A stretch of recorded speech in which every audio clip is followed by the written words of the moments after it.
A service of KIBMradio.com, the Internet's home for an all old-time radio.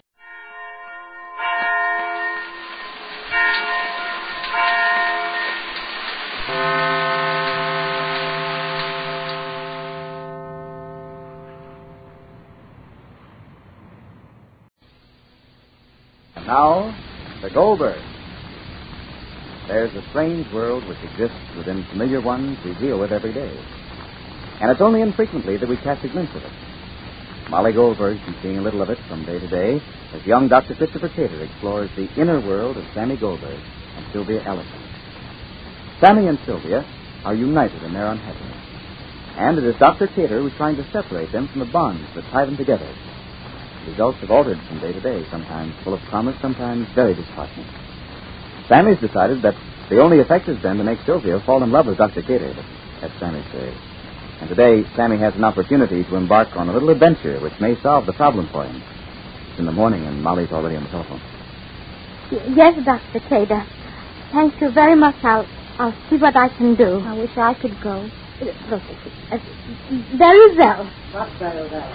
I'll try. Goodbye. What you'll try? Yes, please, Dr. Cater wants to take Sammy and Sylvia out for a picnic. Let him take Sylvia. Why? Because that's where his interest lies. Well, he just wants Sammy to go because he thinks it'll be good for them to be together so that they can talk. There's been enough talk. Mama, darling, if she isn't in love with Dr. Cater, then I don't know what love is when I see her. That suits me to a T. That suits me fine. So where you going, Jay? My business don't run by itself, Molly. I'm not a retired merchant yet. Set the table, Rosalie. Allison, get that. Tell him to come over to the mill. Very well. Wait until you see what Sylvia looks like when she comes down. What do you mean, what? She was posing in the mirror in her bathing suit. Bathing suit? Mm-hmm. How do you know? I had to go in her room and tell her that Dr. Cater was on the telephone. So, what is she taking her bathing suit for? Because she looks good in it. Is there a lake where they're going picnicking? I don't know where they're going, but I suppose so. She's wearing shorts. You wear shorts also, no, Rosalie? Also wear shorts. Shorts you also have. Set for the table. Do you see any note that Sylvia's going? I don't know. But Dr. Cater wants Sammy to go. Do you think he will? I don't know. Do you want him to go, Mom? Of course. Family? Yeah. I was just going to wake you. There were enough telephone calls this morning to wake up anybody. You heard them? Why? Nothing. Only I would have called you to the phone if I knew you was up. Oh, I'm glad you saved yourself the trouble. It was Dr. Cater, wasn't it? Sylvia tell you? You're also invited, Family. But I'm not going. Rosalie put something to the table. She wants your breakfast, no, Family? Just a glass of milk, Ma. Little fruit to start. Why not? Just milk. I'll scramble you the way you like, huh, Family? Please, Ma, just milk. Just milk, Rosalie. All right. I don't blame you if you don't want to go soon. Milk. What's son? Papa leave already? Yes, he left already. He went to the mill. Does Sylvia know Dr. Cater asked me to go along with her? I think so, right? I'll get you some crackers, too, Sammy. And the butter too, Rosalie? Oh, no, I'll get it. I'll get it. You bring butter so you don't bring bread. I'm sorry, Ma, but I didn't. You bring bread so you don't bring pasta. You mind if I have my breakfast with you, Sammy? Why should I mind? You think I want to gossip? I don't, because I know exactly how you feel. Everybody seems to know exactly how I feel. And I don't blame you. What do you mean? Don't blame me for what? Nothing, Sammy, only... Only what? If Sylvia's in love with Dr. Cater, then you ought to know it, and it ought to help you, Sammy. You don't have to feel obliged to her in any way anymore, Sammy, not at all. Are you talking, Rosalie? She's just giving me a little advice. Oh. Sylvia? Morning. Morning. Chair, Rosalie, push over the chair. Breakfast, Sylvia? No, thank you. I haven't the time. He's calling for you, isn't he? Yes, but... Wait for me, Sylvia. I'll change and go along with you. Or do you think it'll be too much for me? It may be too tiring for me, do you think? I do, yes. Why? Because you're not well enough. But, Ma. If you don't want me to go, I won't go. Family, give me a good reason. I didn't think you'd need a reason. The simple fact that I wasn't going along should have been reason enough. But I want to go. If I stay, I'll think you're selfish for not wanting me to go. And if I want to go along with you, it's too tiring for me. And if you want to go, it's because it's good for me. Is there anything wrong in my going? Of course not. But if you think it's wrong for me to want to go... It's not wrong for you to do anything. Family. That's the great theory of your life, Sylvia. There's no reason to change it now. Family. Go if you want to go. Dr. Cater is waiting for you. Hurry. Don't keep him waiting for a minute.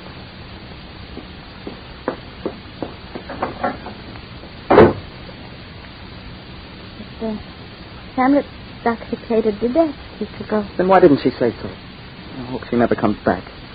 Hamlet, this isn't only a picnic. It's also... Yes, part of the medical treatment that we're both getting. Hamlet, you meant what you said, Sylvia, Hamlet. I didn't say anything. You don't own Sylvia's family. So why should you speak as if you do? Well, I suppose you think the same thing. You and Dr. Cater both. I don't think about what I don't know. You don't have to hide it from me. You think I want to marry Sylvia to get back at her, to show her. Did Dr. Cater said that? Yes. And he said I wanted to marry Sylvia because of you. Because I wanted to show you how adult I was. Because I wanted to show you I could think and act for myself. He said I was a baby trying to escape my mother's authority and not caring who I hurt. He said I wanted to marry Sylvia to hurt her, to be cruel to her. Yeah, so I could show you and her how strong and great I was. Oh, he made up a nice story for me. Do you think that's true, Ma? Do you think that's what I am? Do you think I'm just the opposite of what I think I am? I don't know. I don't know why I want to do anything anymore. Why I fight you and Sylvia and Dr. Cater. Why I fight myself. I didn't think people could be so fooled about themselves, not knowing what they were and what they could become. There's more cruelty in the world today, family, than ever there was since the first good man lifted his hand against us. And people don't just decide to be cruel overnight. Shall I say it? They fall in it. Someday they do one thing, someday they do the next thing, and each seems so natural and each seems so right. And then after a while, the most horrible things are the easiest and the most natural. And why? Because the conscience goes to sleep, my dear. And only thinking, family, only trying to understand can bring it back to life. And that's why, family, you must think. Not how are such things in me, but what am I doing? And why and what and for who? It's what Dr. Cater is doing. Don't try to blame yourself or don't try to praise yourself. Just try to understand yourself, family. Family, they're twittling for you. It's Dr. Cater. Go, family. And it'll be good for you. Dr. Cater wants you to go, Sammy. I want you to go. He wants you because that's why he stopped for your family. Rosie, get Sam the sweater. Shall I, Sam? Get Sam the sweater. And so one of the strangest picnics that two young people ever took starts on its way. There's swimming, lunch, and the hot sun. And the oddest kind of conversation with startling results.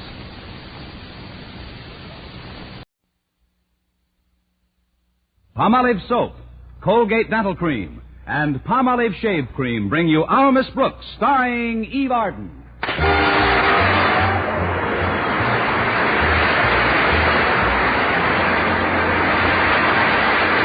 time once again for another comedy episode of Our Miss Brooks, under the direction of Al Lewis. But first... Now, just one brushing with Colgate Dental Cream removes up to 85% of decay and odor-causing bacteria. Yes, just one brushing with Colgate's instantly stops unpleasing breath in 7 out of 10 cases that originate in the mouth. And if you really want to stop decay, be sure to follow the Colgate way.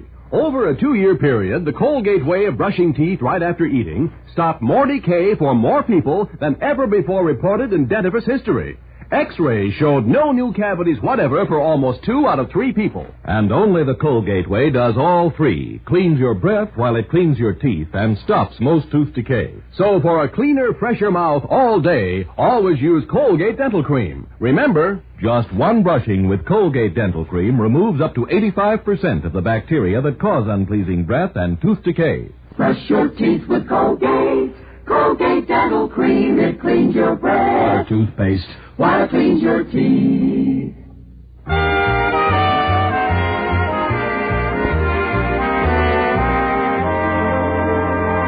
Last Thursday, Principal Osgood Conklin received formal notice that Cosmopolitan Magazine was planning a feature story dealing with life at Madison High.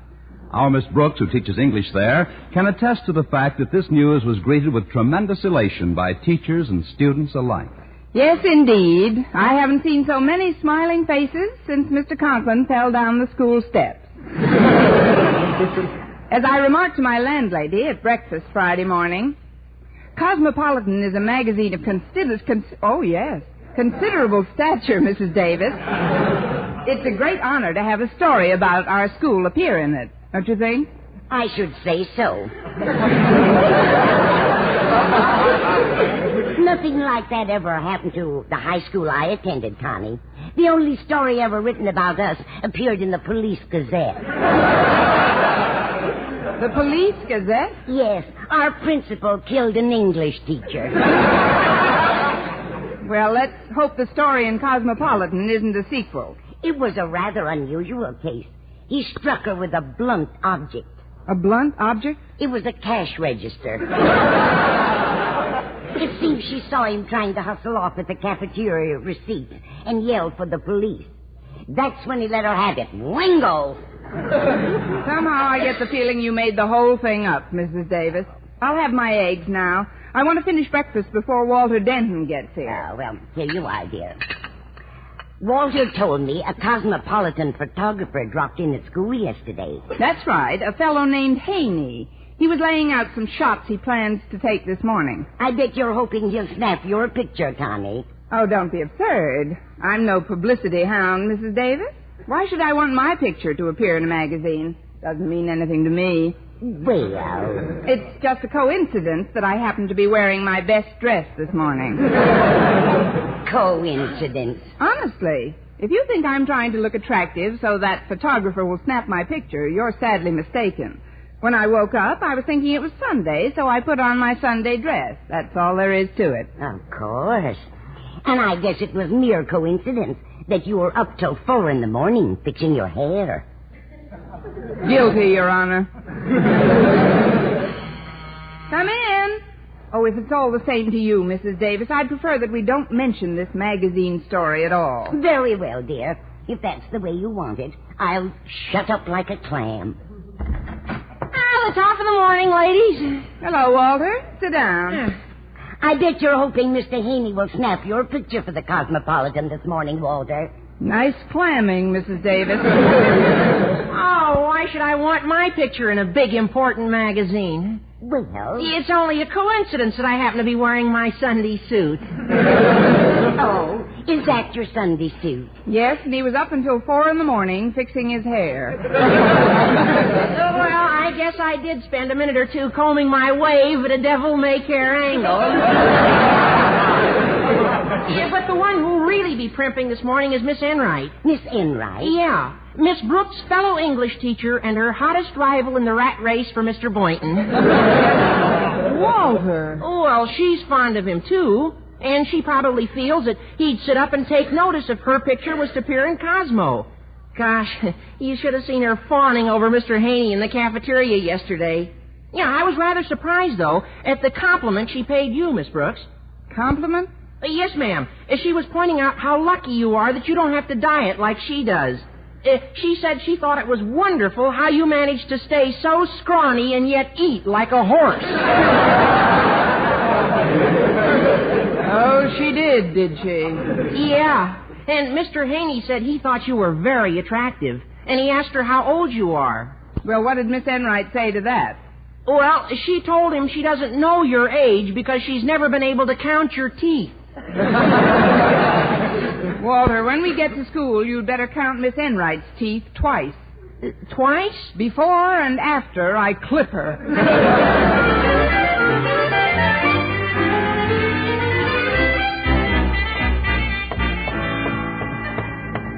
Hello there, Miss Brooks. Oh, good morning, Mr. Haney. I was just about to see if Mr. Boynton is in his laboratory. He is. I ducked in there a minute ago to avoid Miss Enright. She's been hounding me like a house detective, hoping I'll snap her picture. So far, I've evaded that little chore. But I picked up a nice shot of Mr. Boynton. Oh? Now I'd like one of you, Miss Brooks. Hold still, please. That's it? You snapped my picture, Mr. Haney? I did. It'll appear in the next issue of Cosmopolitan. Well, I've got to get along now. Thanks, Miss Brooks. See you later. Oh, thank you, Mr. Haney. Bye now. Good morning, Mr. Boynton. Oh, hi, Miss Brooks. Say, you're really dolled up. Boy, you look like the cat's pajamas.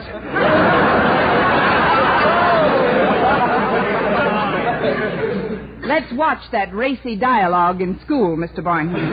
Oh, no kidding. That dress is a knockout. Oh, it's just a little thing I wear around the house during the coronation. Mr. Haney just snapped my picture, and he told me he'd shot one of you, Mr. Boynton. Well, yes, I was quite surprised. I certainly wasn't prepared to be photographed this morning. You weren't? Well, it's only a coincidence that I happen to be wearing my Sunday suit. Oh, I know. You haven't had that thing out of the mothball since the Easter parade. Well, that's perfectly true, Miss Brooks, but last night the thought occurred to me that it would blend nicely with my new hat. When did you buy a new hat? This morning on the way to school. I see. And how late were you up fixing your hair? Until 4 o'clock. Shucks, I might as well admit it. The prospect of having my likeness appear in a magazine is the most exciting thing that ever happened to me. Isn't it the most exciting thing that ever happened to you? You should know. I may drop over to Mr. Conklin's office and tell him to look for our pictures in Cosmopolitan. It might command some respect from the old boy. Will I see you at lunch, Mr. Boynton? You bet. I think I'll get there a little early. What shall I order for you? For me? Oh, it's my treat, Miss Brooks. You can have anything your heart desires. Anything. Well, in that case, I'll get there a little early, too.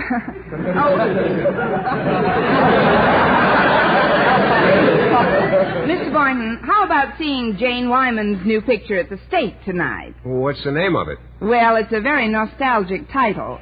Remember the time last Christmas when you kissed me under the mistletoe? Yes. The picture's called Let's Do It Again.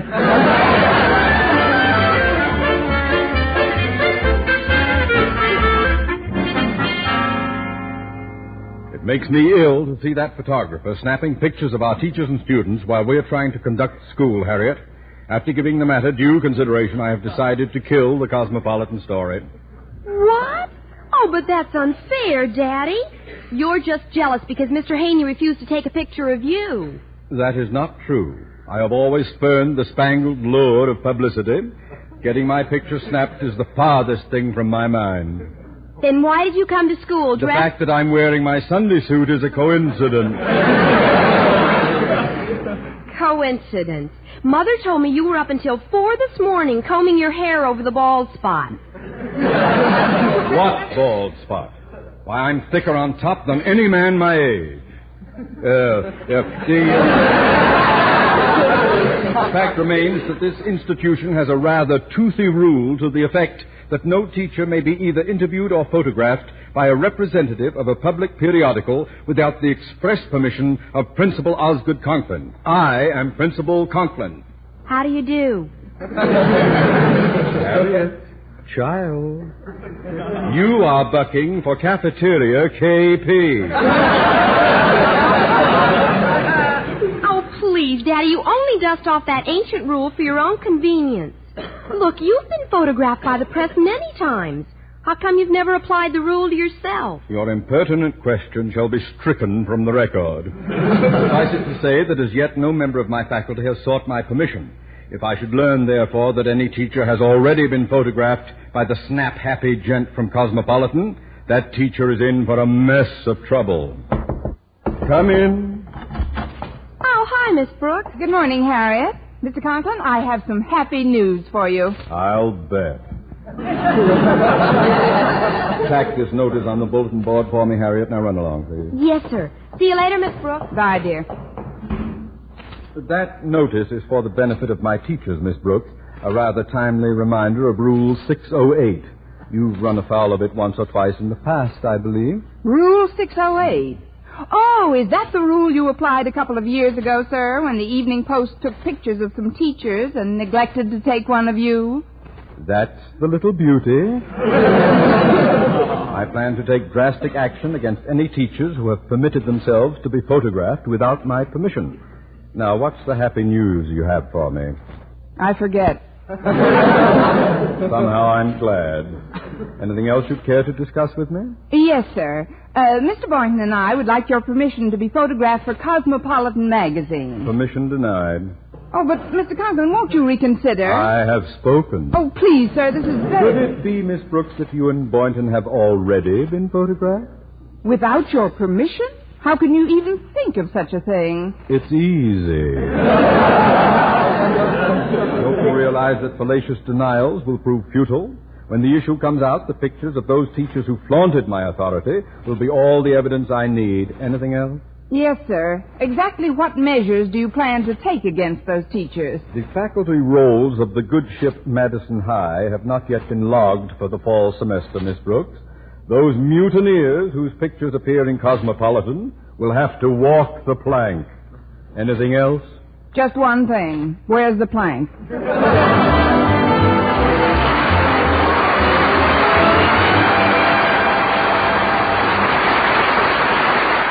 Men, listen. For a few days only, you can get a large tube of Palmolive shaving cream free of extra cost. Right, a large tube of either Palmolive brushless or Palmolive lather free of extra cost when you buy a giant tube at regular price. Save up to 35 cents and treat yourself to a smoother, more comfortable all-day shave the Palmolive shaving cream way. 1,200 men tested the Palmolive shaving cream way, and no matter how they shaved before, 3 out of 4 reported smoother, more comfortable, longer-lasting shave. Why, even in cold or hard water, you get a close, clean shave every time. And it's an all-day shave, too. A shave that most men find really lasts from morning till night. Treat yourself to the tested and proved Palmolive shaving cream way. Remember, Palmolive shaving cream is America's favorite brand. So cash in on this offer and save while you shave with Palmolive brushless or lather. Remember, sale positively ends when dealer supplies of this combination package are gone. So act now. Buy a giant tube of Palmolive brushless or Palmolive lather shave cream and get a large tube free of extra cost.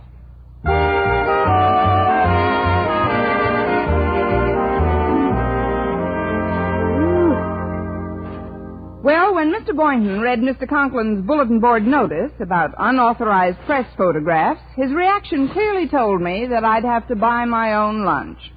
Since food is such a good buffer against panic, I loaded my tray and headed for Mr. Boynton's table. Before I got there, however, I was intercepted by Miss Enright.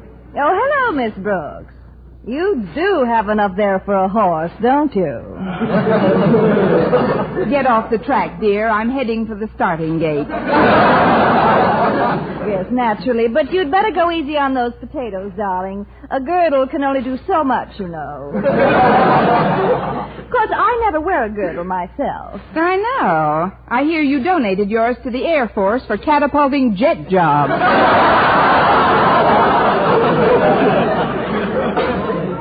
Oh, you are comical, darling. Have you seen the Cosmopolitan photographer around anywhere? Mr. Haney, He was at the steam table a minute ago, but I'd suggest you read the bulletin board before you strike a series of poses. Oh, I've absolutely no desire to be photographed for his magazine, Miss Brooks. It's just a coincidence that I happen to be wearing a stunning new dress. Of course. I'm sure it was also coincidence that you were up until 4 a.m. grooming your transformation. Oh, you're such a doll. I often wonder what you're stuffed with. Remind me to send you an autographed X-ray. Now, if you'll excuse this old gray mare, I'll go put on the feed bag. Won't you just? I'll see you later, darling. It's inevitable, I guess. Oh, I'm sorry I kept you waiting, Mr. Boynton. Oh, that's okay, Miss Brooks. Gosh, that That bulletin board notice has me worried sick. I'd like to see my picture in Cosmopolitan, but I certainly don't want to risk my job for it. Well, I don't relish the idea of unemployment either, Mr. Boynton. I asked Mr. Haney for our negatives, but he flatly refused to turn them over. He said his first obligation is to his magazine. Unless we can think of something else, I'm afraid we'll... Didn't you order lunch? No, I was so upset I just grabbed some coffee. Oh, then you can have some of mine. I have plenty. I should say you have. Gosh, you've got enough there for a horse. Well, if you'll share it with me, I'll be able to get my saddle on easier. Here you are, a lamb chop, some potatoes, peas... Just a minute. I've got a scheme that might save us our jobs, Miss Brooks. I found out that Mr. Haney's keeping his photographic equipment in the faculty room. The negatives are in his gadget bag. So? Somehow, without his knowledge... We've got to slip our negatives out of that bag and destroy them. But that's a pretty dangerous assignment, Mr. Boynton. I'm afraid you'll have to count me out. Oh, but the end justifies the means. It's our only chance. When the fall term rolls around, do you want to be out of a job? You want to be pounding the streets looking for work, discouraged, tired, hungry? Give me a pencil and we'll sketch the layout, Louie.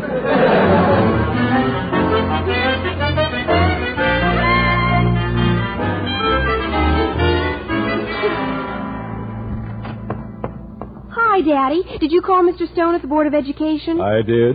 He not only informed me that Mr. Haney's assignment had been officially cleared through the board, but that he was delighted to learn that Cosmopolitan plans to run a pictorial story on Madison High. Oh, well, don't you let it get you down, Daddy. How can I help it? Can't you visualize my embarrassment if that magazine should run pictures of Madison's teachers and not one shot of its principal? Well, I figured a way out. I ran home and took some negatives from my own camera. Several attractive shots of myself, posed the way you like to see me. Well, what are you going to do with them? I learned that the negatives Mr. Haney plans to ship off to Cosmopolitan are now reposing in his gadget bag in the faculty room, Harriet. Somehow, without his knowledge, I've got to slip my negatives into that bag. Oh, that sounds pretty risky, Daddy. The end justifies the means. Now run along, child. Well, all right, Daddy, but you better be careful. Oh, excuse me, Miss Enright. I was just leaving. Bye, Daddy. Goodbye. What's on your mind, Miss Enright? Well, a minute ago I paused outside your door at the water fountain, Mr. Conklin. I couldn't help overhearing the scheme you outlined to Harriet, and I should like to suggest a partnership. Partnership? Yes, I'd like to run home and get some of my negatives so that they may be slipped into the gadget bag along with yours. What? Are you trying to blackmail a principal of a public high school? How dare you? One moment, sir. Let me remind you that my family is quite well-to-do and that I don't give a hoot whether or not I teach here next semester. Secondly, if I should have a little chat with Mr. Haney and the head of the Board of Education, informing them of what I happen to... How soon can you get back with your negatives, partner?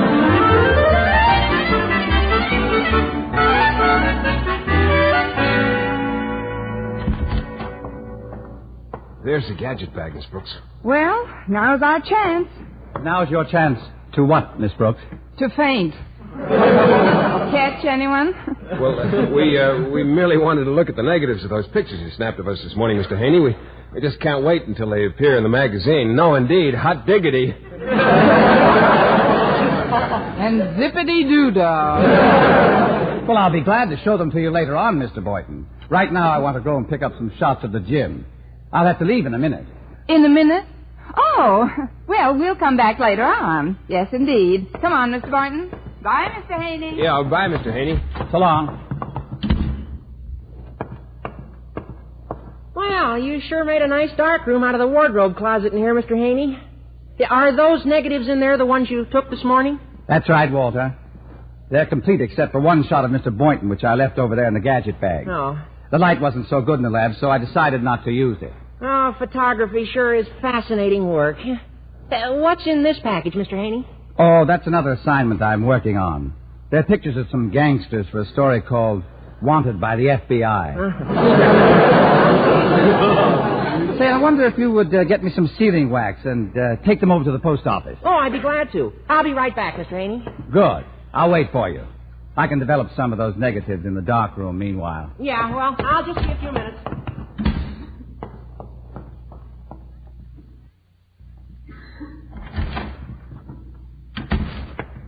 careful, Miss Brooks. Are you sure Mr. Haney left? Well, I couldn't see him from where we were hiding, but I heard the door slam. Now, let's frisk this gadget bag. Oh, that's funny. There's only one negative in here. Let's see. Say, that's the negative of the one he snapped of me. How can you tell? See, I'm holding my frog. Well, I'll just stick this in my purse, and we'll look for the other negative. It might be in this package. I'll take a look. Oh, gosh, this is a frightening picture. I've never seen such a pasty-faced, evil-looking individual. Must be Miss Enright. No, it's a man, and there's a note on it. Wanted by the FBI. Oh, I better put it back in the package. Someone's coming. Let's duck behind this couch, quick.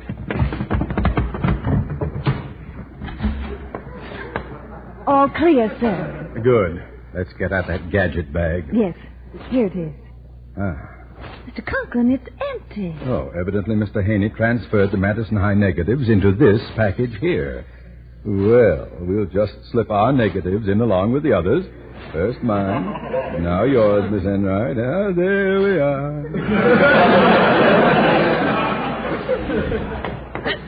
Oh, excuse me, folks. Oh, what do you want, Benton? Oh, Mr. Haney asked me to get some sealing wax for this package. I've got to rush it over to the post office. It's going to Cosmopolitan Magazine. Yes, we know. There's not a minute to lose, boy. Take it over to the post office immediately and with my blessings. Yes, sir. Bye now. Well, we did it, Miss Enright.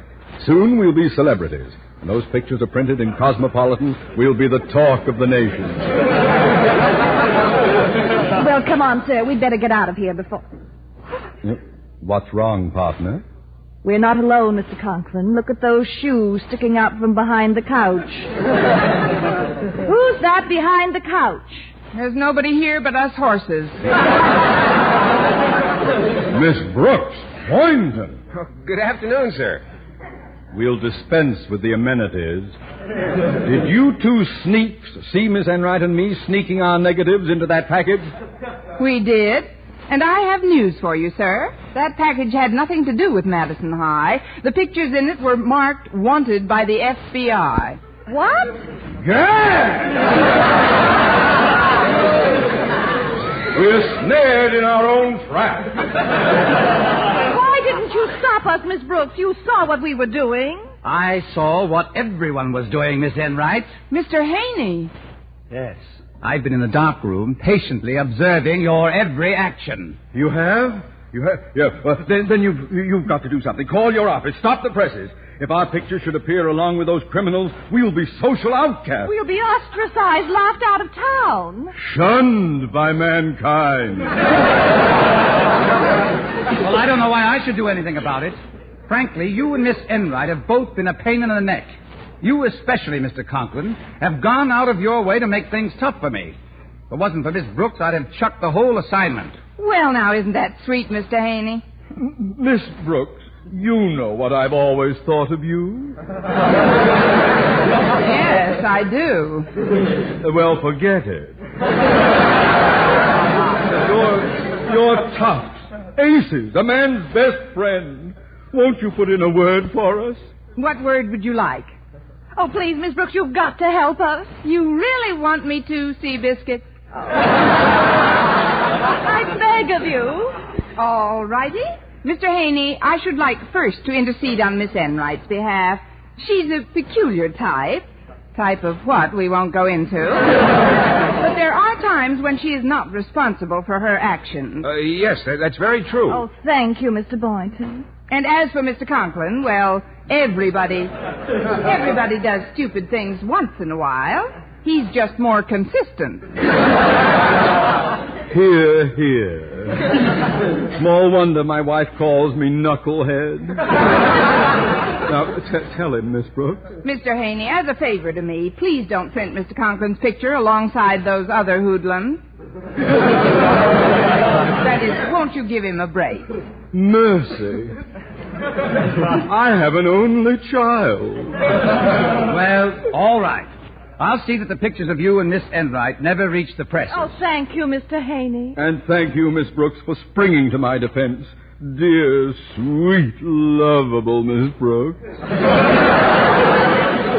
Lovable or not, I'm afraid I can't be as lenient with you, Miss Brooks. With me, Mr. Haney? While I was watching from the darkroom, I happened to snap a picture of you stealing the negative of Mr. Boynton's picture. What? To think that I've been harboring a light-fingered Lil on my package. No, please, Mr. Haney, it wasn't really stealing. It should look very cute in Cosmopolitan with a caption reading, English teacher caught filching film from photographer. Mr. Haney, would that be all in caps? Here's the picture, Miss Brooks. Oh, let me see it. Oh, my goodness, I hate to admit it, but that's the best photograph I've ever seen of you. Yes, it is rather good. It's very natural, and the way you're standing shows off your figure beautifully. Well, Miss Brooks, what do you say? What can I say? I'll take a dozen.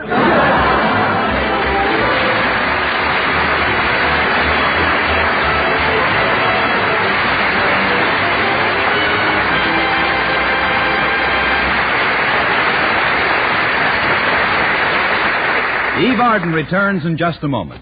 100% mild palm olive soap helps guard that schoolgirl complexion look. Catherine Bowling, University of Pennsylvania, reports, For softer, smoother, brighter skin, that schoolgirl complexion look, I use palm olive soap. It's 100% mild for gentle beauty care. 36 skin specialists proved Palm Olive's beauty plan is far better for your skin than just average care with any leading toilet soap.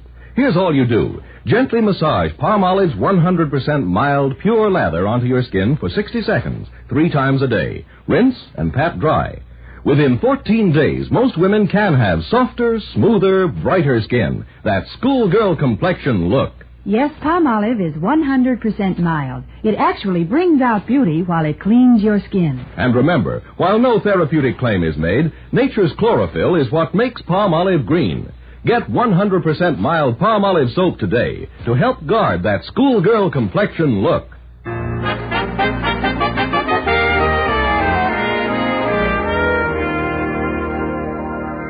And now here is Eve Arden. Blood and blood plasma are saving the lives of both our wounded in military hospitals and of civilians here at home. There is no substitute for whole blood or plasma in treating the ill and the injured. So make your appointment today to give blood. It is easy, painless, and takes very little time. Join the thousands of other Americans who are rolling up their sleeves. Call your local Red Cross chapter and make an appointment. And do it today. Good night, everyone.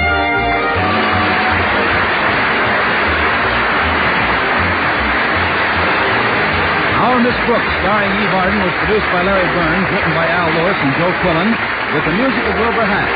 Mr. Boynton was played by Jeff Chandler, Mr. Conklin by Gail Gordon. Others in tonight's cast were Jane Morgan, Dick Turner, Gloria McMillan, Mary Jane Croft, and Dan Tobin.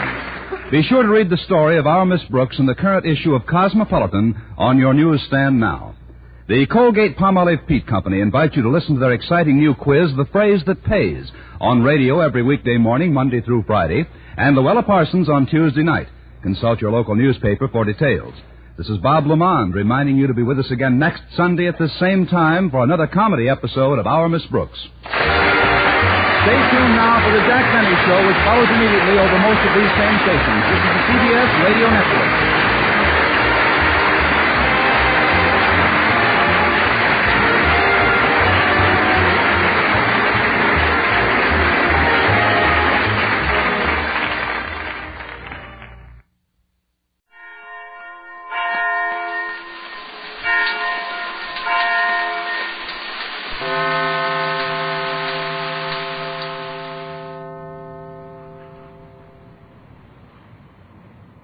From Hollywood, the Red Skelton program, brought to you by Tide, Procter & Gamble's amazing new discovery for your whole family wash. Tide is dirt. Our Tide gets clothes cleaner than any soap.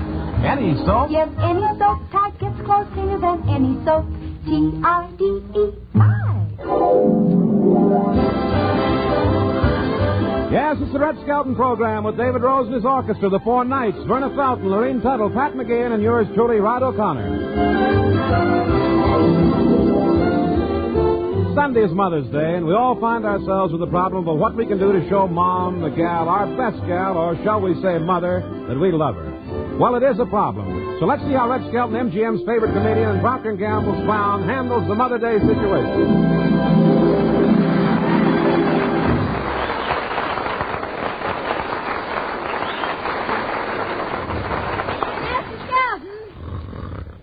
Skelton, wake up. I'm awake. I just got long eyelids is all. Must have fallen asleep here in the hammock. I guess you did fall asleep. You never snore like that when you're awake. Yeah. You shouldn't fall asleep in the sun. Look how burned you are. Huh? My, I ain't seen your face so red since you read the Kinsey report. Is my face red? Take a look. Oh. Well, I'm not too sunburned. You should have seen me last summer. I went down to the beach. Don't look for it. I went down to the beach and I got so sunburned that a lobster walked up and he said, "Sam, where you been?"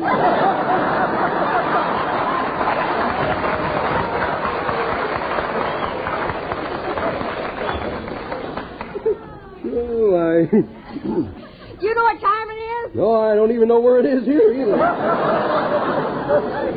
1 o'clock. Well, 1 o'clock. Any calls? Yeah, the Biltmore florist called. Yeah? Do you want to send your mother flowers on Sunday? What for?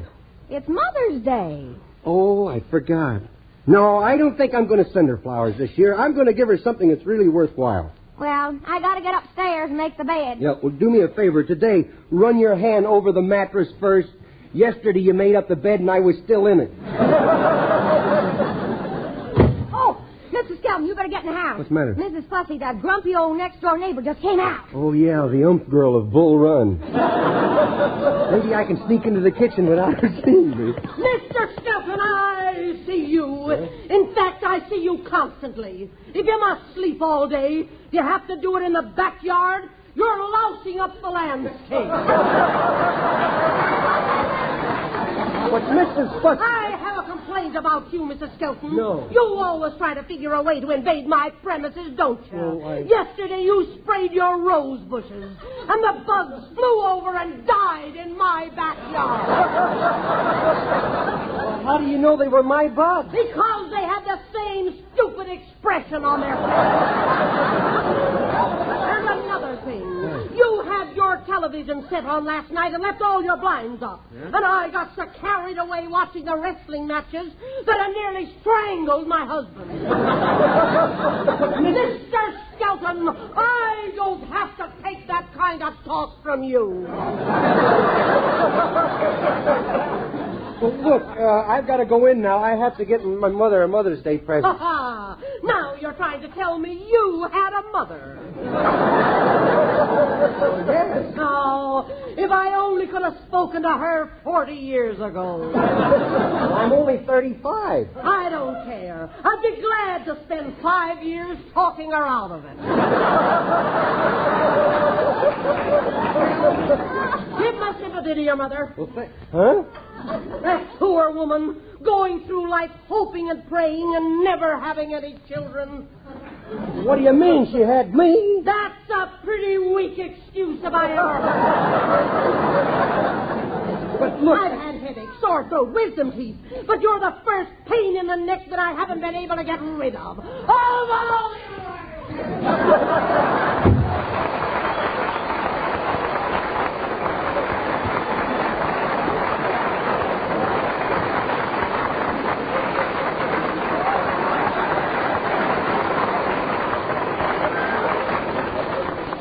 Boy, that gal's mouth reminds me of a hamburger joint, open 24 hours a day.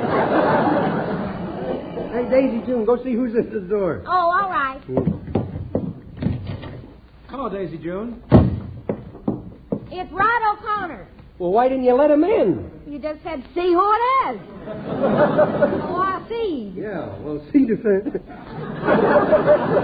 if you can find some brains to bring to work with you tomorrow. Hi, Rod. What's up? Say, did you hear that Hollywood racetrack burned down? Yeah. It's going to put about 30,000 people homeless now. You know, they think it's a case of arson. Well, bring it over. I drink anything. Now, I understand that Joe Frisco threw away a hot tip. I'm sorry Daisy June didn't let you in there. She thought you were a salesman. Oh, I am. I sell Tide. You from door to door? Well, sure. I want Tide in every home. Yeah, well, when television gets in, boy, then it'll be in every home. You mean that TV will eventually replace radio? Yeah, you know, they got radio now where you hear the people, see? Now they got television where you can see them. They'll come out next with an invention where you can actually feel the people, you know? Can you imagine me you doing some pretty bum joke, you know? Why beat around the bush? We do some rotten joke. Don't even beat around the bush. Somebody reaches in and says, grab that guy. Oh, it's hardly worth thinking about. Milton Berle will probably broadcast in an armored suit. Well, do you think Milton Berle will still be around by then? Oh, sure. He's a very young man. He's not old. Just his material makes it appear that way. Well, you can let me stand here on the porch all day, or can I just walk in, Big Red? Well, I don't know. Is the door wide enough, Big Blow? Now, don't start that Big Red stuff around here. Come on in. Come on in. Well, I can only stay a minute. I just wanted to hear a new number written by David Rose and sung by the Four Knights and Old Texas Deadeye.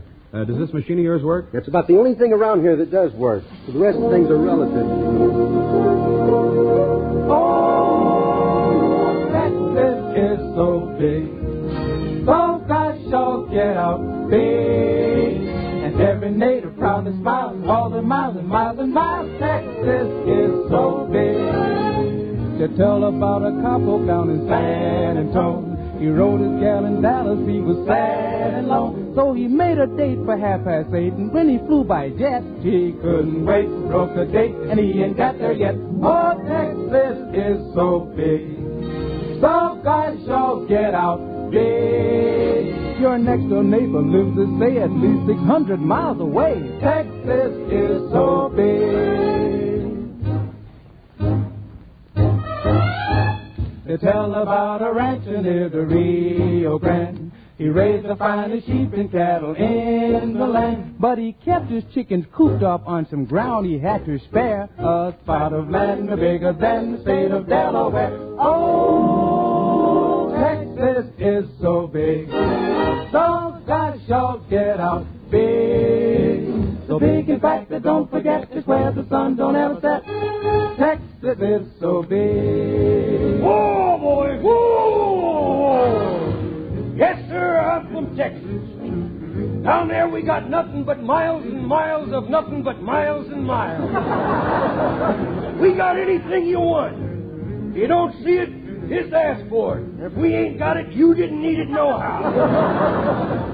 To prove the point, I'll make it more conclusively. Just look at any map in your geography. That's Texas in the center, and us Texans point with pride to them 47 little states you see on every side. Oh, Texas is so big. So guys shall get out big. Every native proudly smiles all the miles and miles and miles. That Texas is so big.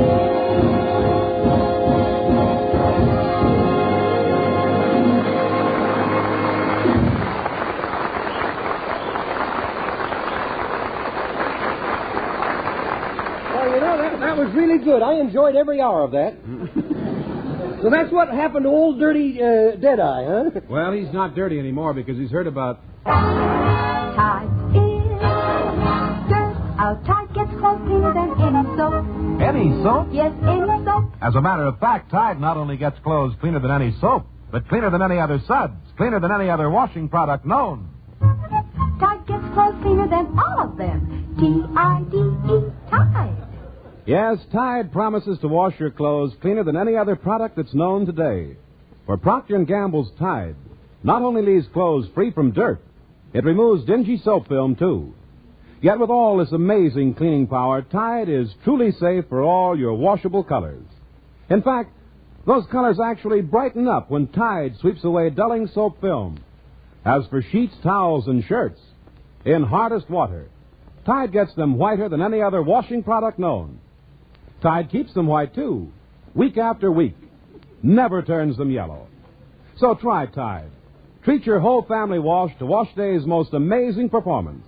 No soap, no other suds, no other washing product known will get your clothes as clean as Tide.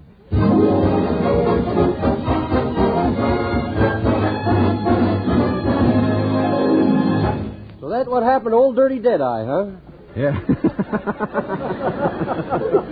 Well, say, I was in Texas last Tuesday with my other show, you know. Oh? And your new picture, Neptune's Daughter, is running there. Oh, yeah, I heard about that. I understand that it's the first time in a long time there's been more corn on the screen than in the lobby. Say, maybe I could have the studio to run that picture for my mother on Sunday. Mm-hmm. How would you and Sylvia like to come over for dinner? You know, Sunday's Mother's Day. Well, I'm not a mother. Well, just keep breathing. Somebody will figure out what you are, yeah. Well, why do you have to think fast around here when they throw stuff at you that ain't here, you know. Well, why do you want me to come over for dinner? So I can tide up the dishes? Oh, don't be silly. I'll use paper plates. And you can help me with them later. I'll stack and you erase. No, I'm kidding. I'd like to fix dinner with my own hands, you know. But hey, who's that? David Rose. I bet you $1. Come on in, Dave. Hi, fellas. Well, wait till you get in the door, will you?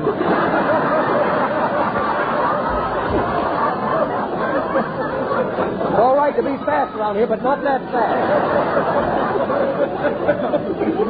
Hi, David. How's Betty? How did you get off your leash today, anyway?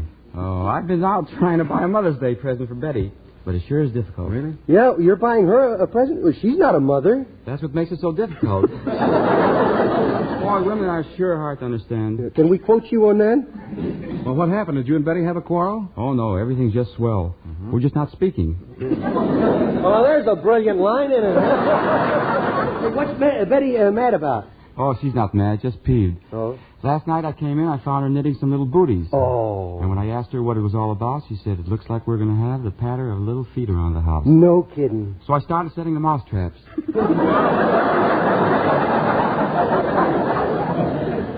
Would you mind letting me see what I'm going to do here?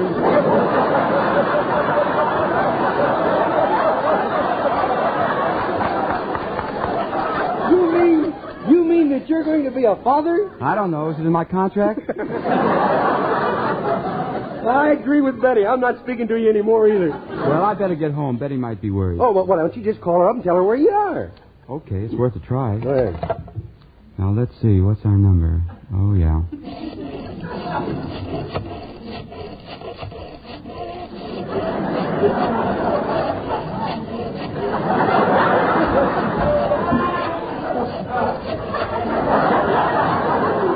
Two to one, the Iron Curtain stops this call. Can you play Holiday for Strings on that thing? With a number that long, instead of dialing, you could just run over the house and ask her in person. Hello. Hello, honey. This is Big Dave.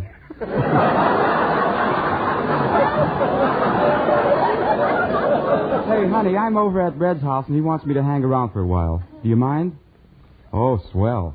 Goodbye, honey. Well? She said I could stay for 3 more minutes. Oh. Well, you better figure out how you're going to handle all that time on your hands now. Well, I can't hang around all day. I got to get going. You want to go with me, Red? No, I got to think up something special for my mother. Okay, I'll see you later. I got to go down and see a guy who owes me some money. Come on, David. Walk downtown with me. Okay. I'll see you guys later. Let's try to get my mother now.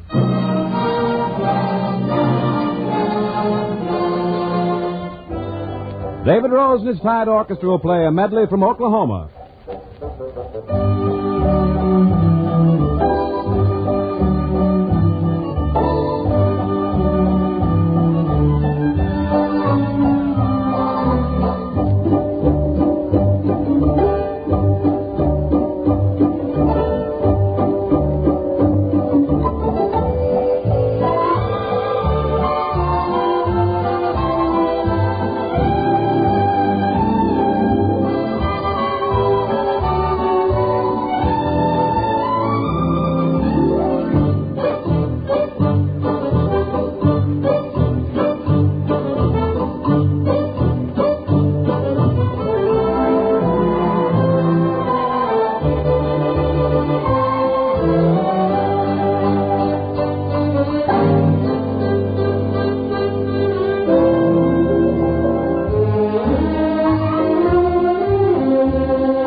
You know, the man who said woman's work is never done must have meant dishwashing. Every few hours is a pile of dishes waiting to be done. Luckily, the doing's a lot easier and pleasanter than it used to be, because Tide's here. And Procter & Gamble's Tide washes dishes cleaner than any soap made. Tide cuts grease better than any soap, too. Tide leaves no scum in the water, no greasy ring round the pan. Best of all, Tide does away with cloudy film on dishes and glasses. With Tide, they rinse and dry, clear and glistening, even if you don't wipe them. And you know how important suds are in dishwashing. Well, those Tide suds come frothing up instantly, and they last amazingly, even in hardest water. As for kindness to your hands, Tide suds have that, too. In fact, Tide's got everything it takes to make dishwashing easier and pleasanter than you ever dreamed it could be. Just try Tide and see.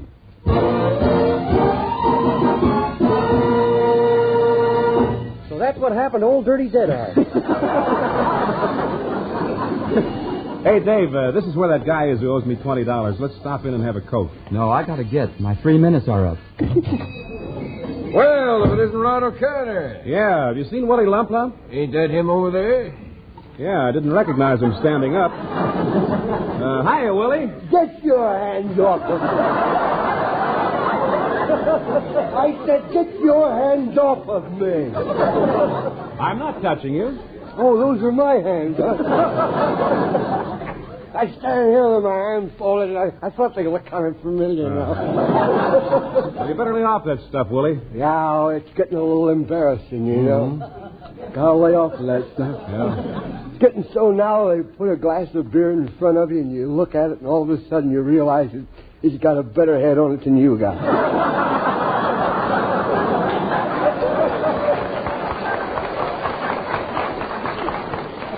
I'll bet you $1 that would have had a bigger laugh than what was written here.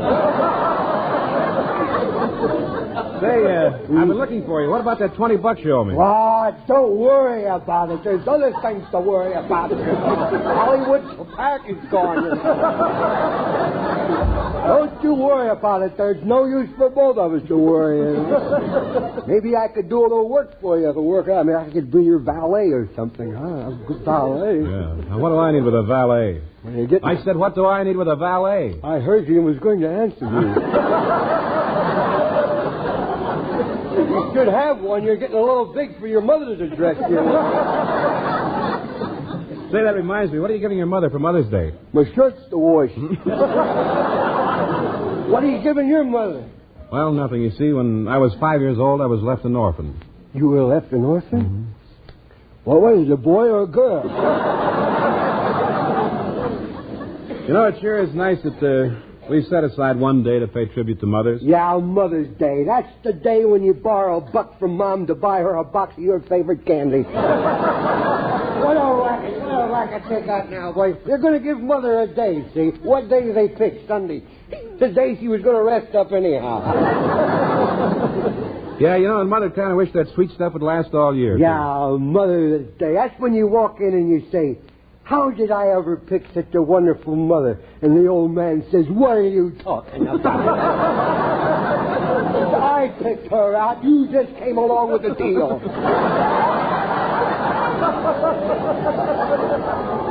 You know, Willie, I was just thinking, you know, mother love is a funny thing. You're right there, boy. There ain't another kind of love like that in the whole world. You can trust Mom with secrets that you wouldn't dare tell anyone else. Well, you're sure right there. Yeah, I'm right. Did you know that my mother and me are the only two people in the world who know the size of my underwear?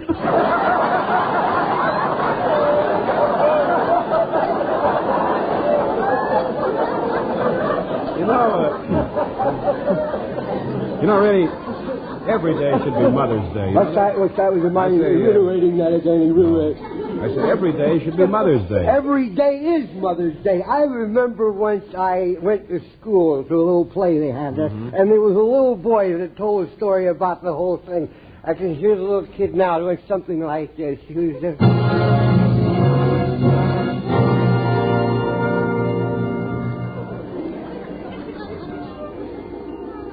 It's 6:30 in the morning, and the widow family is asleep. Brother has his bed, sister is in her bed, Papa's right at middle across the double bed, and Mom, she's hanging on the side of the bed. She don't want to disturb Pop, see? Who's got the softest pillow? Sister. Who got the best mattress? Brother. Who got all the covers? Pop. Who's freezing to death? You guessed it, Mom. But she don't mind. Her heart's warm. It's so warm that she wishes she could take it out and put it on her toes because they're like icicles. And then suddenly the alarm clock goes off, see? Now, does Pop get up and shut it off? You bet you sweet life he don't. That 200 pounds of solid flab just lays there. And does Brother say, I'll get it, Mom. You stay in bed and I will fix you breakfast. But in a pig eye he do. Does Sister say something? No. So poor old Mom gets up and she sets off the alarm clock. And as cheerful as spring itself, she says, Well, how's my happy little brood this morning? The brood ain't in the mood. Now her day starts. First thing she has to do is to get the little brood up, see? Now, do they get right up? Don't make me laugh. Mom has to trick them into it, and first it's with Pop. Dad, you're going to be late to work. The clock is 15 minutes slow. I set it back last night. Yeah, I know, so I set it up again. Call me in 15 minutes. Now, next is Sister. Let's see what Mom has to do to get her up. Sister, you want it on the phone? Oh, it's that old Warren Baker, I'll bet. Oh, Mom, where's my robe? I can't talk to him without my robe. Why? Has he got television eyes? Up now, up. Mom, I haven't got any stockings. Can I borrow the pair I gave you for your birthday? But dear, I was saving those for a special occasion. But they won't fit you. They're my size.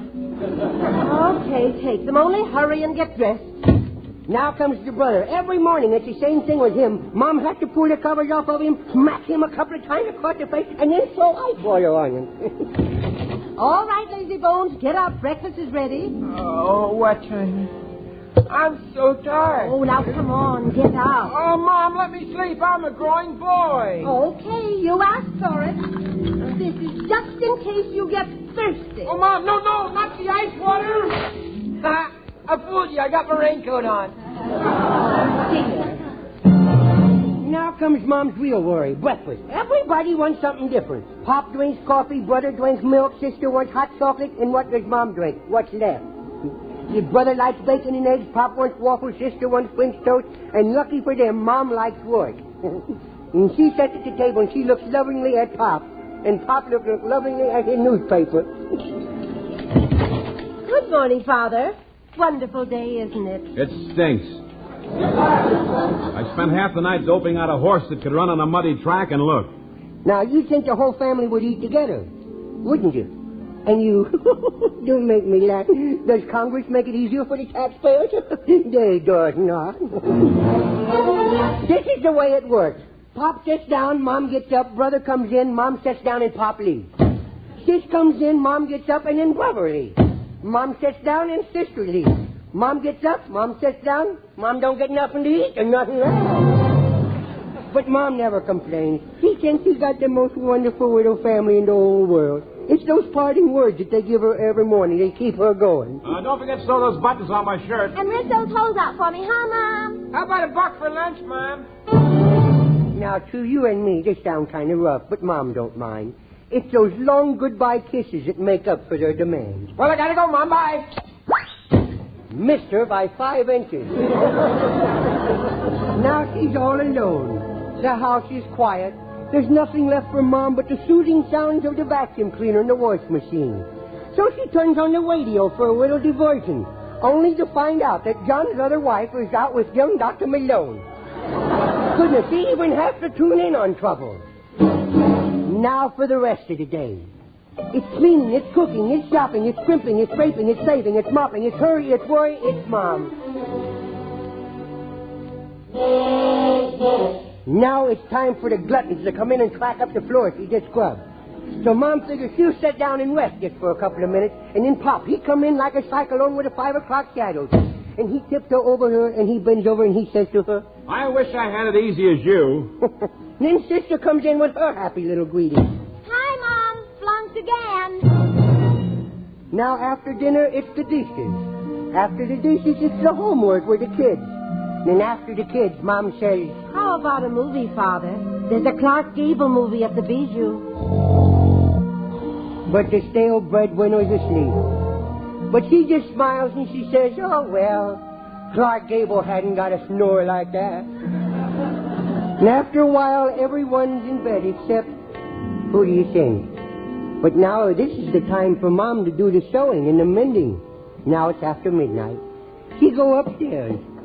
She opens the window. She puts out the cat and she locks the door. And then she picks up their widow clothes. And she pulls the covers up over her happy little brood. I call it they even kick in their sleep. But they're all safe. And they're in one place. And she smiles and a tear comes to her eyes. And she looks forward for a tomorrow that will be just like yesterday. She's sleepy too. But she walks around to each bed and she plants a kiss on each widow face. Not that quick stuff, but a real mother's kiss. And you know, she got more reason to beef than all of them put together. But for some reason, she's happy.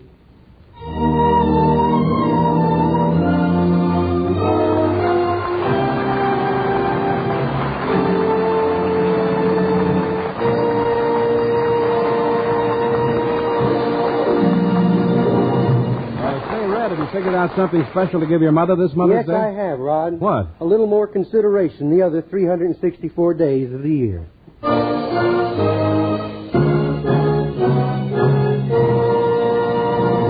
Thanks for being with us tonight, so until next Friday. This is Red Skelton saying goodbye now. Thanks for listening, and thanks for buying more and more of that Wash Day Miracle Tide. Tide is dirt. Our Tide gets clothes cleaner than any soap. T-I-D-E, Tide. This is NBC, the National Broadcasting Company.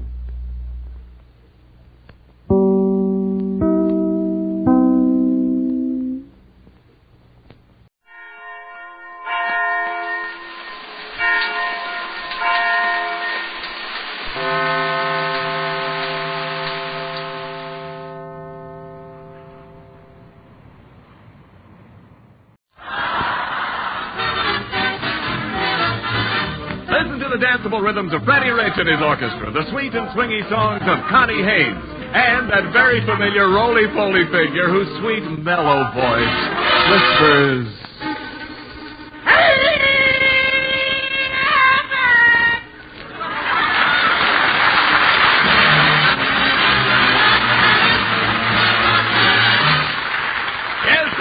At the Los Angeles Railroad Station, back home again. Those zestful zanies and screwy stars, Bud Abbott and Lou Costello.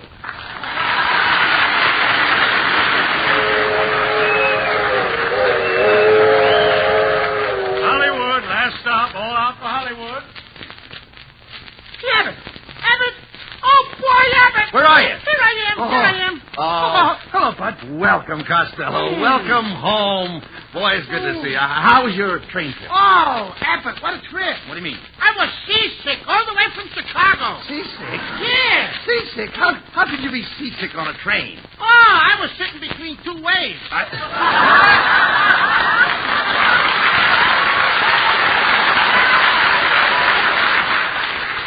Well, everybody's glad to see you back, Costello. Hey, look at those 5 beautiful girls over there waving their handkerchiefs at you. Oh, they're waving their handkerchiefs at me. Yeah. That's the first clean laundry I've seen in 2 weeks. You thought I lost my place, huh? I beg your pardon. Are you Mr. Costello? That's me. Allow me to officially welcome you back to Hollywood. Welcome, welcome, welcome. Who are you, the mayor? No, just another bum. You know, it's nice to be home among your friends. Yes. But, say, tell me, Costello, how did you enjoy your visit up to your Uncle Marty's farm? Oh, it was great. I spent the whole summer taking care of the pigs. Those little pigs loved me like a little brother. Well, I can understand that. See, Abbott, those little pigs were cute, but the big pig was afraid of them. The big pig was afraid of the little pig? Yeah, the little pigs used to chase the big pig all around the pen. No. And then until he fell down. Yes. And then the little pigs would jump on the big pig and chew all the buttons off his vest.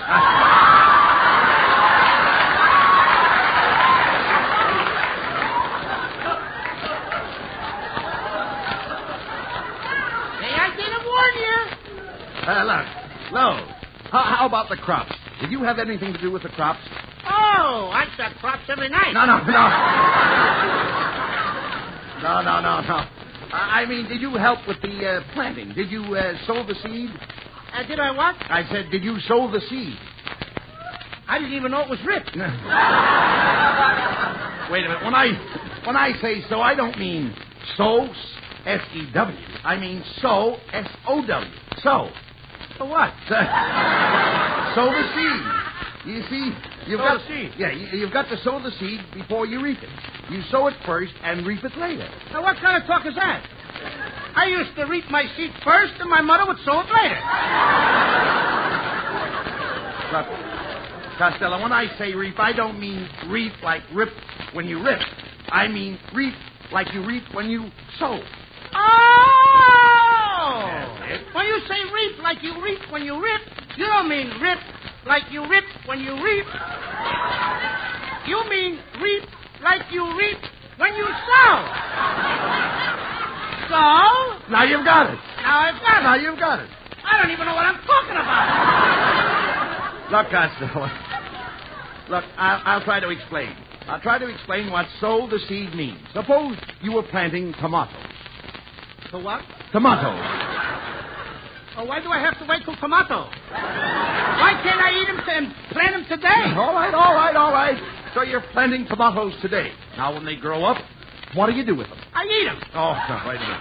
Now, you can't eat all of them. Oh, why not? They're my tomatoes. I planted them. I'm going to eat them. Now, wait a minute. You can't eat They're my tomatoes. You can't eat all those tomatoes alone. Well, I don't eat them alone. Oh, that's better. I put salt and pepper on them. Look, you dummy. You've got a whole feed of tomatoes. You can't possibly eat them all, so you eat what you can, and what you can't eat, you can. Sure. I mean, could I have that again? Certainly. Only this time, spread it out. All right, look. Let me get a good look at what you're saying. All right. Now, look. Make it good, because we got stiff competition. All right. Look. You've got all those tomatoes. Now, you eat what you can, and what you can't eat, you can. I can what? What you can. I can what I can. That's right. Look, I'm willing to forget the whole thing, brother. No, you don't. I'm trying to tell you that you don't eat... Let's go back to soda reap. Now, listen, wait a minute. No, we're not going back. We'll stick to the tomatoes. I'm just trying to tell you that you can't eat all the tomatoes. You can only eat what you can, and what you can't eat, you can. You know, there's only one way to settle the whole thing. How's that? We'll throw away all the tomatoes and eat the can. Costello, you're impossible. But let's forget about it. Come on, let's...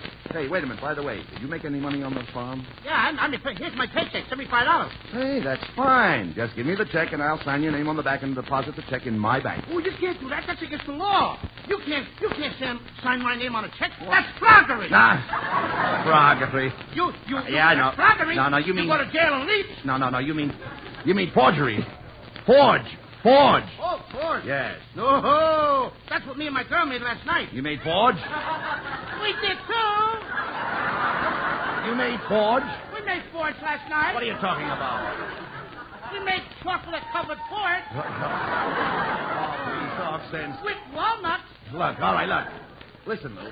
I have a perfect right to sign your check. Now, as your partner, remember, I have power of attorney. Well, remind me to have the power shut off. Now, wait. Give me that check and I'll cash it and take my share. I wouldn't do that if I was you, Abbott. Why not? Because if you take my money, you're going to wind up in a can. And when you're in a can, you can't eat and you can't can. Not even what you can while you're in a can. Because while you're in a can, you're in a fine fix, Abbott. Now help me and believe it.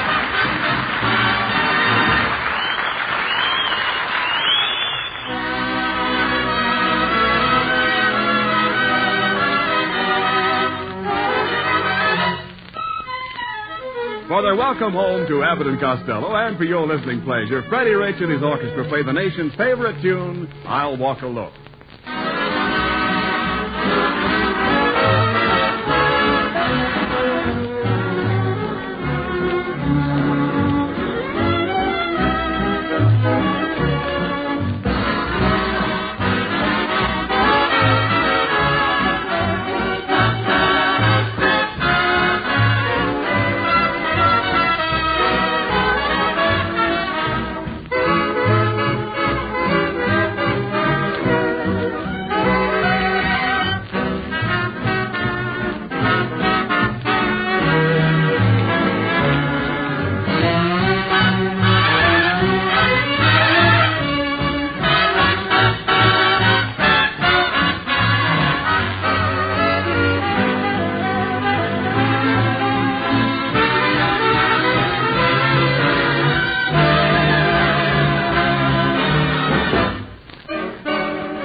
Costello. Well, you've got $75 you made on the farm. We're going to find out what people are going to buy when the war is over. Yeah. And we'll invest your money in the thing that everybody wants the most. How can you invest money in necking? Oh! Come on, look. We'll make a house-to-house canvas. Canvas? Yes. You mean we're going to make tents for people to live in? Of course not. People don't live in tents. How about the people on 10th Street? No. Never mind. Hey, we'll start with this big house right here. Now, ring the bell and ask them what they want to buy most when the war is over. But, Abbott, look, there's a sign on the door. What's it say? It says swing shift welder, day sleeper. Do not disturb. This means you. Police. I wouldn't mind it, but he's got police all underlined. Oh, come. Pay no attention to the sign. Go ahead and ring the bell. I know, but ring the bell. Okay. Well, go answer. He ain't home. Let's go. Come here. Go ahead and ring that bell. Go on. Okay. Oh, wait a minute. Till I get over here. Well, Blubberhead, what do you want? I want to go home to my mama. Good afternoon, sir. We'd like... Afternoon? Do you mean you woke me up in the middle of the day? Can't you read that sign? Why, you fathead, I got a good notion to break every bone in your body. Just a minute, brother. I dare you to strike my little friend. Yeah, you heard him. Yeah. I dare you to strike his little friend. Yeah. I'm his little friend. Go on, strike me. What am I saying? All right, Lordhead, you asked for it.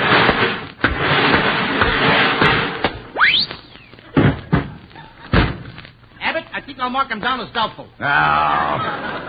Come on, pick yourself up, you coward. Hey, wait a minute. Look, there's a kindly-looking woman going into the house next door. Go ahead. Now, speak to her. How do you do, madam? Well, stand my girdle and call me anytime. It's a man. Where?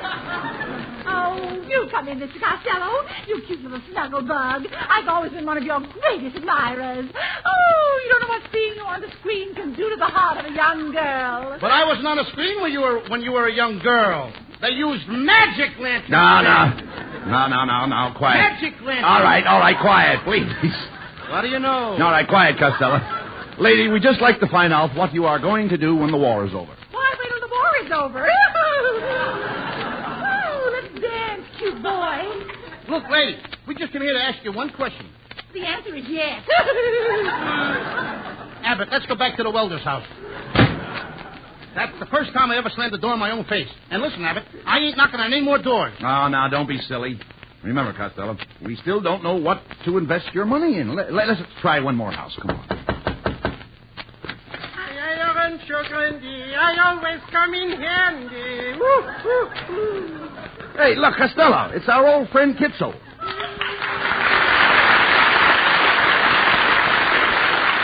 Well, could be, yes. Well, what can I do for you, my happy chappy? My friend Costello here is looking for a good place to invest his money for post-war security. Oh, now you're talking my language, if that's possible. For $100, I'll take you in my clothing business as a senior partner.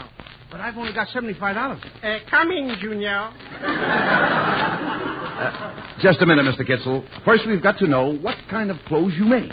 Well, now, right here over my arm, I got a coat that I just now finished for Fieber McGee. And you know something? With this suit, I'm giving you free of charge 3 pairs of suspenders. I don't wear suspenders. Well, how do you keep up your pants? My stomach establishes a beachhead, and the rear guard holds it.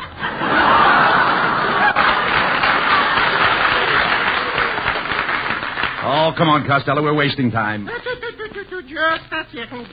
a second now, boys. You haven't seen all my stock yet. Why, I got here toothpicks, candlesticks, and all kinds of knock-nicks, freezers, tweezers, and powder for your beezers, doorknobs, corn cups, and rubber plugs for bathtubs. Not to mention sickles, pickles, flags, tacks, mirrors with cracks, glue, stew, and poo-poo to you. And the dawn comes up like thunder from the landlord.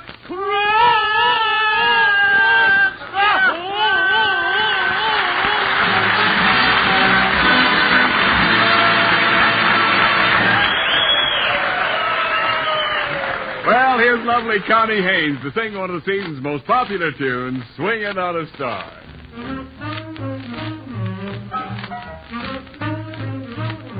Would you like to swing on a star, carry moonbeams home in a jar, and be off than you are?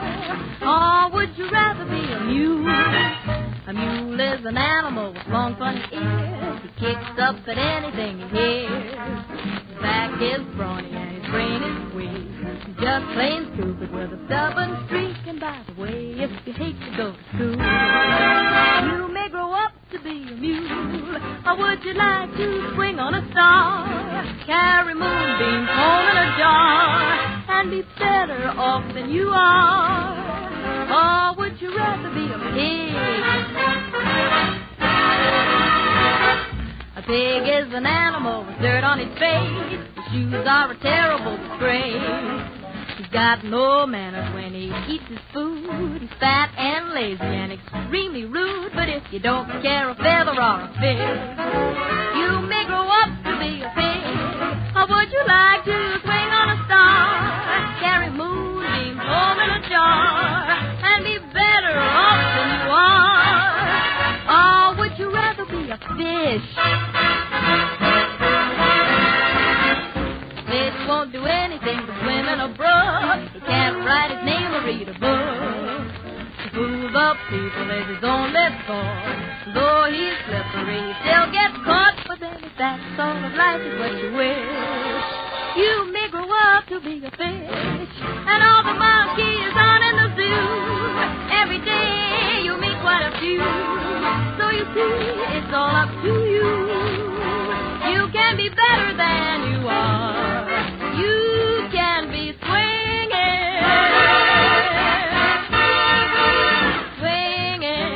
on a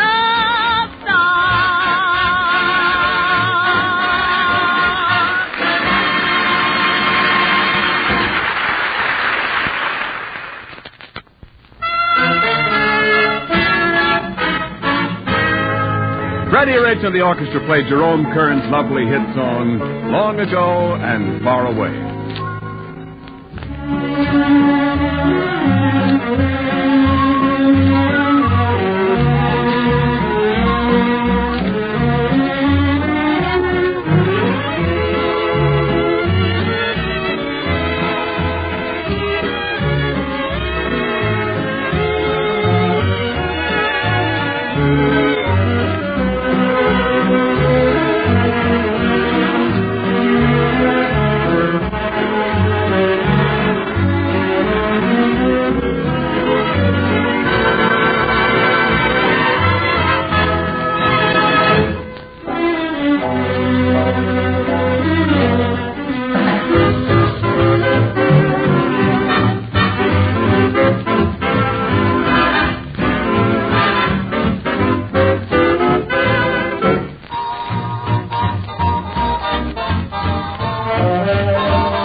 Costello, will you settle down and go to sleep? What's the matter with you? I don't know what What's the matter with you? Huh? Oh, I can't sleep, Abbott. I'm worried about how to invest my money. Oh, that's ridiculous. Just look at you. You're letting us get on your nerves. Your eyes are all bloodshot. Oh, they are? Yeah. Give me the mirror. Hey, what do you mean, Abbott? My eyes ain't all bloodshot. They're not? No, only the whites. Listen to me, Costello. There's only one way to settle this. Tomorrow morning, we're going down to the bank and invest your $75 in war bonds. I got enough war bonds now. You can't have enough bonds, Costello. Bonds mean security for you and your family. Just think, you put $75 in a bond now, and in 10 years, it's worth $100. Abbott, I think you got something. Sure. I'm going to go right down and buy bonds with the dough. That's the way to talk.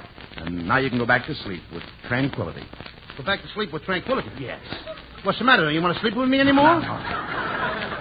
Oh, boy. I'll buy those bonds. I'll have a lot of money in 1954.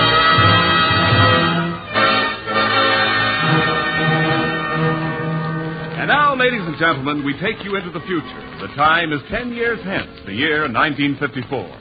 The scene is the futuristic, prefabricated, air-conditioned home of Lou Costello. The mother speaks.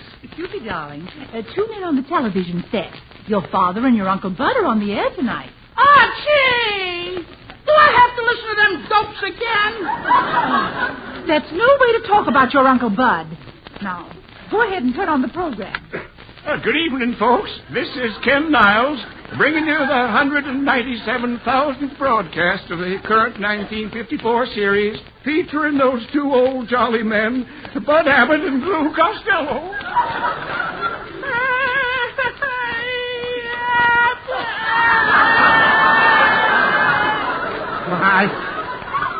Why, look at you, Costello. Well, where have you been? Talk sense. You realize I'm trying to organize a baseball team? Ain't you got that team together yet? Yep. I finally got them together. Boy, Jiminy. Yeah, but the players nowadays surely have funny names. For instance, who's on first? Who is? Yes. Yes, what? No, what's on second? Why did you turn off the program? Every week, the same thing. They haven't changed their jokes in 10 years. Gee, Mom, it's 6 o'clock. Hey, Mom, it's 6 o'clock. The planes are coming in from town. There goes Mr. Sherman, the banker.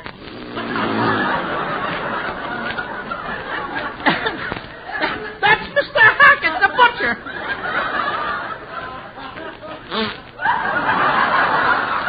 That's my pop. Oh, get your boat. Hidden tram. Here comes somebody down the street with a lantern on the road. Oh, it's your Uncle Bud. Hello, Uncle Bud. Where's Lou? Oh, he's working late at the office. His work has been piling up on him. But I thought he just hired that new red-headed stenographer. Yeah, that's why his work is piling up. Whatever happened to Ted Collins? Will you be quiet? Oh, Uncle Bud, I hope you're staying for dinner. Yes, I think I'd better. After all, it takes me 10 minutes to fly from Hollywood to Denver. 10 minutes? That's why you get Uncle Bud for buying that used rocket ship for months. What are we having for dinner tonight, Mommy? Porterhouse steak boiled in creamery butter. Holy mackerel. Again? Can't we never get nothing to eat but steak and butter and steak? It's driving me crazy. Why can't we have some of those new beans with zippers? Come in. Good evening. Is this the futuristic, prefabricated, air-conditioned residence of Mr. and Mrs. Costello? Yeah? I am Mr. Blank from the bank. Thanks. Back in 1944, Mr. Abbott and Mr. Costello purchased a number of war bonds. Those bonds have matured now, and I'm here to pay you off in cash. Oh, isn't that wonderful, Uncle Bud? It sure is. Yeah, Uncle Bud. Now you can get that mink toupee you always wanted. Now, if you'll just sign the bonds on the back, I'll give you your money. There's my signature. There you are. There's mine. And I'll also sign for Costello. That's froggery. So my old man says. And now, as you remember, the little boy here is the beneficiary on these bonds, so we'll have to have his signature. Oh, of course. Cupid, cut out the most. I won't sign. What? I'm not going to sign. You won't sign? How dare you say such a thing? The way you've been acting lately, I don't know what's gotten into you. What's the matter with you? Oh, I'm a bad boy. Oh, you just wait till your father gets here. Oh, Uncle Bud, snap on the Picoscope screen fuse at the back door. Well, all I can see is the garbage can. That's my pop. Hello, dear. Hello, Hammer. Hello, dear. What an exciting day I had at the stock market. Yeah. 7 Up is up to 7 3/4. Well, I near got up with that myself that time, didn't I? yes. You're just in time, Costello. This man here is Here to pay us the money on those war bonds that I talked you into buying 10 years ago. And your son Cupid refuses to sign the bond. Oh, yeah? Yeah! Oh, yeah? Yeah! Oh, yeah? Yeah! What a stubborn kid. I might as well talk to myself.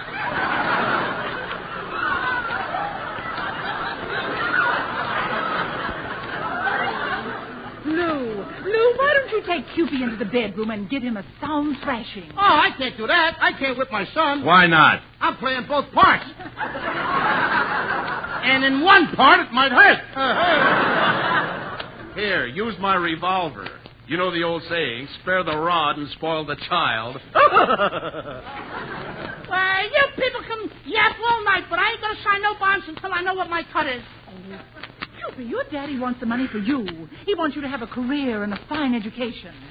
I don't care what... Excuse me. I don't want no education. I don't want no education. I want to be my father. I don't know what part. Look, Cupid, if you'll sign the bonds, we'll give you all the money. Well, I wasn't gonna. But you took me into it. Well, folks, you've made a wise decision in turning the money over to the boy. Because you know, if anything should happen to the little fellow, all the money goes to the survivors. Get it? Well, good night, folks. Good night, you little... Well, Lou, you heard what the man said. If anything happens to Cupid, all the money goes to the survivors. Do you get it? Yeah, I get it. And I get it. And I think I'm gonna get it, too! Let me on it!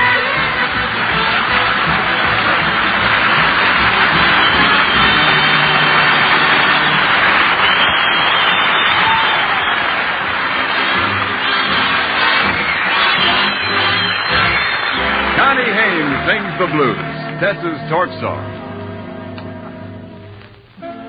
Here is a story about a gal. Folks called the tortured tip because she trusted. Her heart got busted. Love made her life a mess.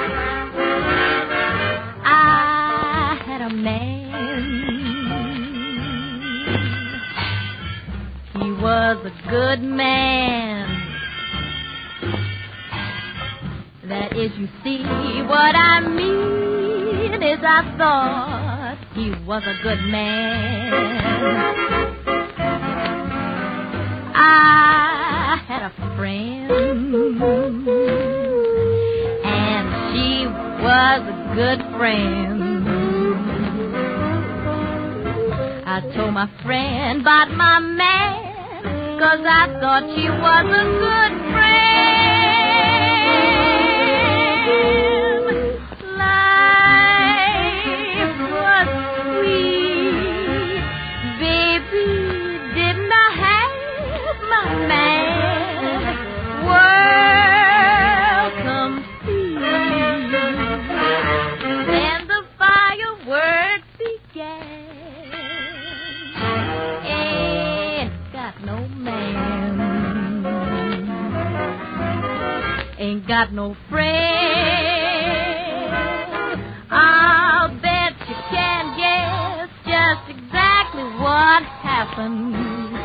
That was the end of my friend, the end of my man, and almost the end of me.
Thank you. Here's Abbott and Costello for a final word. Thanks, Ken. Good night, folks. Good night, folks. And I want to say good night to little Eunice in the hospital in Pittsburgh. Get well quickly, honey. Get well for Abbott and I.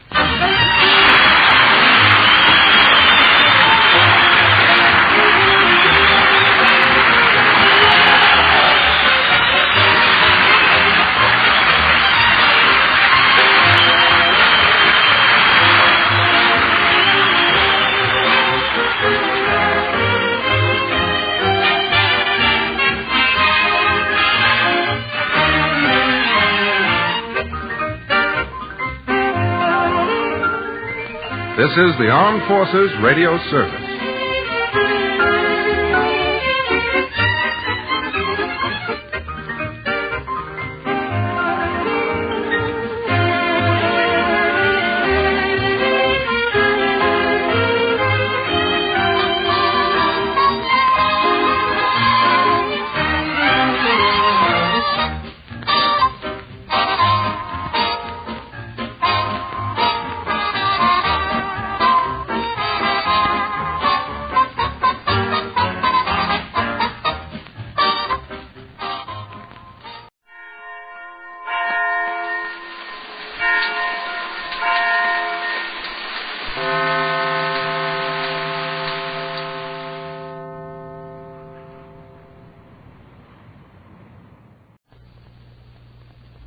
Ladies and gentlemen, the secret word tonight is people. P-E-O-P-L-E. Really? You bet your life.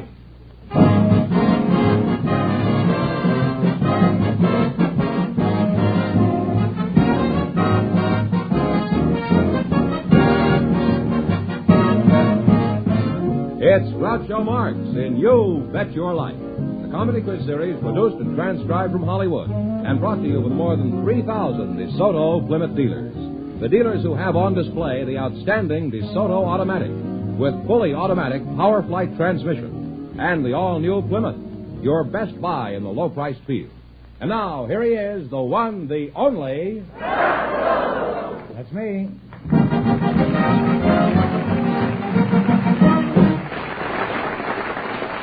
Well, here I am again with $1,000 for one of our couples. We have some young single people for you tonight, Groucho. For me? Well, for you to talk to. Miss Virginia Harbin and Mr. Chuck Wallace. So, folks, would you come in, please, and meet Groucho Marx. Well, welcome, youngsters, for the DeSoto Plymouth dealer. Say the secret word and you'll divide $100. It's a common word, something you see every day, I presume. Virginia Harbin, that's you, huh? That's right. Are you married? No, I'm not, Groucho. Are you engaged? No, I'm not. Are you over 21? Yes, I am. Chuck Wallace? That's correct, sir. Oh, how old are you, Chucky boy? I'm 31, Groucho. 31? Well, say, you're a pretty young-looking kid for 31. How tall are you, Chuck? 5'6". Mm-hmm. That must be why they call you Chuck, isn't it? Because you're short for Charles? That's right. Well, Virginia, let's get back to you. What sort of work do you do? I'm an employment interviewer at the Bureau of Occupations at UCLA. Oh. What do you do at this place? I try to find work for college students. Uh-huh. We try to match the employer's requests with the students' requests as to the type of jobs that they're particularly interested in doing. That doesn't seem plausible. I never heard of a college student that was interested in work. How about salary? I should imagine college students are pretty practical. What do they want to start with? $50,000 a year and free parking? No, I don't think so, Groucho. I think that they're really more interested in the job and the opportunities that the job has to offer more so than the salary. Is that so? In other words, you don't think they're interested in money? And you expect an employer to hire a nitwit like that? No, I think that they really are interested in the money, but I think, too, that they're interested in the opportunities that the job has. To meet the boss yes. And the other people who work in the office. The male ones, I mean. I think so. Where do you work, Chuck? I work at the Flamingo Hotel in Las Vegas. Oh, you work in Vegas, huh? Yeah, that's right. No wonder you're short. I go up there occasionally. I've stayed at the Flamingo, and last time I was there, I stayed at the Desert Inn. They have a golf course there. What is your job at the Flamingo? Are you the little fellow under the roulette wheel that makes it stop on the wrong number? No, I'm the masseur there. Masseur? Oh, you're a Frenchman. Well, Good evening, monsieur. Monsieur, what do you do in this place, monsieur? Well, I give the steam baths, the rubs, and the oxygen there. You give the oxygen? Is That's this after they play or before? Well, have you always been a masseur up there? No, I was a lifeguard before that, Groucho. That's kind of a strange job in Vegas, isn't it? When a man jumps in the pool up there, the last thing he wants to be is saved. Is it pretty hard work, Chuck? No, it's fun. The lifeguard? That's right. In fact... you dive after pennies like they do in Hawaii? Well, in a way, yes. There was a rumor going around the hotel that... There were a number of them when I was there. They finally threw me out of the hotel. Well, anyway, this rumor was that if anyone would throw a silver dollar into the pool before they'd go into the tables, well, they'd have good luck that night. And how does a rumor like that ever get started? I started it. Well, congratulations. Thank you. Finally found somebody who was crookeder than I was. Well, Vegas is certainly a fabulous place. Are there any more little traditions like that one about throwing the coins in the water? Well, there's a rumor going around the Flamingo now that if you come down to the health club and get a rub, and give the boy a silver dollar to rub your arm, you'll have a... That's you, eh? Well, that's right. Well, Mr. Wallace, I hope you won't be offended by this, but my guess is you're about as straightforward and honest as a Las Vegas slot machine. Well, you make an interesting and attractive couple, and I'd like to go on talking to you, but now it's time to play You Bet Your Life. We start you off with a $100 bankroll. This is right up your alley, isn't it? Mm-hmm. Which you try to bill as high as possible. Each time you miss a question, you lose half of what you have. You can quit whenever you like. Is that clear? Yeah. Okay, let's see how much money you can make. You selected music. And remember, the more the question is worth, the harder it is. 50. Okay, $50. What musical instrument does Vladimir Horowitz play? Okay. Talk it over. Your partners. And if you don't know, guess. Do you have any idea? Take a guess. Violin? No, you're close. It's a piano. That's pretty close. They're next to each other in the office. Well, you lost half your bankroll. You still have $50. Now, what do you want to try? 60, 80, 10? 40? Okay, whatever you say. $40. A few years ago, a famous clarinetist had such men in his band as Gene Krupa, Harry James, and Lionel Hampton. He was known as the King of Swing. Who is he? Artie Goodman. One answer. I guess you're right. Go ahead. I think it was Benny Goodman. Oh, you just nosed under the wire. That's right. Well, you now have $90. Chucky, maybe you better let her answer. Yeah, I think you're right there, Ralph. This girl goes to UCLA. Now you have $90. Now what do you want to try? Can we try the 70? Okay. $70? 70? The orchestra will play a familiar song. You tell me the name of it. Play, Mr. Meekum.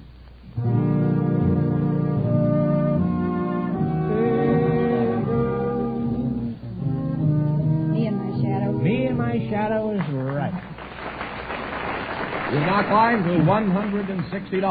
Shall we try the 90? The 90 is right off the boat. We just got it in today. Good. Going to try the 90? 90. The orchestra will play a song by Cole Porter. You identify it. Jack? Just one of those things. Just one of those things. What is Just it? one of those things. That's right. Once again? Just one of those things. That makes 3 of those things. That's right. And you wind up with $250. Well, thanks and good luck from the DeSoto Plymouth dealers. And I hope you're very happy together.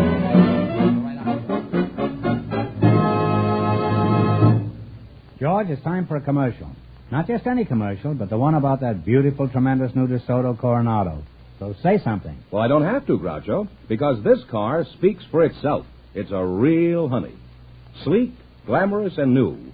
The DeSoto Coronado is a 170-horsepower beauty with a Sierra beige top and a Cadiz blue body that's just the greatest. And the Coronado's got a new chrome and stainless steel setup that makes it look even longer and lower, if that's possible. Yes, this Coronado is a real work of art. And to prove it, we put the name on the rear fender in shiny chrome. Up front is the famous Fire Dome name, proof that the Coronado offers the same unbeatable performance as all the other DeSoto automatics. Inside, this car is like nothing you've ever seen. It's so beautiful. The cream seat bolsters are the finest top-grain leathers, a perfect blend with the pale blue of the weave-patterned corded nylon upholstery. George, that car is so lovely. I wonder if it's doing anything after the show. Well, Groucho, I hope it has a date. A date with a lot of those nice people out there. A date at their DeSoto Plymouth dealer showroom to see for themselves that the beautiful DeSoto Coronado is another proof that DeSoto puts you ahead automatically. Remember, the dealer who sells the stunning DeSoto Automatic also sells the high-style Plymouth.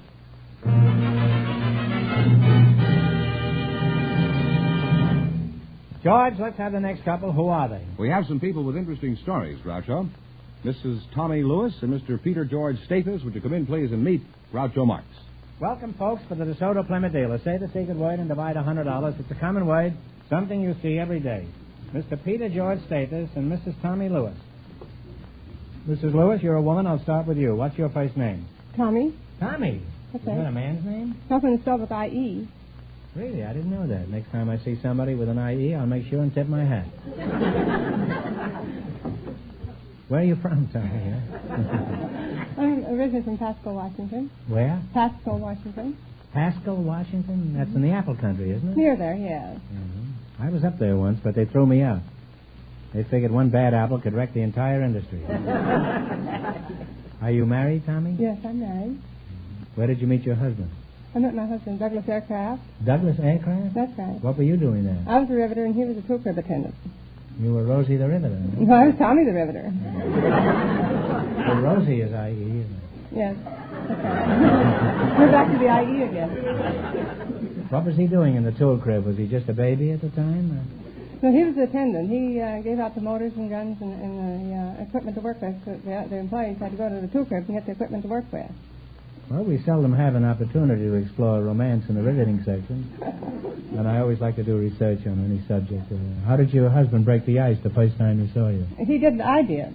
I went up to the tool crib and asked him if he had a high-speed motor with a loose chuck. He said he had the motor. You're lucky he didn't call a policeman, huh? Yes, I think so. What is a high-speed motor with a loose chuck?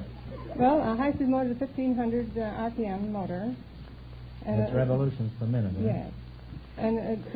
what they're having in Puerto Rico, huh?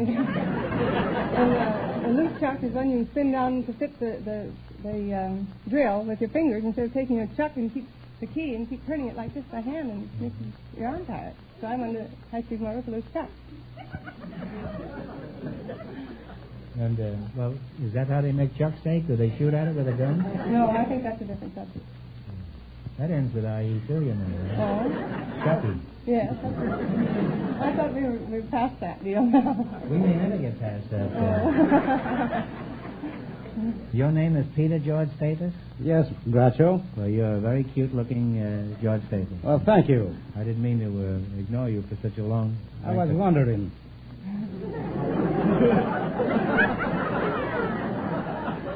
I wasn't really ignoring you. I was merely occupied with a ricochet romance. Can you sing that song, Tommy? No, I don't sing. They play on the black notes and play on the white notes, but I always sing in the crack. Well, I have no answer for that. What sort of work do you do, Peter? I'm a restaurateur. A restaurateur, huh? Yes, sir. Really? I've been arrested many a time. Do you have frog's legs? Yes, sir. Let's see them, huh? That would be.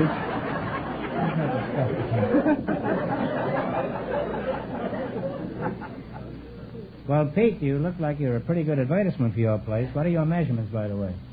Well, I measure 5 feet 5 inches, and I weigh 210 pounds. Is that strip for Jim? Yes, sir. Well, you're a fine figure of a man, Pete. Thank you. My advice is stay out of dark alleys. You'd certainly be an easy man to roll.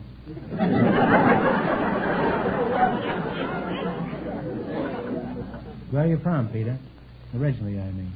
I was born in Greece, in the island of Kythera. Kythera, huh? How is it so many Greeks are good restaurant operators? Is it just a coincidence, or because they happen to be experts on Greece? Well, well, Groucho, is like this. That's an old joke, you know. Every Greek boy is born with a spattle and a spoon on his hand. A spattle? What kind? A whiskey spattle? No. It's the one that you stir a stew or a soup or anything that you want to make in a deep casserole. Well, let's talk about your place, Pete. Where is it? Well, my place is located at 701 East Ocean Boulevard in Long Beach. No. The Seafood Grotto. And if you really want to enjoy the finest seafood, you better come down or call Long Beach at 76748, and you'll have the finest seafood you ever had any place. Well, I'll give you a ring. Suppose a halibut answers. Do I hang up? How do you feel about seafood, Tommy? I don't like it. Fish tastes too much like steak. Fine partner I have. Why I choose you. Well, my advice is, after that, don't eat at Pete's place, huh? You're liable to get a Mickey in your mackerel. Well, you're a very entertaining couple, and it's been real nice talking to you two. And now let's play You Bet Your Life. In the race for the $1,000, the first couple won $250, and the secret word is people. Now, let's see how much money you can make. You select a sport. And remember, the more the question is worth, the harder it is. What do you want to start with? Let's have $50. $50. That's a nice compromise. What do you call the last runner on a relay team? That's the anchor man. Yeah, you're right. It's the anchor man. But in the future, give me one action. But you may have a different version. Wonderful. Pete, and you're a pretty smart cookie there, huh? You now have $150. Now, what question do you want, Pete? Let me have it. Well, you can have an 80, a 10, a 100, 30, anything. 60. Let's advance it 10 more. Okay. Is that all right with you, Tom? Is that all right, Tommy? What do you call the area a football player aims for when he tries to kick the ball out of bounds near the goal line? One answer now. Oh, no. That's a coffin corner. That is right. It's the coffin corner. Your bankroll is now $210. Now, you can quit or you can go ahead. Let's take a chance. What do you want? What question? $70. $70. What do you call the basic rules and provisions of modern boxing? The rules of Love's-Bury rules is something of that type. The Queensberry rules. That's right, the Queensberry. The markers are Queensberry rules. Well, you were playing with it. We had to give it to you. And you now have $280. Are you a gambler? Well, let's gamble on it. Okay. Big one or a little one? 80. Let's have $80. $80. How many players on an ice hockey team? On an ice hockey team? 5. No. 6. Too bad. Well, you've lost half your bankroll. You wind up with $140. Well, thanks and good luck from the DeSoto Plymouth dealer. Sorry you didn't win.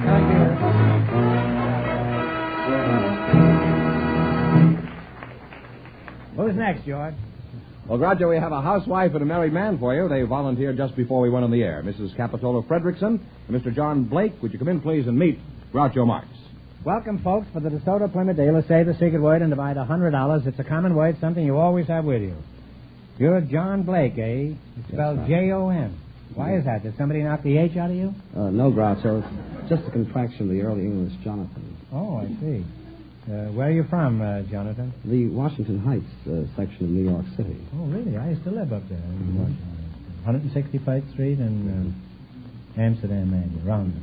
Mm-hmm. How old are you? It was about 100 years ago. I'm 27, Groucho. 27. Well, you're a fine-looking lad. Mrs. Capitola Fredrickson, huh? Fredrickson. That's you. Where are you from?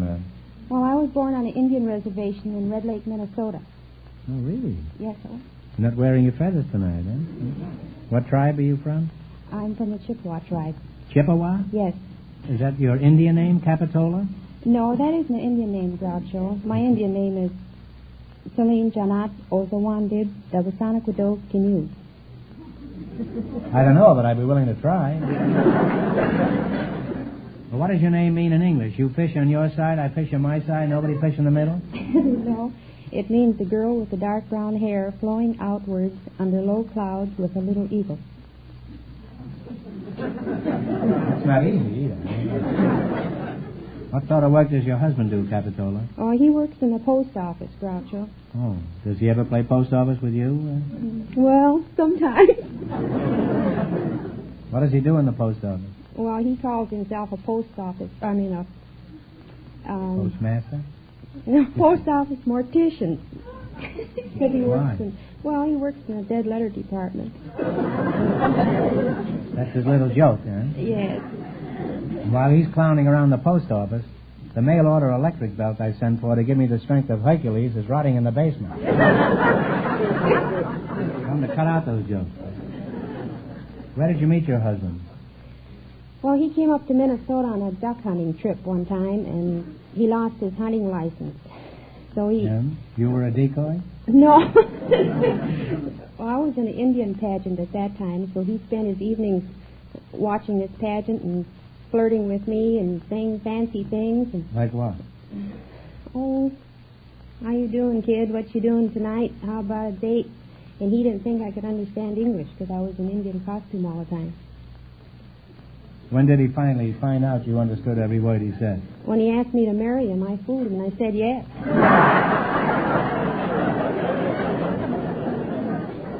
That's one question a woman can understand in 68 different languages. By the way, have you taught your husband how to speak Chippewa? Well, a short time after we were married, I told him, honey, I'll bet I can make you talk Indian. Talk in 2 minutes. And right after that, he declared war on them. He said, how? I said, see, I made you talk Indian already. You certainly have a variety of little jokes in your family. You know, I was up in Montana last summer, Blackfeet Reservation up there. I was up there. They were shooting a Western picture, some friends of mine. I went up to watch them. Had this big museum up there, this Indian museum, and I went in. Of course, I had my little girl with me, and I was interested, and she was. And we went there. There was a couple of dozen Indians in there looking at this exhibit, this Indian exhibit. They had moccasins there, and a canoe, and all kinds of blankets and things that they carry, the papooses, and these Indians were standing there, and they were fascinated by this stuff. Most of them had never seen any of these things. I had been in a Western picture with a lot of Indians in one of our movies. And I was explaining to the Indians what all these things were for. It's really incongruity that had me standing there from New York City explaining to the Indians about their own paraphernalia. There's no joke to this, but I thought it was a kind of an interesting piece of Americana. Now, John, occasionally I like to sound people out on their hobbies. Do you have any particular ones that we could discuss? Yes, I do, Groucho, but... What do you do? What is it? I paint with salt and pepper. You paint with... What do you mean you paint with salt? What do you paint, steaks? No, Groucho. I paint portraits of pretty girls, landscapes, and so forth. You know. Now, this is modern art. You have to take it with a grain of salt. Have you sold any of these salt and pepper pictures? Yes, quite a number, Groucho. As a matter of fact, a few of them are in some of the finest bars in Hollywood. Well, so have I been, but I can't paint. Well, how much do you get for these? I asked $500 a picture, Groucho. No, you haven't answered my question, John. Oh, well... So how much do you get? I asked $500, but I got $30 for my last. Oh. Now we're getting down to basic facts here. Yeah. What kind of work do you do, John? I'm a window cleaner, Groucho. A window cleaner? Is that so? Oh, yeah. What kind of windows do you clean? Dirty ones. That's a pretty good joke. I'm just surrounded by feeble jokes here tonight. Now, I'll bet $5 that I can teach you to talk Indian in less than 2 minutes, okay? I'll bet you can. No, you weren't supposed to say that. You were supposed to say how. Okay, here's your $5. You're getting too sharp for the old quizmaster. Well, it's been fun talking to you two, but I'm sure you'd rather win some money. So let's play You Bet Your Life. In the race for the $1,000, our first couple, Chuck Wallace and his partner, are still leading with $250. Let's see how much money you can make. You selected movie quiz. And remember, the more the question is worth, the harder it is. What do you want to start with, and one answer between? Okay. 70? 70? What is Henry King's job in the making of a movie? He's a director. That's right, he's a director. Okay. Your bankroll now contains $170. You want to quit? You want to go ahead? I want to go ahead. Okay. I do, too. All right. What do you want to try? Let's play 80. 80? 80, yeah, it's fine. All right. Who won the Academy Award for her portrayal of the title role in Kitty Foyle? Ginger Rogers. Yeah. Ginger Rogers is right. You now have $250. We'll try the 90. 90. Have you consulted this Yes. with Yes. John over here? Virginia Mayo's husband is also in pictures. What is his name? Michael O'Shea. Michael O'Shea is right. Your bankroll now contains $340. Here's your last chance to be the other couples. What do you want to go for? Well, 100. You're betting On 100. 100. Who won the Academy Award in 1946 as the best supporting actor in the picture Best Years of Our Lives? It was his only movie role. Oh, the anti. Yes. It was Harold. He's the amputee, the veteran, the veterans organization now, the disabled American veterans. Harold Kirby. I'm afraid I don't know The name is Harold Russell. You didn't guess the name. I'm sorry. How much did they win? And you wind up with $170. Well, that's not too bad. Thanks, and good luck from the DeSoto Plymouth dealers. Sorry you didn't win it.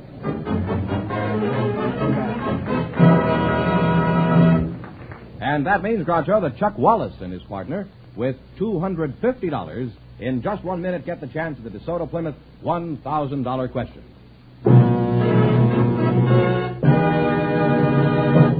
And here's the winning couple, Groucho. Chuck Wallace and his partner all set for the DeSoto Plymouth $1,000 question. Here we go for $1,000. I'll give you 15 seconds to decide on a single answer between you. Think carefully and please no help from the audience. In the year 1215, the Confederated Barons of England forced King John to sign one of the great documents of human liberties, the Magna Carta. For $1,000, where in England was this document signed? This is something you learned in school. Now talk it over.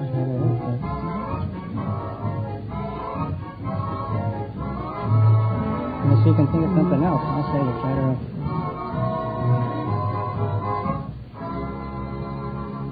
What is the answer you two have decided upon? Charter Oak?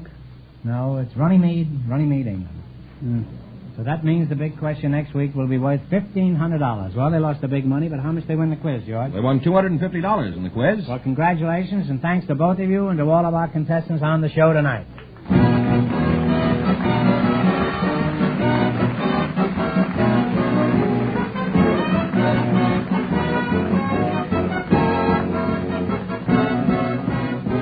Be sure to tune in again next Wednesday night at the same time for the Groucho Marx Show, when the big question will be worth $1,500. And don't miss Groucho's television show, also brought to you by the DeSoto Plymouth Dealers of America. And remember that the dealers who sell the outstanding DeSoto Automatic with fully automatic power flight transmission also have on display the remarkable new Plymouth, engineered and built to be your best buy in the low-priced field. DeSoto, Plymouth. Two great new cars, both products of the Chrysler Corporation. And when you drive in, tell them Groucho sent you. Good night, folks, and remember, just be sure to see the DeSoto Automatic.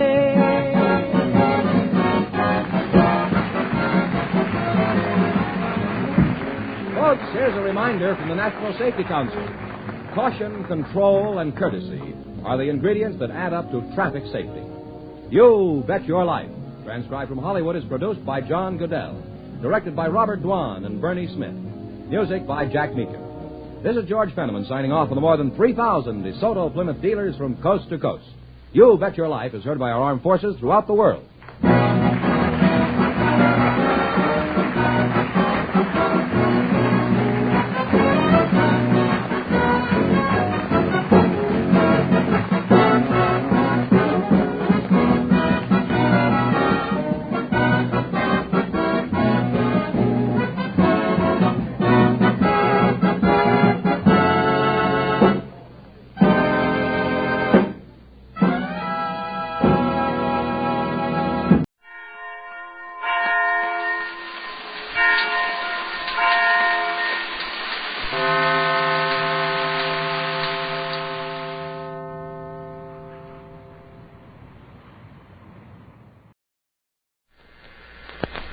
Well, sir, it's a few minutes past 7 o'clock in the evening as we join our friends on Virginia Avenue. And here are the three of them assembled in the living room. There, Sadie occupies a corner of the Davenport, and young Rush at the library table reads aloud from a volume of spirited fiction.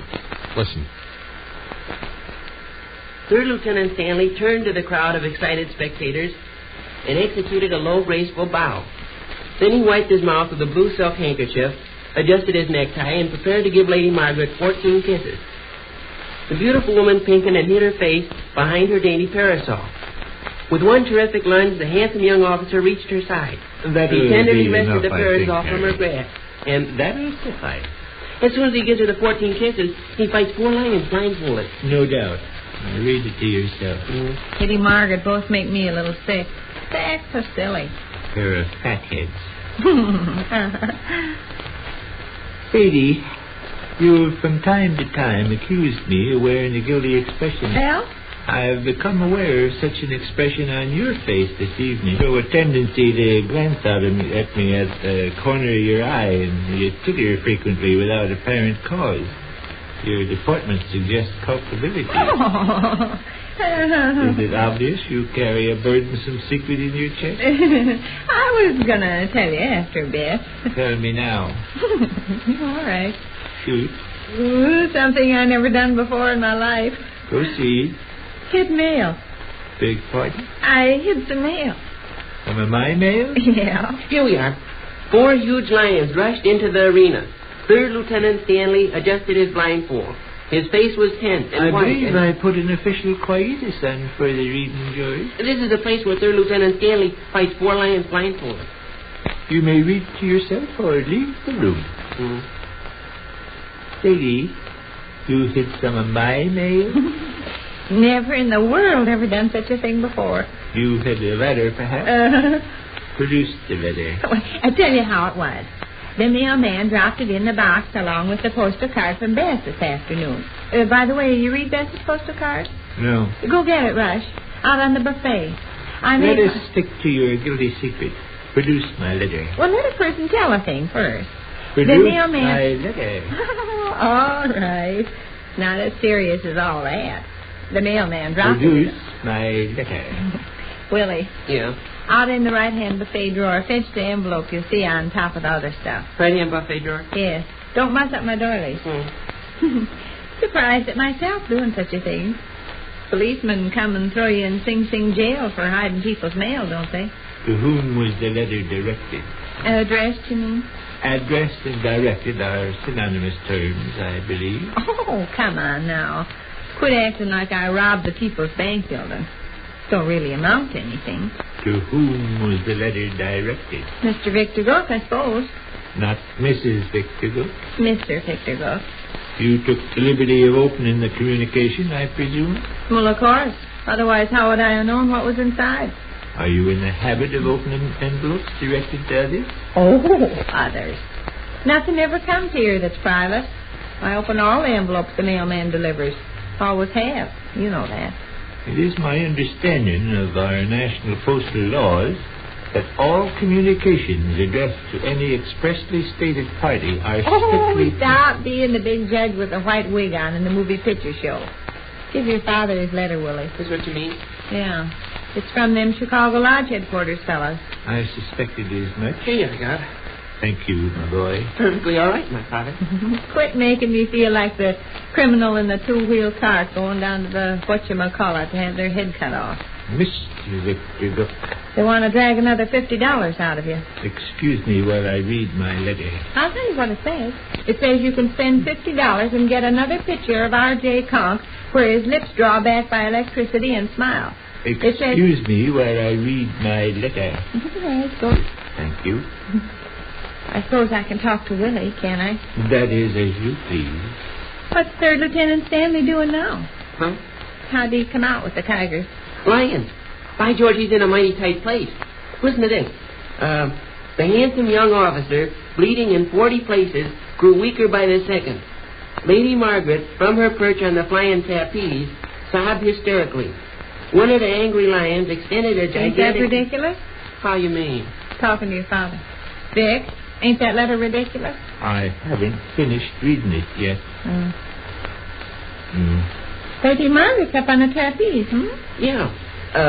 Lady Margaret, from her perch on the flying trapeze, sobbed hysterically.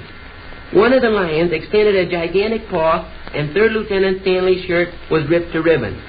2 other lions drew closer, and the fourth prepared to spring. Suddenly, the handsome young Finished it now? Huh? There, finished your letter?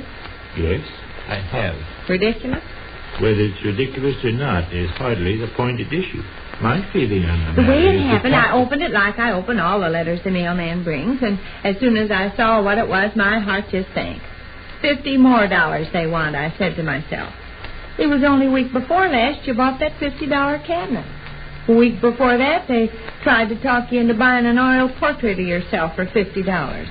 And then I thought of the lodge robes and lodge boots and lodge diplomas and lodge swords and lodge this and lodge that and lodge the other thing. My heart just sank. So you secreted another person's private letter in your buffet drawer. Oh, I was going to give it to you. I did give it to you, didn't I? You did. That's true. However, the case has certain angles. Done it on the impulse of the moment, don't you catch on? I was good and mad at them Chicago Lodge headquarters fellas. Hand me your letter one. Gladly. Let me read what it says here. I'm already aware of what it says. I've just finished it. You already have in your possession a large frame portrait of our revered founder, R.J. Konks, in which the eyes light up by electrical current. We are now announcing the availability of an improved portrait.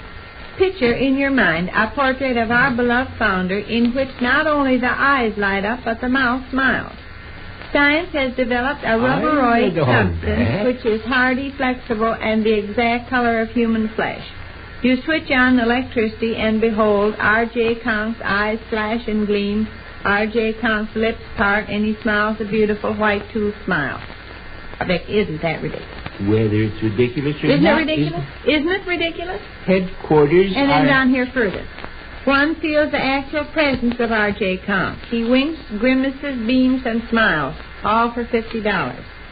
Sky Brother Art Bleep of our Prancing Pacific chapter, San Francisco, California, writes, Agricola, punk, adsit, fish, nomenclature, ad, libby, dumb, epi, hitch, sinus, trouble, non, Henderson, and so on and on and on and on. Sadie, Well, don't you see how I felt? My heart just sank. $50 more. We got lodge robes and boots and tassels and cabinets and plumes and swords and libraries and enough other trash to fill 10 gunny sacks. And here they come along and want $50 for a picture of some old man where he's got a rubber face that smiles and grins when you turn on the electricity. Don't you see how I felt? My heart just sank. Well, it is. You don't want this thing, do you? No. You positive you don't? Yep. You'll read that letter over again a couple of times and start getting interested, and before you know it, you'll be sending another check for $50. No, I won't say. Done it before. I won't this trip, though. Lodge headquarters have gone just a trifle too far with their money-making project. I agree with you. This offer is ridiculous.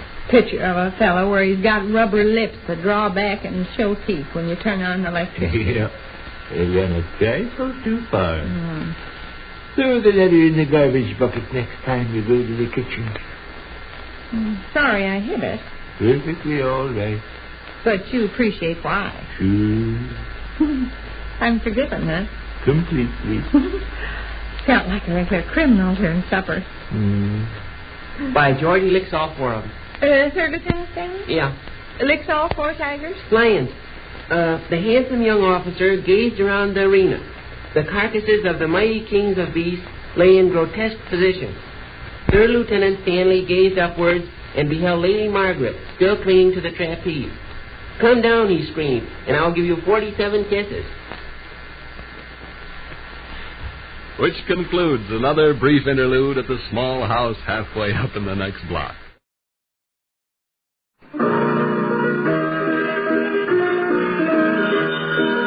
Duffy's Tavern, starring Archie himself, Ed Gardner.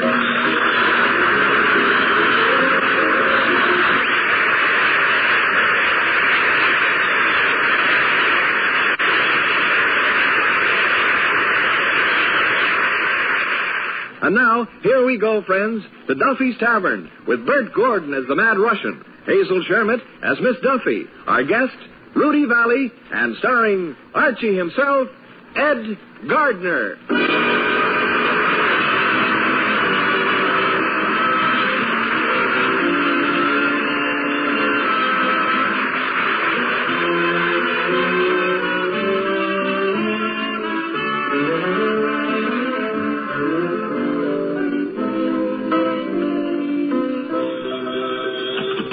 Duffy's Tavern, where do you late meet to eat? Archie the manager speaking. Duffy ain't here. Oh, hello, Duffy. How's business? The place is overflowing. Yep, the sewer's busted again. Yeah. Which reminds me, Rudy Valley's coming down tonight. Rudy Valley. Well, remember the time you bought your first radio and when you turned it on, you thought there was something wrong with it? Yeah, that's the guy. And how'd he get started? Well, he studied for 8 years before he found out he couldn't sing. By then it was too late to stop. Yes, sir, and he turned out to be very successful. Did he what? Did he save his money? Duffy, did you hear that? Even the operator's laughing. Duffy, at Yale, they used to have a song called Boola Boola. Since Valley went there, they call it Moola Moola. Well, look, I'll call you back. I'm busy writing a new radio show for Rudy.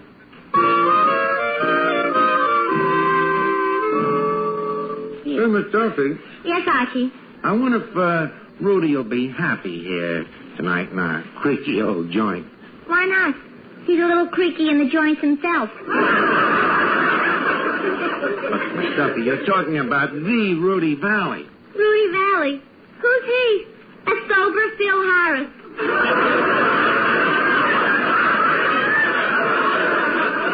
Miss Duffy, please, have a little reverence for the departed. Don't forget, a guy like Rudy Valley gives us prestige here. Take a look at this menu I wrote up for the occasion. Let me see it. Today only, the Rudy Valley Blue Plate, Connecticut Yankee Pot Roast, Vagabond Liver,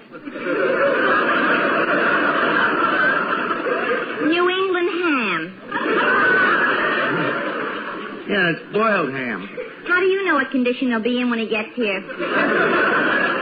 Miss Duffy, Rudy never gets in that condition. Say, Archie, a man just came in and dropped a penny in the peanut machine.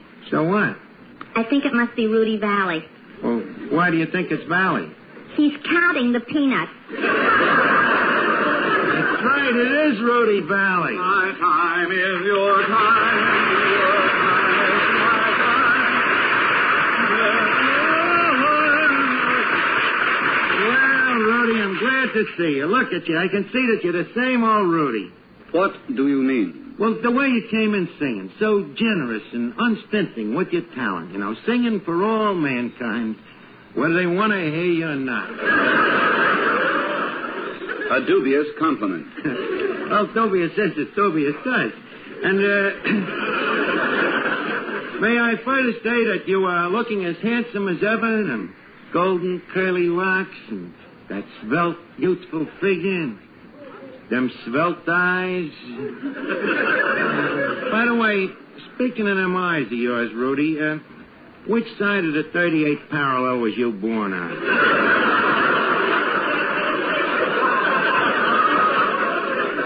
Archie, I shall ignore your insults. May I further say that you are the same old Archie? That's a lousy insult. Say, Archie. Yeah? I'd like to meet Rudy Valley. Well, why the sudden interest? You've been saying that you're young enough to be his daughter. So what? With Rudy Valley, anybody young enough to be his daughter is old enough to be his wife. Well, okay, I'll introduce you. Rudy, I know you came down here tonight to enjoy yourself, but this is Miss Duffy. Looks like a Harvard man. Gee, just imagine. Rudy Valley in person. That's right, my dear. You may now faint. Oh, thank you. Rudy Valley. That voice. Those nostrils. Still the steins to dear old maid sharp, so the rift is reed. Why, Miss Duffy, I didn't think you were old enough to remember the Maine Stein song. Are you kidding? This dame remembers the Maine.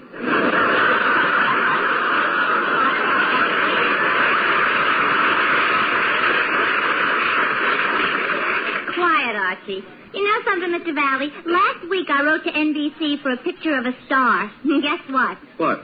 They sent me a picture of you. Oh, framed? I sure was. I wanted Cary Grant.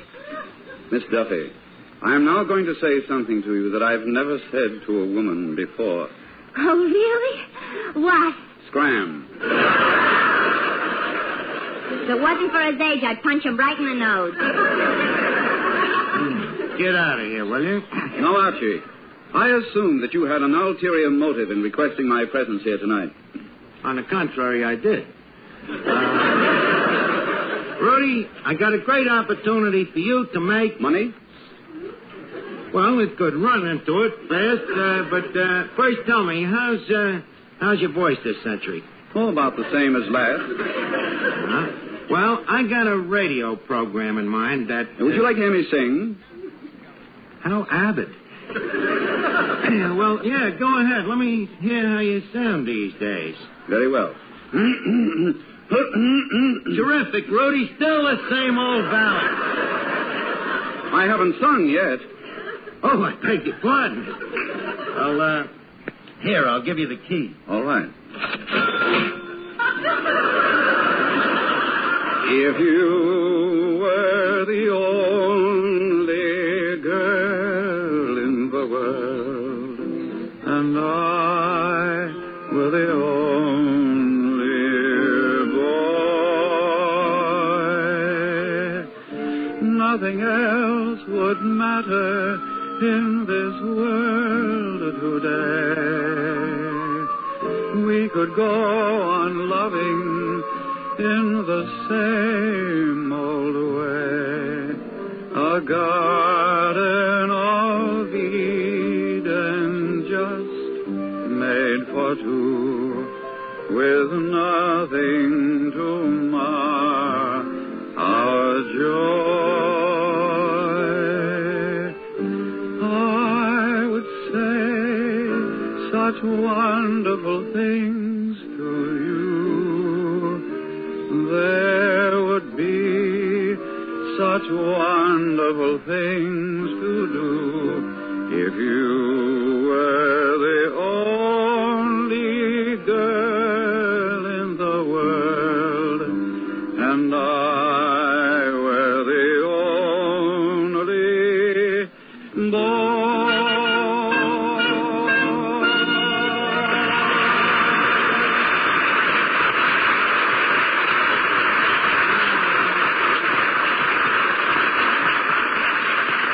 Bravado, sheer bravado. No, you sounded just like Carmen Lombardo. Another dubious compliment. That's what Carmen Lombardo said. But for radio, you know, just singing is old hat these days. You got to augment it up with something else. You got to be a singing cowboy or a singing disc jockey or a singing commercial. You know, that's where I got an idea for a frightening mystery. You are going to be a singing detective. A singing detective? Yep, sort of a combination Thin Man and Margaret Truman.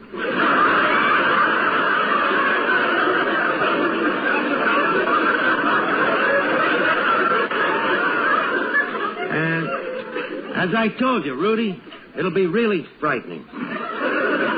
What about a sponsor? Stop worrying. Duffy will sponsor it. What about a script? Stop worrying. It's already wrote. Who wrote it? Me. It will be frightening. Stop worrying, will you? Well, what about the salary? Rudy, start worrying.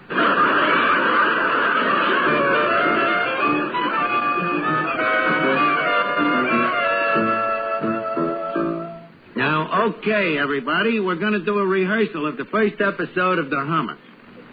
By the way, Howard Hull, you're the announcer here. I'd like you to read the commercials. Oh, joy. Now, with these commercials, you have to be subtle about them and kind of sneak them in. Sneak them in? Yeah. Okay, we're on the air. Ladies and gents of the radio audience, Duffy's Tavern brings you The Hummer, starring Rudy Valley. My crime is your crime. Now, a word from our sponsor. Suckers. Thank you. See the way they sneak them in? Now, we begin. I, Archie, am the Hummer's assistant. Him and me is a couple of private eyes, but we never cross each other.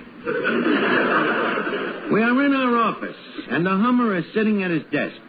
Before him is a book of poetry and a bottle. The book is unopened.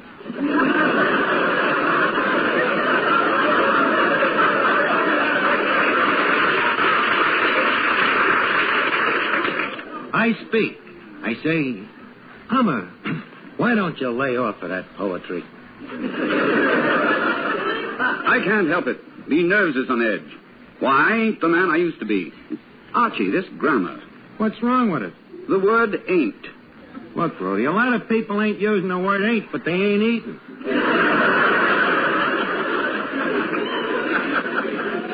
Now, continue. Now, we're sitting in our office when suddenly... Just a second. Hummer, what was that ring? The telephone. What a deduction. The man is positively psychopathiatric. Hello? What? Somebody's been murdered? Okay, we'll be right over. Let's go, Hummer. What's the address? Gazooks, I forgot to ask. Hello? Where? Oh, thanks.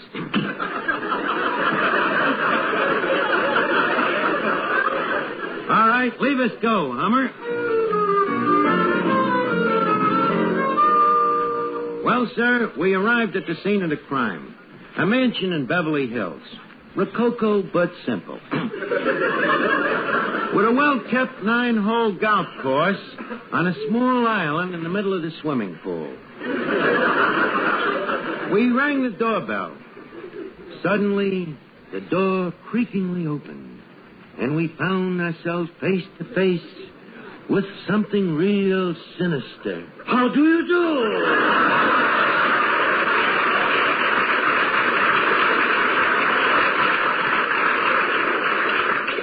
Tell me, sir, who are you? I am Rasputin, the Chinese butler. Well, I guess that clears you. Tell us, Rasputin, where is the late demented corpse? There on the floor. The dead one. Oh. 'Tis my master, Mr. Throckmorton. Forgive him for not rising. Well, Hummer, leave us examine the corpus delicti. Mm-hmm. Looks to me like he took poison internally. Poison? Poison? Then how do you account for this large ice pick stuck in his back? Hummer, you're a genius.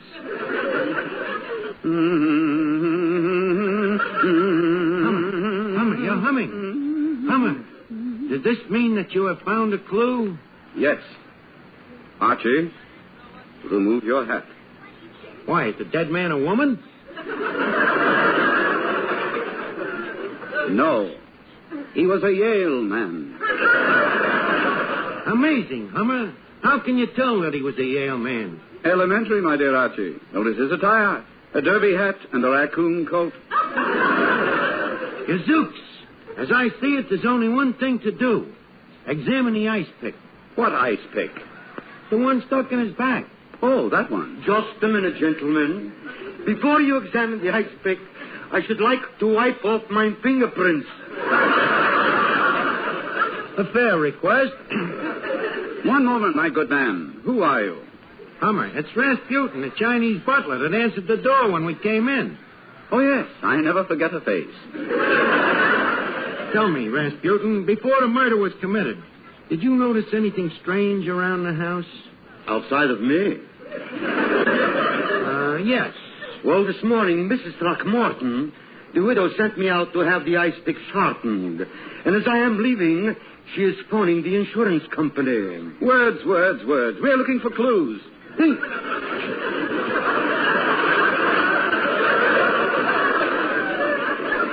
Think, my good man. Something unusual must have happened. Well, let me see. The widow also sent me out for a sawed-off shotgun and a bottle of poison. This is getting us no place.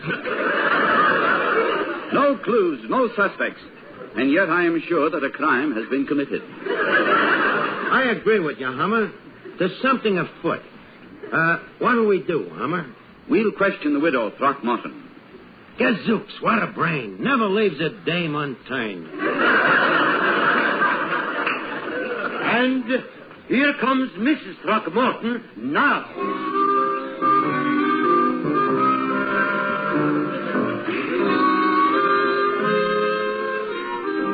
Hello, tall, curly, and nasal. Glad you could come up and see the body.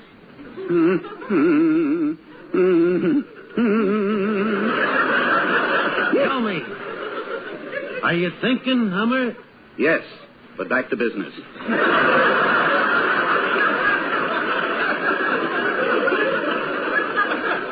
Widow Throckmorton, allow me to introduce myself. I am the Hummer, tracker of men.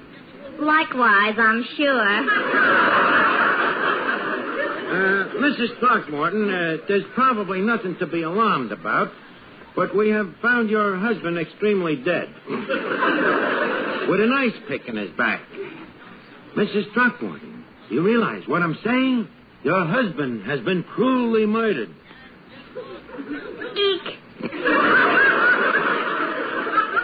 Mrs. Throckmorton, I hope you don't mind if we interrogate you. No, I love it.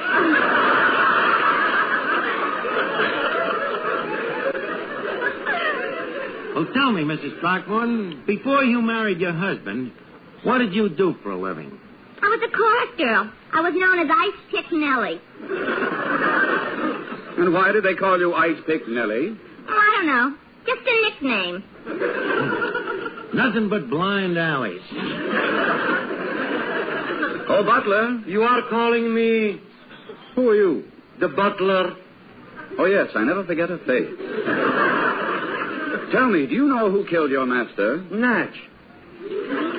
You do? Well, tell us. You think I'm a tattletale? Butler, you mean... I'm dummying up. There's something suspicious about this whole thing. It gets bafflinger and bafflinger. I've got it. I think I know we can find a clue. Where can we find a clue, Hummer? At Yale University. Why, of course. It's obvious. Shall we go? As the last rose of summer said to the other last rose of summer, leave us wither away. Okay, leave us wither away. Friends, if you want to wither away, eat at Duffy's Tavern. And be sure to try our steaks. The club steaks are personally clubbed by the manager. And now, back to our story. And so we arrived at Yale University, where the Hummer came face to face with his old dean. The dean spoke. How do you do? A dizzy dean. Dean, I regret to report that old Throckmorton, class of 1861, has been seriously murdered. You don't mean... Yes, Dean. But he was a true Yale man to the end. He died with his derby and his raccoon coat on.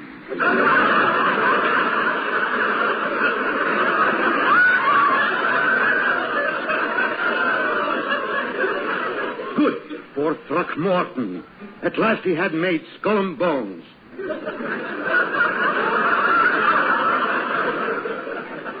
Tell me, what happened to him? An ice pick in the back. And, Dean, we thought you might know who killed him. I'll tell you who killed him. It was... Who? I'm dummying up. And so, once again, history repeated itself. The Hummer learned nothing at Yale.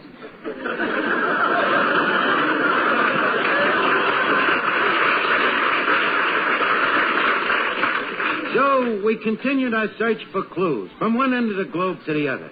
India, New Zealand, Hialeah, Asia Minor, Far Rockaway. Hialeah. We even went to Antwerp and talked to the Twerps. It was in Antwerp that we discovered that the ice pick was manufactured in Norway. This meant only one thing: Argentina. While we were sitting in a cafe in Argentina, a few strolling pampers came in and began to sing an old opera tune. Howard, an old opera tune. Friends, I'd like to take this opera tune moment to tell you about the drinks at Duffy's Tavern. Remember, a drink at Duffy's is good for your stomach. Ask the man who had one. Now, back to our play. And so we continued our search. From Stockholm to Oslo. From the Skagerrak to the Kattegat. Then, suddenly, the Hummer started humming. This could only mean one thing: Scotland.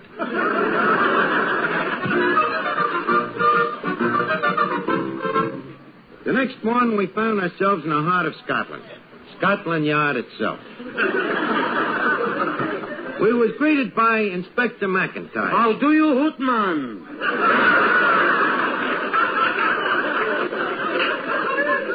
You are a Scotchman? In this sky, do you think I'm playing Little Lever? Oh, I'm sorry, Inspector. We have no time for fragilities. We're looking for clues. Well, you've got a bro, brech, mulech, necht, What sort of clues, Hootman, are you looking for? Inspector, we're looking for the cad who murdered a Yale man in his old raccoon coat. Was this Yale man wearing a derby hood? Aye. Is he having an ice pick in his back? Aye. Do you ken anything about the case? I'm dumbing up. And so the search went on. We left Scotland and sailed for Juneau, Alaska. Juneau? About the food at Duffy's Tavern? Just ask the man who's been there. He'll tell you where to go. Thank you, Howard. And we continue. After many months of fruitless search, we returned to America and the Throckmorton mansion. The butler spoke. How do you? Hey, it's you again. This man is beastly familiar. Archie, who is he? Hummer, don't you remember? It's Rasputin, the butler. Oh, yes. I never forget a face. Rasputin, is there any new clues? Only one. Yesterday we had some highballs, and we had to use the ice pick, but don't worry. We stuck it right back into Mr. Throckmorton.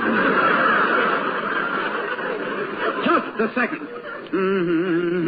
Quiet, everybody. The Hummer is thinking. There may be a solution to this crime yet. Europa, the solution. I have it. What is it, Hummer? Archie, take the corpse's fingerprints. Okay. Wait. Hummer, the corpse has no fingers. Only claws. What does this mean? Archie, remove his derby hat. Yank out the ice pick and tell me what you see. Gazooks, it ain't a Yale man at all. It's only a polar bear rug. Hummer, does this mean... Yes. There is no Mr. Throckmorton. There is no body. You mean... It was a perfect crime that was never committed. Hummer, you're a genius. Well, Rudy, tell me, what do you think of it as a radio play? What do I think of it? Yeah. Rudy, no. Rudy, stop humming at me that way. I know what you're thinking. Rudy, put down that ice pick. Rudy.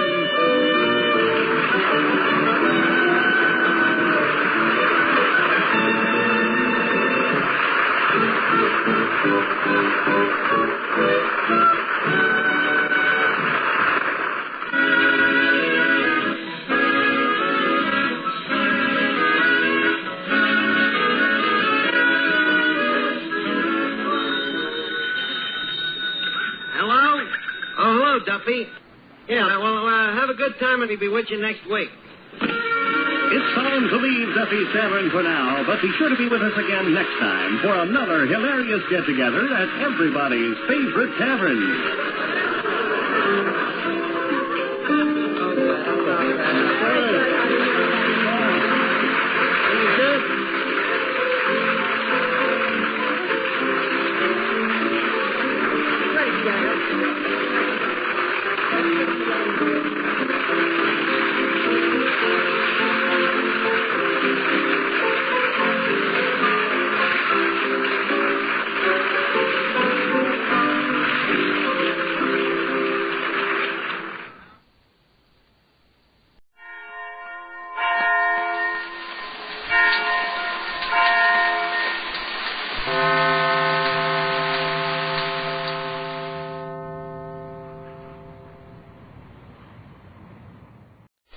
For a beautiful smile, the Life of Riley for laughs.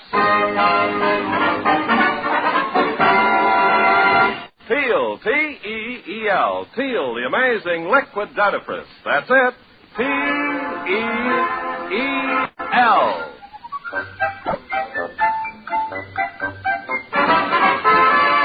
Teal, the amazing liquid dentifrice, brings you the Life of Riley with William Bendix as Riley.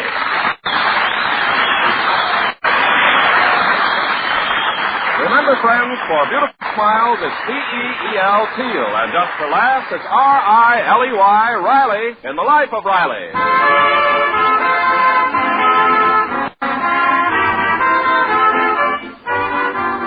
Chester A. Riley is a good husband and a loving father, but there's some who think he should have been born 100 years ago, judging by his stern Victorian attitude toward his 16-year-old daughter, Babs.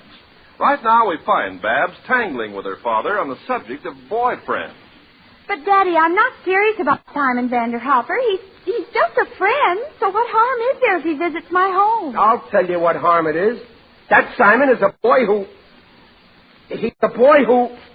Well, what? He's a boy, that's enough. He's a lazy loafer. He'll never amount to anything. But, Daddy, he's only 22. 22. Do you realize that when I was 22, your mother was supporting me and a baby? I mean, I was supporting your mother. This Simon is a loafer. Why, he is not. He's in business for himself.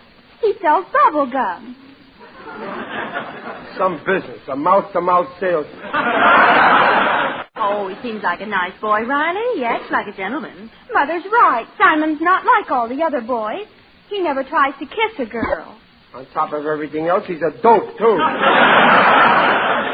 The main thing, I just don't like his face. Well, every man can't be good looking. You ought to know that.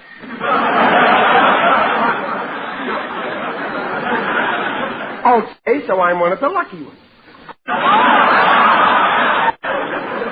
I mean, that Simon's face reminds me of a guy I used to work for back in Brooklyn. Skinflint Griffin, that was his name. Griffin? Yeah. Oh, the man around that candy factory. Yeah. Well, what's he got to do with all this? That Griffin hounded me every day I worked in that candy factory. 3 years I slaved for him. I was a chocolate milker. So what? That's in the past. So what, she says. I never told you why he fired me. He framed me. Said I drilled holes in 10 pounds of cherry chocolates and sucked out the syrup with a straw. Forget it. Yeah, forget it. Then I tried to get a job in a licorice factory, but he called them up and blackballed me. But, Daddy, what's all this got to do with Simon? I told you. Every time I look at Simon, I think of Griffin. When I think of Griffin, I get mad at Simon. So don't ever let me catch him in this house. Oh, but jeepers. That's final. My head is made up. Oh, Dad, let's not talk about it anymore right now. Oh, all right, Mother. Well, that's better. You see what a little sensible talking will do? Everybody gives their side of the argument, and then you do what I want, and it's all settled. That's what you call democracy.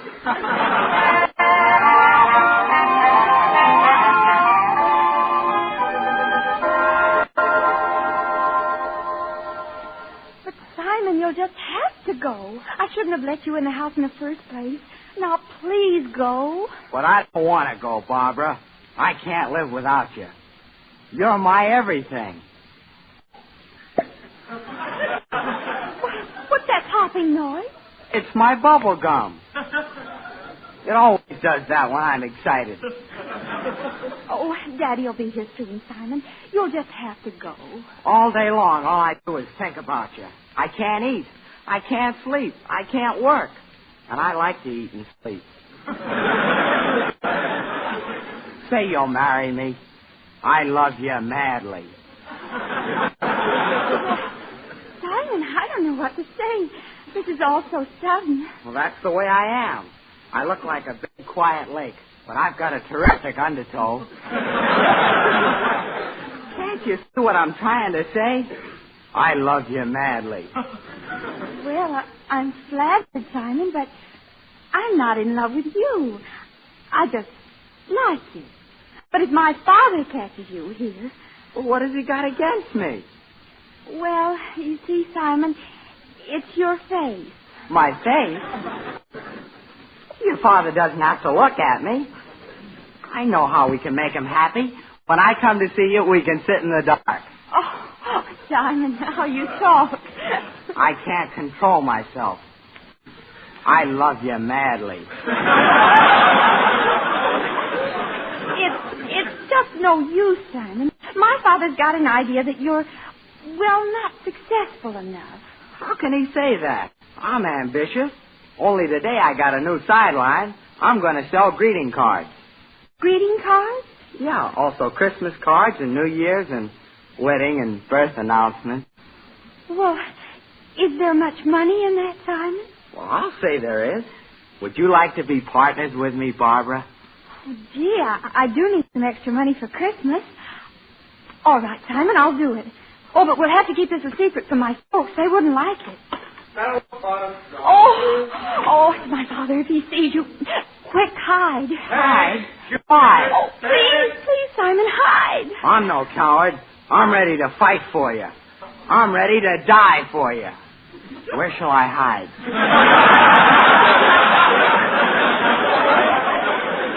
There. No, here. Behind the couch. All right. Oh, Fed, where? Oh, here you are. Oh, Daddy. Hello. What's the matter, Babsy? Why are you acting so funny? Funny? Me? Are you alone? Why do you ask that? I don't know. Well, anyway, I'm glad you ain't mad at me on account of I won't let you see that simple Simon. Believe me, I know best. Oh, Daddy, Simon's all right. Yeah, maybe so, but I'm allergic to him. He reminds me of that mean boss I had. Then I get a tight feeling in my brain like any minute something's going to snap. You see, just talking about it and it happens. Wait a minute. That wasn't my brain. That sounded like... That was bubble gum. Babs, are you chewing bubble gum? Oh, come in the kitchen, Daddy. I'll make your cup of coffee. Wait a minute. Where there's bubble gum, there's that blowhard Simon. Where is he, Babs? Where is he? Here I am, Mr. Riley, behind the couch. So, the minute my back is turned, you come sneaking in here. Get out from behind there, you couch slouch. Mr. Riley, if you'd only try to like me, I'll... Get out of this house. Yes, sir. I'm going. Goodbye, Barbara. Goodbye, Simon. Stay out. I don't want my daughter going around with no 22-year-old. And don't come back here till you're younger.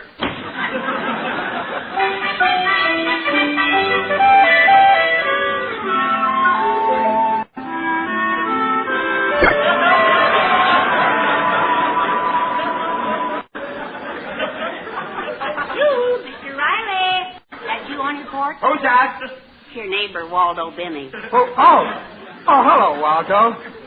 How are you tonight? Oh, my aching back.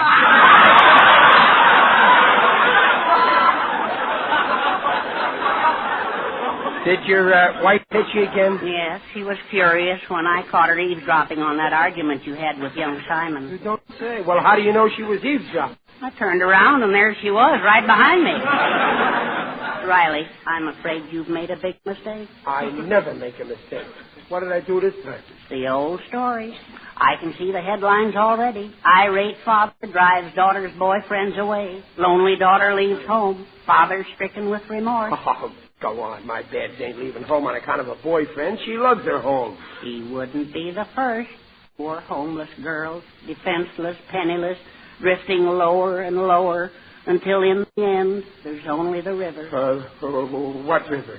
There's no river in Los Angeles. Well, they go to the river to... Waldo, stop it!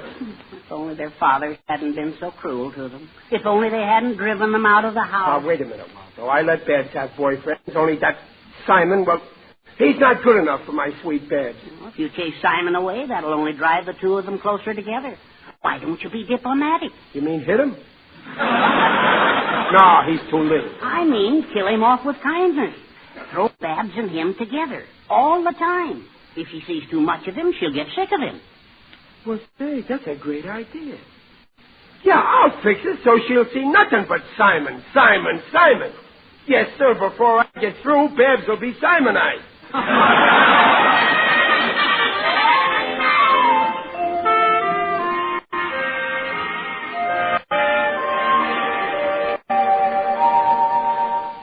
And then, Mother, Daddy actually threw Simon out of the house. Oh, that man. Hello, Dumpling. Hello, Patsy. Where is that sweet, darling Simon? Don't tell me he's gone. Why, you know very well he's gone. You made him go. I made him go? Now, what gave you that idea? Why, don't try to deny it, Riley. Your exact words were, get out and stay out. And that's why he left? Well, he's oversensitive. Babs, you gotta have Simon over again some night. I love that boy like my own son. Riley, did you get your head caught in the bus door again today? Daddy, you mean Simon can actually come here in the future? Well, who's talking about the future? We'll have him here tomorrow for supper. I'll invite him over myself right now. What's the little angel's phone number?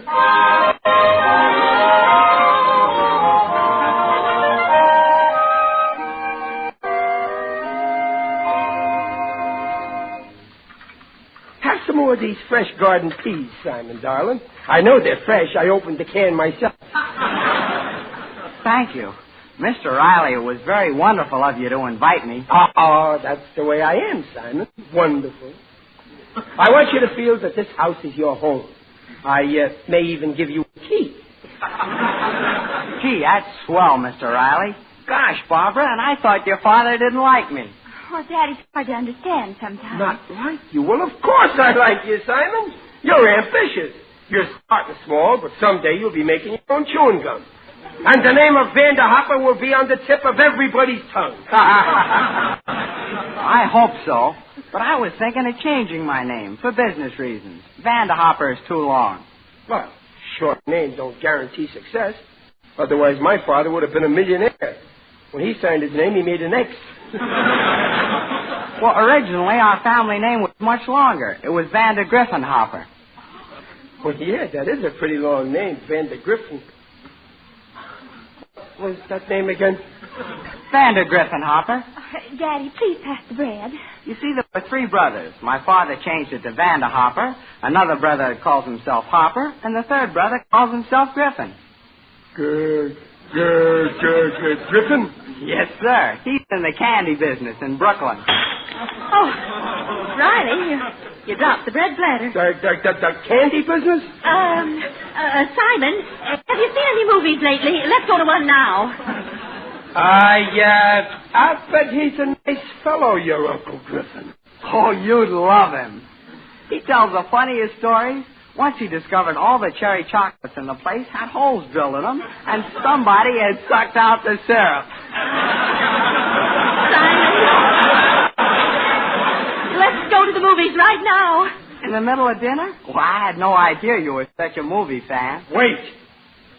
Go on, Simon. You were saying someone sucked out the syrup. Did your uncle tell you who? Yeah, there was some big baboon working for him. Now, I broke a plate.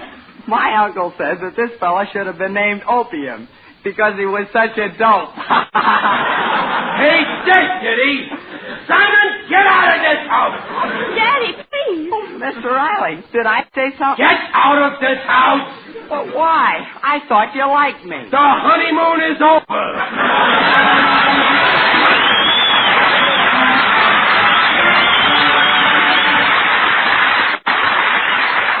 Seal is brought to the first act, The Life of Riley, and we'll return to Riley in just a moment. Meanwhile, this is Ken Carpenter. Are you using your present toothpaste or powder just because of its famous name?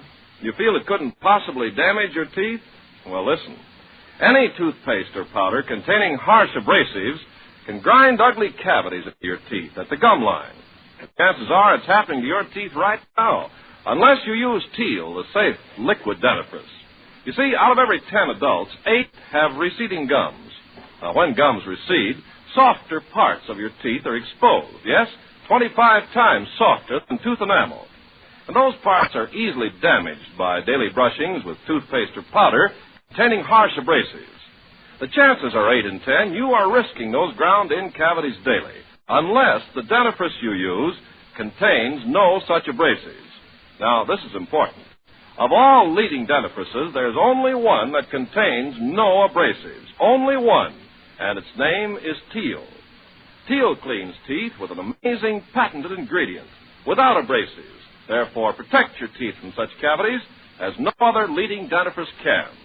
The Teal way takes 1 extra minute a week to make teeth look their sparkling best safely. Just follow directions. Remember, your whole family will enjoy Teal's foamy action, its tangy flavor. So insist on T-E-E-L, Teal, the liquid dentifrice.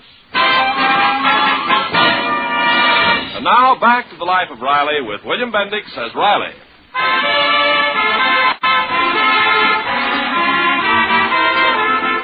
For the second time in 24 hours, Riley has thrown his daughter's boyfriend, Simon, out of the house. An hour later, Riley's daughter, Babs, slipped quietly out the back door carrying a suitcase. In the corner, Simon was waiting, breathless with excitement. Together, they rushed off into the darkness. Where? Nobody knows. Simon, I'm sorry you talked me into this. If Daddy finds out, he'll be furious. I don't care. I'm willing to take my chances, 'cause I love you. Oh, shh, so loud someone will hear you. Let the whole world hear me. I'll shout it at the top of my voice. I love you madly. Well, how much farther is it? Well, here we are now. See the sign? John Schweitzer, Justice of the Peace. Come on, Barbara. Do you think he'll do it? Sure. He's going to make money out of it.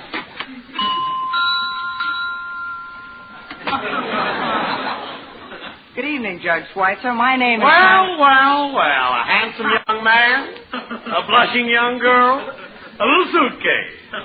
I know what that means. No, you don't understand. We don't want to get married. You don't?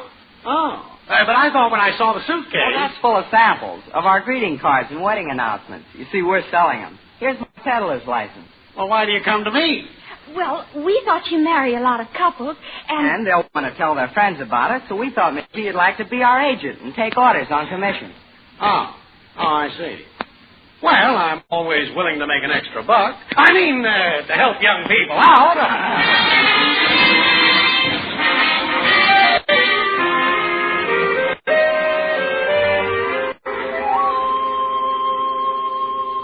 Oh, but you're so unreasonable, Riley. You can't just throw a boy out of the house just like that. Well, why not? Didn't your father used to throw me out of the house just like that? What's good enough for me is good enough for Simon. But it didn't do one bit of good. In the end, I married you. Well, I'll see to it that Bibbs don't make the same stupid mistake. I don't want to discuss it. But, Riley... Oh, now, who can that be? Oh, good evening. Come in. Who is it, Meg? It's your friend, Mr. Odell, the undertaker. The friendly undertaker. Greetings, Riley. You're looking fine. Very natural. Sit down, Digger. You look tired. Did you have a hard day? Oh, yes. I covered a lot of ground. I'm thinking of taking in a partner. The load is getting too heavy for one man to carry. You should try and relax during work, Digger. Take a few minutes off and stretch out somewhere. I don't dare. You see, I have a nearsighted assistant. Oh, I see what you mean. Oh, Riley, that was only a joke. I love humor. whimsical witticism, crackling wisecracks, pungent puns. I adore jokes. They're so gay. Well, I'm glad you're happy, Digger. What's troubling you, my friend? Digger, being a father's no cinch. All I get is trouble, trouble, trouble. And it'll never end. Oh, yes, it will.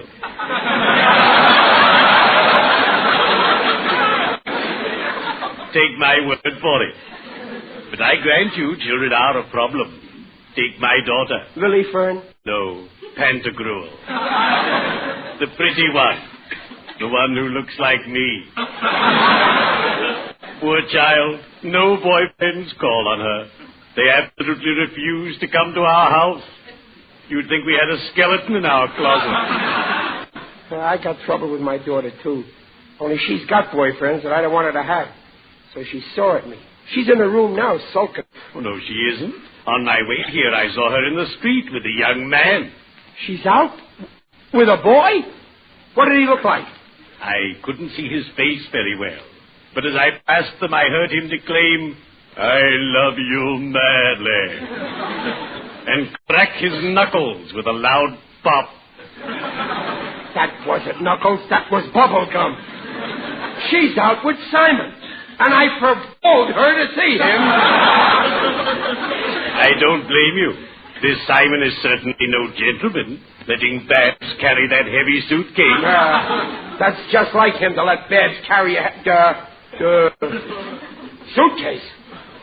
What would Babs be doing with Simon in a suitcase? Digger, they couldn't be. Oh, good heavens, Riley. They're eloping. Eloping? My little Babs. She's so young. That weasel, Simon. You have my sympathy, Riley. The boy's a cad. Digger, I can't stand here. I gotta do something. Peg, come here, quick. What is it, Riley? What's the matter? Babs and elope. They've Simon. Babs? Mr. Odell, what's he talking about? I'd better go. But remember, Riley, if you need me, just call. I'm your friend, and I'll be the last to let you down.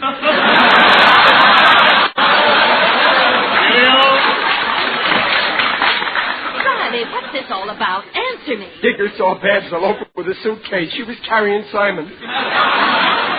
Babs eloping? I don't believe it. And it's all my fault. I could have made her so happy. Instead of that, I made her get married.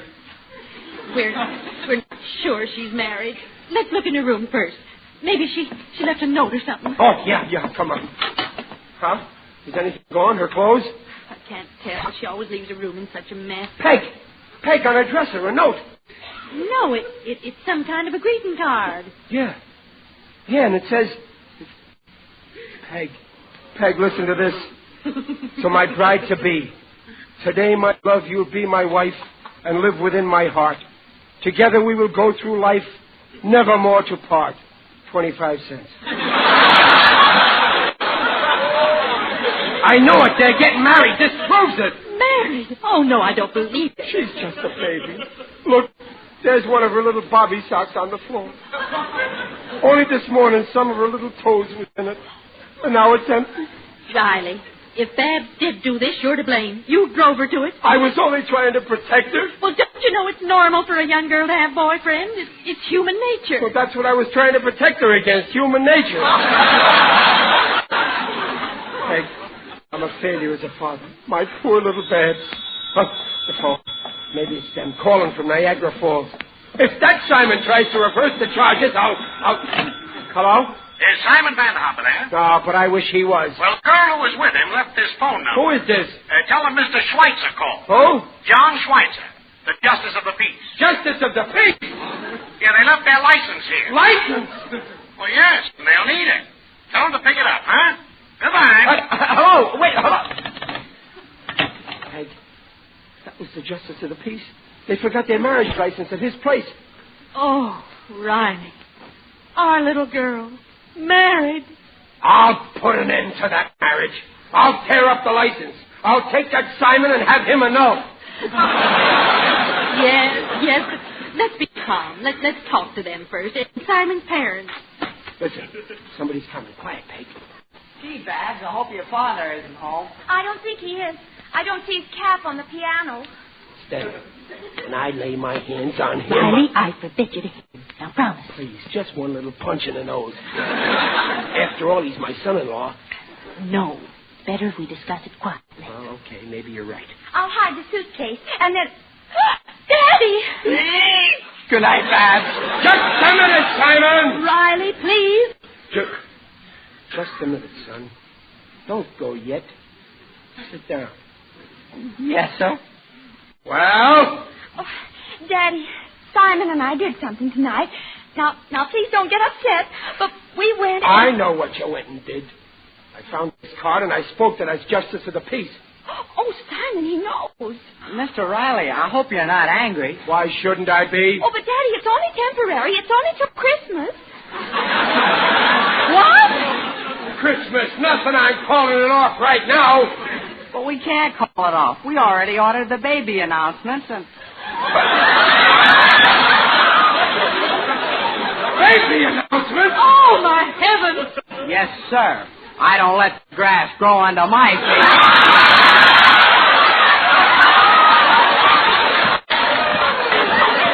Baby announcements? But you were just married. Married? Yeah, you... Married? Who, us? What are you talking about, Daddy? We're just selling Christmas cards and baby announcements. But the justice of the peace and the license. Oh, that's just a peddler's license. The justice of the peace is one of our agents. Gee, I wish Barbara would marry me. I love her madly. Let me get this straight. Babs, you mean you and Simon didn't get married?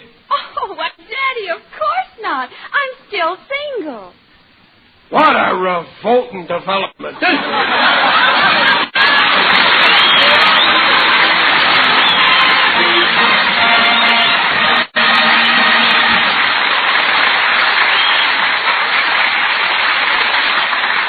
Riley's will be back in half a minute. Don't you think it's a pity to risk cavities in your teeth? Cavities ground in at the gum line by the daily use of toothpaste or powders containing harsh abrasives? Cavities so easily avoided by the use of Teal. Yes, Teal.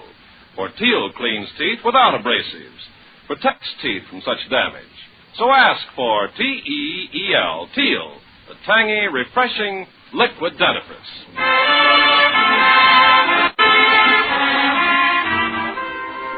Riley, that's the box of cherry chocolates that Simon sent to Babs. You didn't take any. I didn't touch him.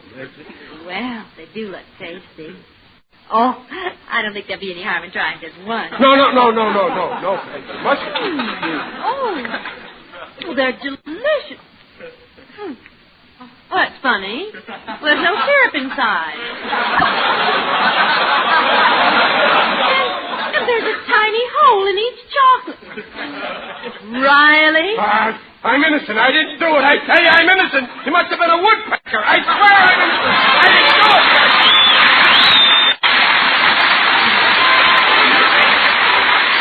Procter & Gamble, makers of Teal, the amazing liquid dentifrice, invite you to meet our guest next week to hear the life of Riley with William Bendix as Riley.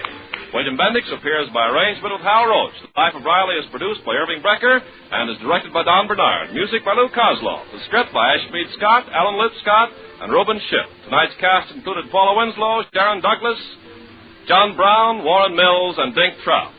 So until next week at the same time, this is Ken Carpenter saying goodnight for Teal. And remember, for laughs, it's R-I-L-E-Y, Riley, and for lovely smiles, it's T-E-E-L, Teal.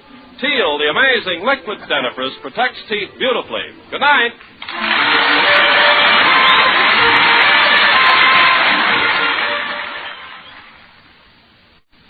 Ladies, Dreft is back. Dreft, Procter & Gamble's amazing suds discovery for washing silks, nylons, woolens, dishes. Dreft, that gives you faster, brighter, safer cleaning than any suds before in history. I can tell you that's true. Why, Drift's wonderful suds keep my colored things so bright and gay-looking I can hardly believe my eyes. My stockings, rayons, woolens, all stay beautiful as a dream. And dishes. Say, Drift makes dishes shine without wiping. Even glasses sparkle without touching a towel to them. Yes, Dreff's amazing suds rinse clean and clear. Leave no dulling film the way all soaps do. There's no soap fading ever. No wonder colors sparkle. No wonder dishes shine without wiping. Ladies, look for Dreff in the bright green package. It's still scarce, so keep asking for it. Dreff, the amazing suds discovery that brings you faster, brighter, safer cleaning than any suds before in history. That's D-R-E-F-T, Dreff.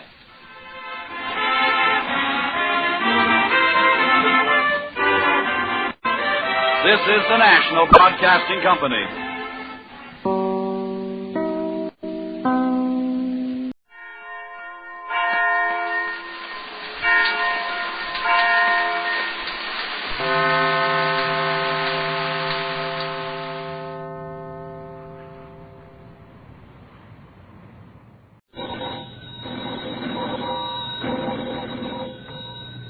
Granny's, Abner. I believe that's our ring. Hi, Doggy's Lum. I believe you're right. I'll see. Hello, Jot 'em Down store. This is Lum and Abner.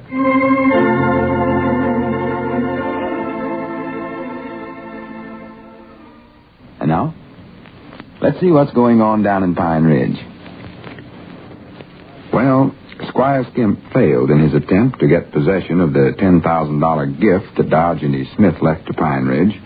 But we doubt if Squire will give up after only one try.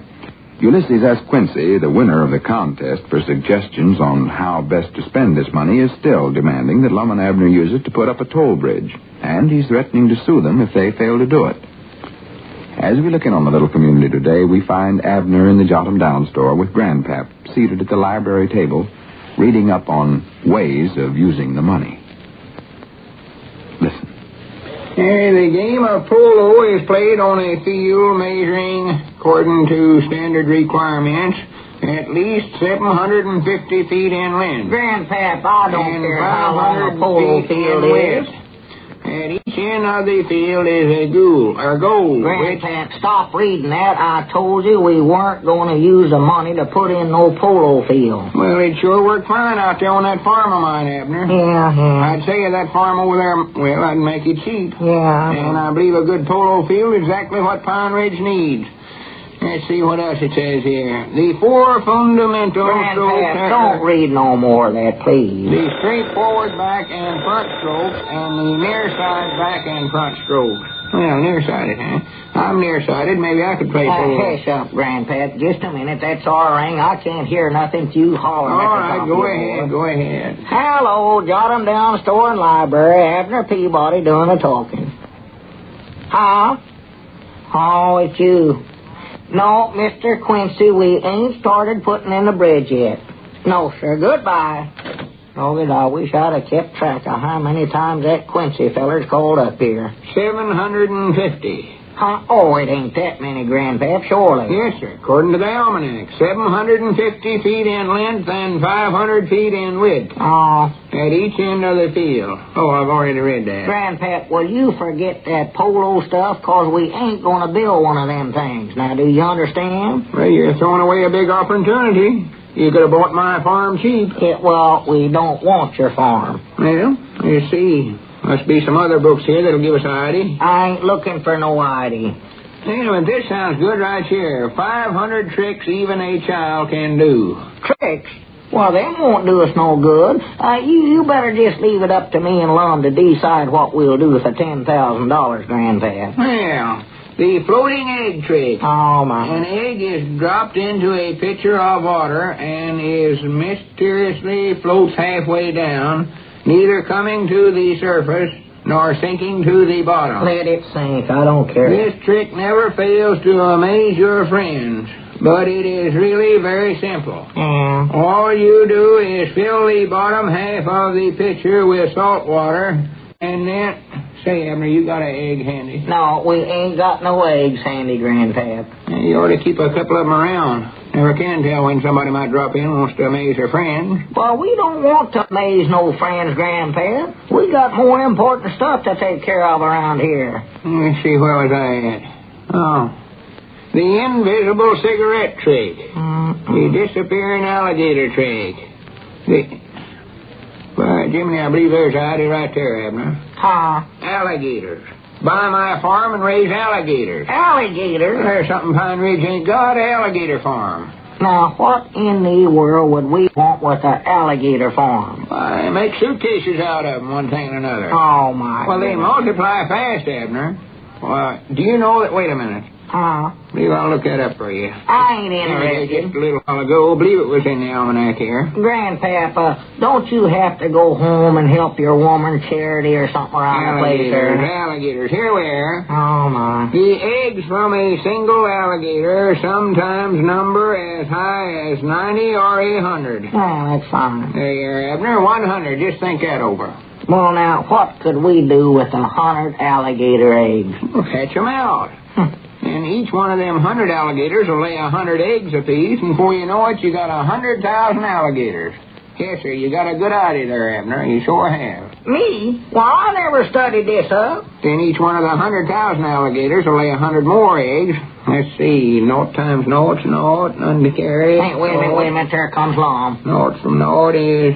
You got a pencil, Abner? I don't believe I can figure this in my head. Well, just don't bother to figure it. Let it go, Grandpa. No. Wait a minute. Where's that add machine you fellas used to have around here? Don't think a pencil can handle this much adding. Hey, come on in, Lum. Where you been so long? Oh, I had a lot of business to tend to. Howdy, Grandpa. Howdy, Lum. Well, I'm sure glad you're back. Yes, sir, Lum. You're just in time to hear the good news. Go on, tell him, Abner.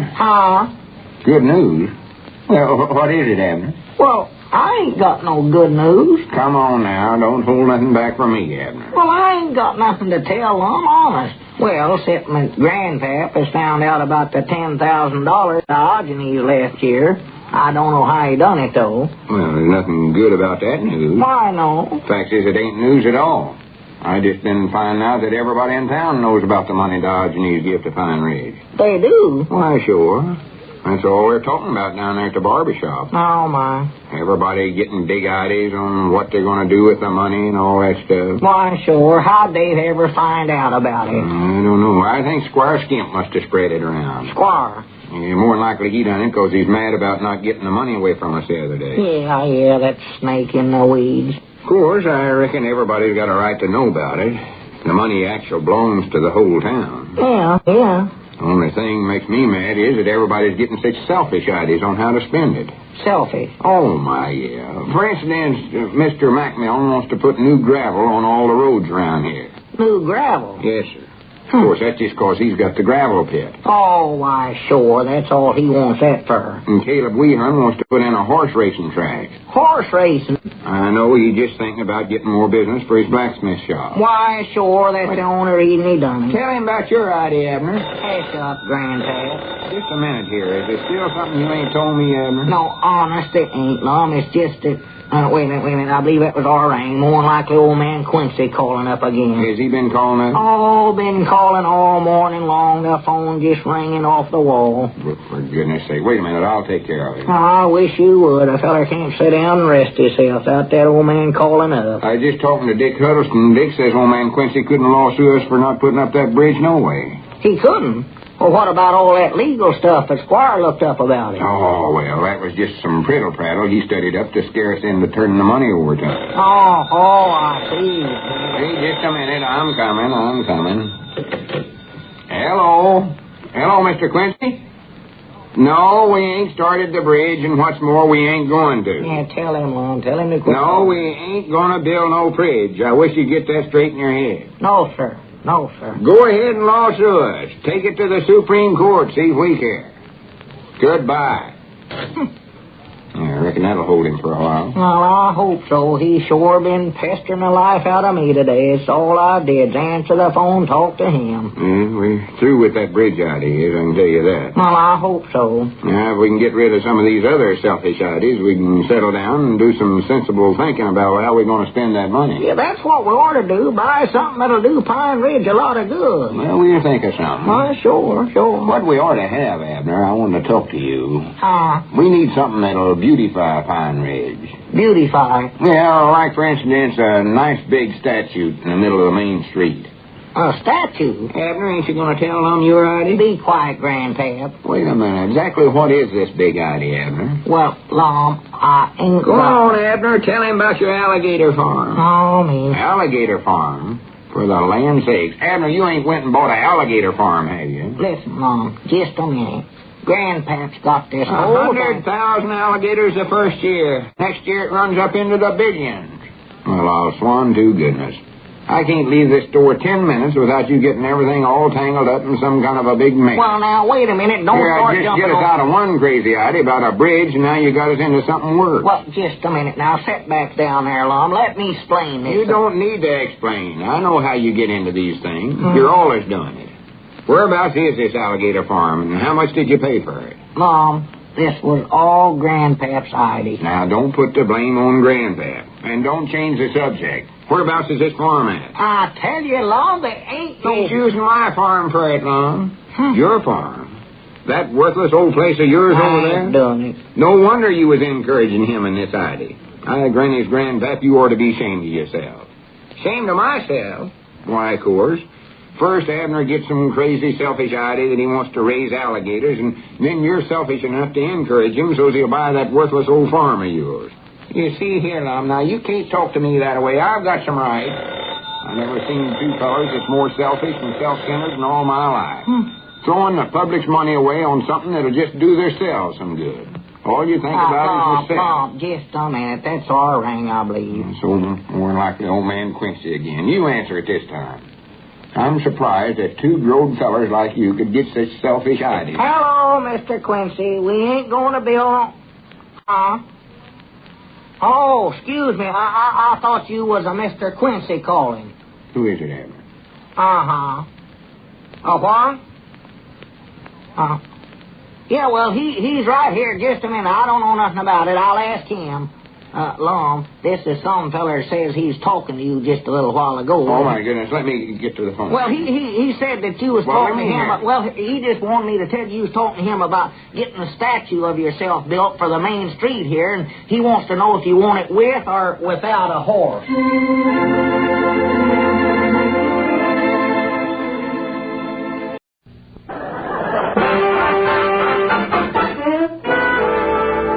Say, Amos, what is the greatest name in communications? The Columbia Broadcasting System, Andy. Well, how do you like that? That's the network we is on.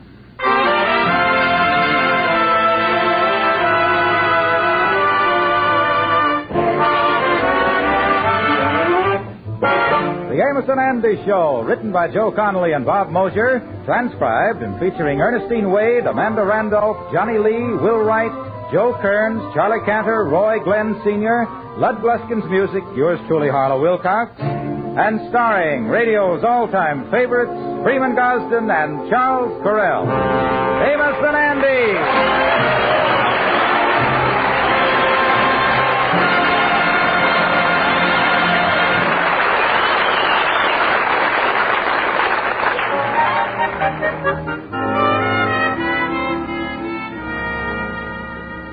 When the Kingfish got home tonight, he found his wife Sapphire and her mother waiting for him. And from the tension in the air, the Kingfish knew something was up as he came in the front door. George, is that you? Come in here. We want to talk to you. Oh, something's wrong. That's the same tone of voice that Indian barber used when he turned to General Custer and hollered next. Well, good evening, girls. What is it? George, 2 weeks ago, we gave you $100 to pay the rent. Did you give it to the landlord? Well, why do you ask me that? Because when we got home today, there was a dispossessed notice on the door, the gas was turned off, and the electric company done defrosted our refrigerator from the main office. George Stevens, what did you do with that money? Well, now, I'm going to tell you the truth, the absolute truth. You see, Hurry up, Baldy. You want to tell the truth, tell it. Well, don't rush me, Mama. I'm an amateur in this field. All right, George, what happened to the money? Well, I was taking a shortcut down the alley behind the lodge hall when a fella come out of the shadows and he stuck a gun in my ribs and he say, your money or your life. So I... Wait a minute, George. A man robbed you in that alley when you lost the car payment money. And a man robbed you in that alley when we give you the money to pay the installment company. Yeah, well, that's his territory. I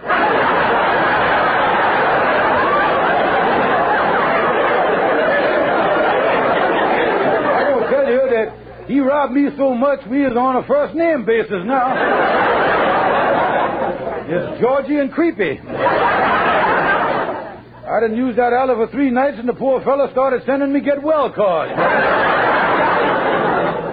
Well, George, I don't know what you've done with that money, but the landlord is coming up here in a few minutes for his rent, and you better tell him something. Oh, now, don't worry. I'll take care of it. I'll get the dough. Now, don't worry about a thing. Yeah? Well, Stevens, I'm glad I found you home. Oh, Mr. Landlord, you come up to wish me a happy Halloween, huh? I noticed you got your mask on. That's me. Oh. I came up to throw you out on the street. Well, now, wait a minute, Mr. Landlord. Now, look, Stevens, after I throw you out, I'm going to heave your furniture out. Then I'm going to throw your bags and your clothes after you. You're really going in for it in a big way, ain't you? Stevens, you're 2 months behind in your rent. I warned you, if it happened again, out you go. Well, now, listen, couldn't you give me a little more time?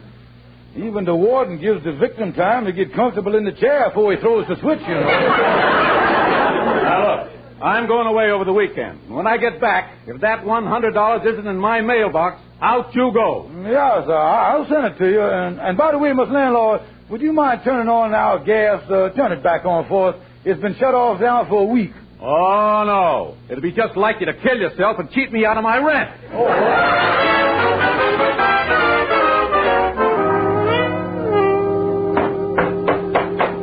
Kingfish, why is we working on this old car of yours? Well, Andy, like I told you, I got to raise money for the landlord.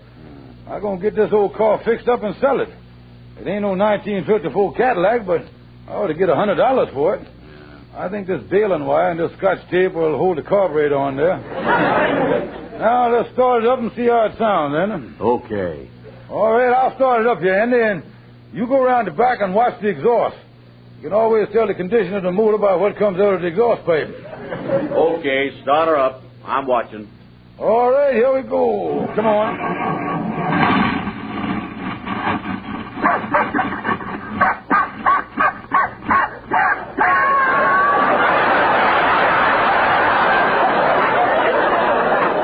Kingfish, I got a feeling this car ain't been running a long time. Why, Andy? What come out of the exhaust? A mouse. Listen, Andy, let me get out you. Up to Daisy. Hand me that door, will you, Andy? Okay, there you is. Yeah, now look here. This time you get in there and start the thing up. And while it's running, I'll adjust the carburetor. Let me get my wrench on it here. All right, Andy. Okay, Andy, turn it over. Okay.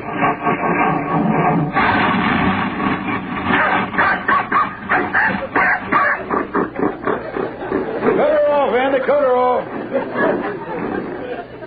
Say, Kingfish, you ain't got no hog wallow in the back seat, did you? Start up again. It needs a little more adjusting. Okay, here goes. All right.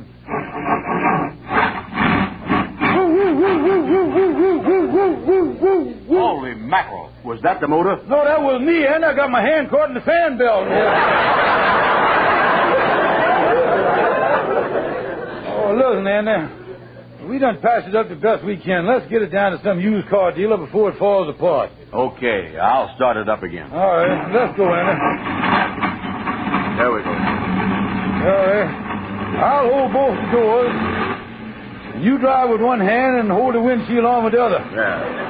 I think we'll be able to get out there before we lose too much. Come on, let's go here.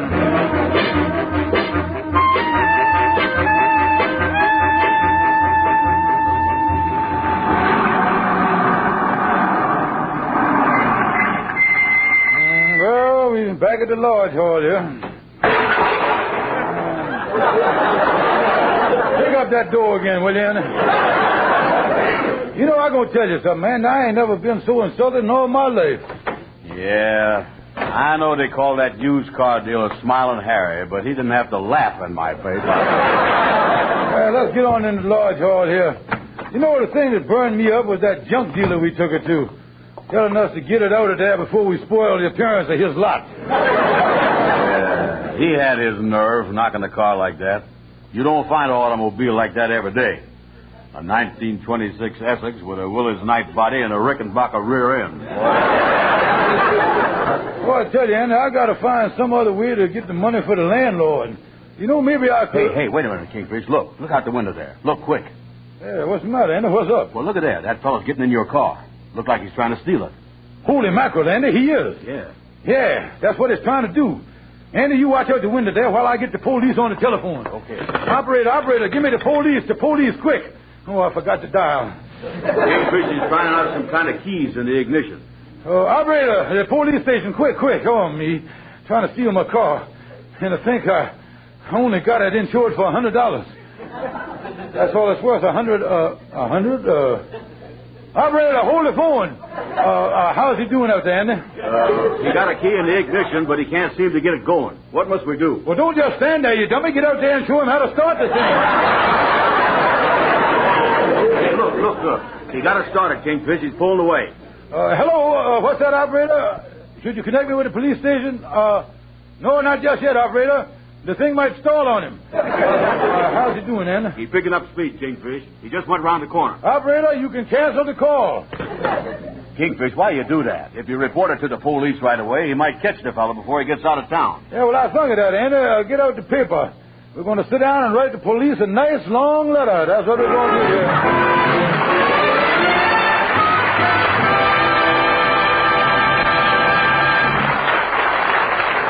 United States Series E savings bonds are now better than ever.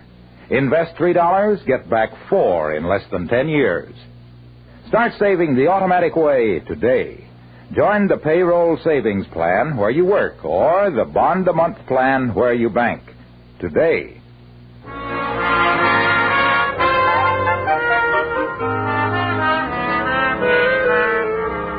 Well, and what a break that was. That worthless car getting stolen, and I got it insured for $100. Yeah, but why is you dragging me downtown with you like that? Well, we're going in here to the insurance company and report the loss of my valuable automobile. And to make it look real legitimate, I even put an ad in the newspaper offering $100 reward. You see, that's proof that I done lost it. Oh, yeah, reward. Hey, listen, this ain't a very nice building here. It looked like a Alcatraz annex if ever I seen one. Kingfish, is you sure that's a good insurance company? Oh, certainly, and one of the big ones. Look right there on the policy. The Amalgamated Insurance Company of East St. Louis, incorporated under the laws of the Republic of Guatemala. There it is, right there. Yeah. Hey, here's the office right here. Look on the door. Uh-oh. Now, what's wrong, Andy? Well, I have seen insurance companies with the Liberty Bell for their insignia, and I see them with the Rock of Gibraltar for their insignia. But this is the first insurance company I done ever seen with a rattlesnake for a trademark. Well, it is a little different there. Well, let's get on in here and put in the claim. Kind of a small office they got here, Kingfish. Yeah, well, here comes the fellow over now. He looks friendly enough. Oh, good afternoon. May I be of some help to you? Oh, yes, sir. It's about a policy. Oh, well, we have some excellent policies here. We give complete, thorough, and courteous service, open 24 hours a day. Always ready to serve. Now, what kind of a policy did you have in mind? Oh, no, we don't want to buy no policy. I'm here to file a claim. You're here to file a what? Oh, Kingfish. I think this is the boy that posed for that trademark. Look here, Mother. I got the policy here, and my car was stolen, and they say I was covered. Let me see the policy. Here it is right there. See right there in the big print, black and white, that I was covered. There it is right there. Look at the thing now. Yes, so it does. I wonder how we let this one get out. Well, I know my rights. Say that we is covered. This happens to be a blanket policy and covers everything that was in the car when it was stolen. And my wife's mink coat happened to be in the glove compartment, so there. Yes, according to the big print, you're covered, but let me get my magnifying glass out here. I'll squint at the small type on the back. Uh-oh. Oh, yes. I see here through the magnifying glass that personal property is not covered unless it's stolen from the car while it's going at least 45 miles an hour. Well, it looked like we got to find a crook with greyhound blood in him. Well, look here, Milton, never mind about the personal property. I waive all that, but you say in the policy that my automobile was insured for $100, and the thing was legitimately stolen. I even offered a reward in the newspaper. Unless I get a check for $100, I'm going to get a hold of my lawyer and have him sue you. In Guatemala? Guatemala?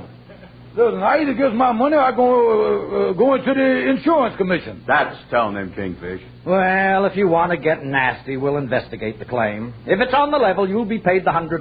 Yeah, that's more like it. You got my address. Yes, very well. But I'm warning you, if this in any way turns out to be a fraudulent claim, we'll prosecute you to the fullest extent of the law. Well, wait a minute. There ain't no fraudulent claim. My car was stolen. I got a witness right here to prove it. Yeah, we sat by the window for 10 minutes and watched the crook steal it.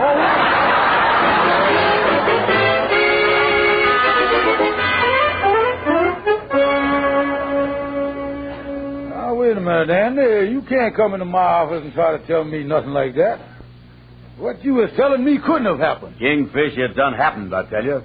When I was coming down to the lodge this morning, I see your car parked over on Lenox Avenue. Now, wait a minute, Andy. You couldn't have seen my car there. It sure was, Kingfish. And I ain't going to be a party to nothing dishonest, neither. I see that car with my own two eyes. Oh, yeah. I see what you done seed now, yeah. What you see it wasn't there when you seed it, you see. In other words, Andy, you is done seed a mirage of the mind. A mirage? Now, wait a minute here, Kingfish. The only place you see a mirage is on the desert. No, now, wait a minute now. Now, just calm down. Let's analyze the thing, Andy. What is the desert? An empty, barren space with nothing in it. Yeah, that's right. Well, let's look at your mind. If it can happen in one empty, barren space, it can happen in another, too. Yeah, I guess you was right there. But the funny thing about this car, I went right up to it, Kingfish, and touched it. Now, how could I do that if it was just a mirage? You touched it, huh? Yes, sir. Well, now, that's going to be a little more difficult to explain, but I'll go explain it to you. Of course, Andy, that happened with mirages all the time. I knows that. You do, huh? Oh, yeah. Now, here's the thing. A fella was out in Arizona, and he was on the desert. And he seen a flying saucer, and it landed right in front of him. Now, a little man, 3 feet tall, got out and shook hands with him and invited him in for an 8-course dinner. No fooling. Oh, yeah. Soup, salad, radishes, roast beef, and pie a la Mars. Oh. He did, huh? Yeah, and then he didn't realize it was a mirage until 4 hours later. But what made him realize it then? When the radishes started repeating on him and they didn't have no taste to them, then he knows, you see. Yeah. Well, now that you explain it, Kingfish, yeah, I guess it could happen, all right. Oh, yeah, and by the way, Andy, just between us now, and you know that we as buddies, you ain't told nobody about seeing and feeling this mirage, did you? Oh, no, I ain't told a soul. Oh, well, that sounds good, Andy. I wouldn't mention it to nobody, because they are throwing people into Bellevue Hospital for seeing mirages in the city, you know, and I don't want you to get no...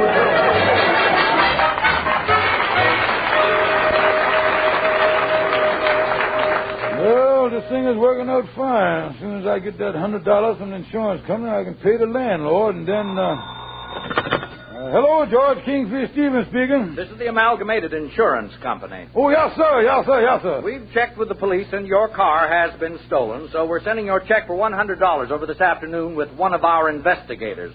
He'll be there about 3 o'clock. The investigator will be here with my check at 3 o'clock. That's right. That's fine, Miss Amalgamated. Thank you, sir, very much. But let me caution you again, Mr. Stevens. I don't like the looks of this claim, and if we find anything wrong about it, we'll take immediate legal and criminal action against you. Goodbye, Mr. Stevens. So long, and give my regards to the Guatemalas down there. Have to see Las Vegas and all that stuff. The idea inferring that there could be anything wrong. Them fellas is, Hey, Kingfish. Hey, listen. Me and Amos wants to talk to you. Yeah, we want to talk to you, Kingfish. Oh, Amos and Andy, come in. Sit down, boy. Listen, Kingfish, I was just over on Lenox Avenue looking at that mirage again. And this time there was a man sitting in it. And he wasn't no 3 feet tall, neither. Well, like I say, that's a pretty powerful mirage you've been looking at. Yeah, and something else. This time Amos done see this mirage, too. Yeah, Kingfish, and I was with him, and I seed the car, too. That's right. Not only have we got a powerful mirage here, but we got a contagious one, too. Nothing worse than a multiplying mirage, boy. Listen, Kingfish, that wasn't no mirage. Now, that was your car. Yeah, that's right, Kingfish. Now, I'm going to tell you something, and it's right from the heart. Now, listen, Kingfish, when we see the man there sitting in the car, we both walked up to the man, and we started talking. And I'm going to tell you something. After talking to him, his conscience started gnawing on him for stealing the car. And, well, he ain't never done nothing like this before in his life. And, Kingfish, I got good news for you. We done talked the fella into bringing back your car. Yeah, now there you is. Now, that's what we done. You done talked him into bringing back the car. Is you crazy? You know I done filed a claim. What in the world is I going to do? What is I going to say when the next time Sapphire and Mama see me, I sitting in Sing Sing? How's I going to explain that? Well, that's all right, Kingfish. You can just tell them the whole place is one big iron mirage. Oh, you can't.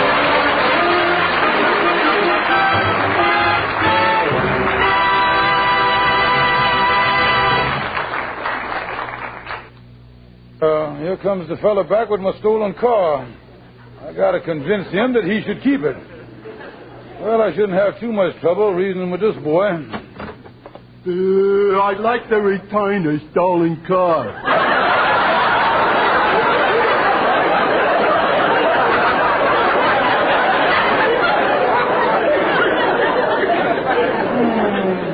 I guess this ain't the brains of the mob. Look here, mister, you can't do it. Do what? Return the car. But, mister, I stole it. It's your car, and I want to give it back to you. You want to return the car? Yeah. Well, you got your nerve. What kind of a self-respecting crook is you anyway? Ain't you got no pride in your profession? Ain't you got no honor? Well, I just...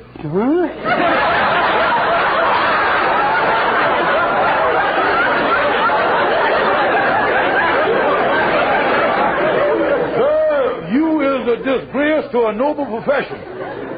What are you trying to do? Violate the sacred principles of Al Capone and Dillinger? But, mister, I ain't never done nothing like this before. My conscience is gnawing at me.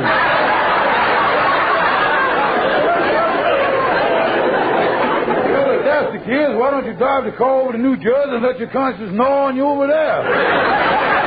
I don't like no justice. Look, mister, won't you please take the car back? Won't you please?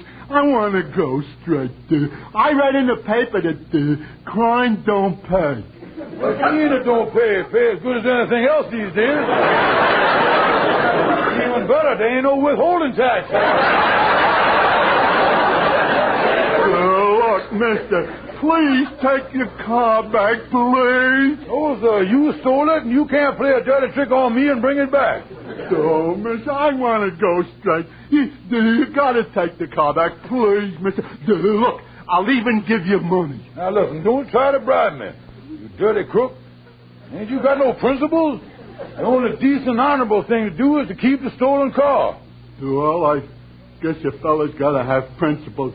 But, jeepers, I did so want to go straight.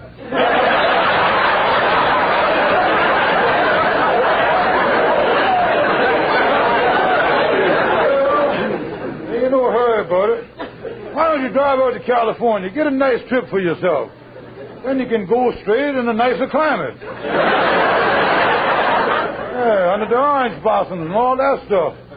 And on top of that, the cops will never spot you in the smog out there.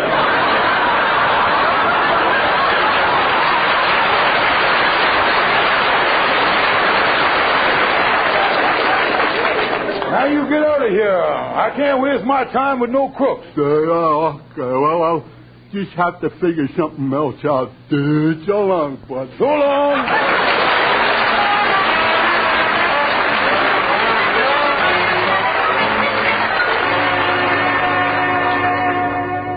Well, I got rid of that dodo that stole my car.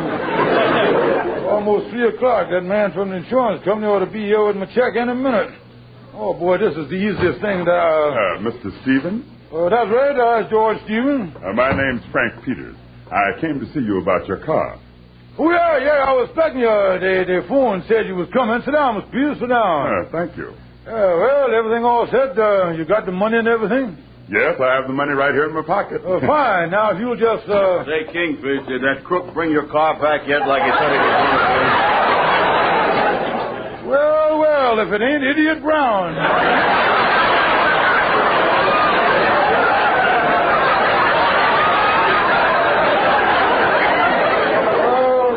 You'll have to excuse Idiot. He always coming in and saying things that don't make no sense. Listen, Kingfish, what is you talking about? Look, I know you was irresponsible, but I don't think it's any time to be irresponsible in front of a man who is from the Amalgamated Insurance Company of East St. Louis who was about to hand me a check for $100. Did I get across to you, Idiot? Roger. Just a minute. I think there's a misunderstanding here. Do you think I'm from an insurance company? Sure, you from the insurance company. You say you got the money right on you. No. I saw your ad in the paper about a stolen car. I found it parked over on Lenox Avenue and took it up to your house. I just dropped in to thank you for this $100 reward your wife gave me. Oh, no!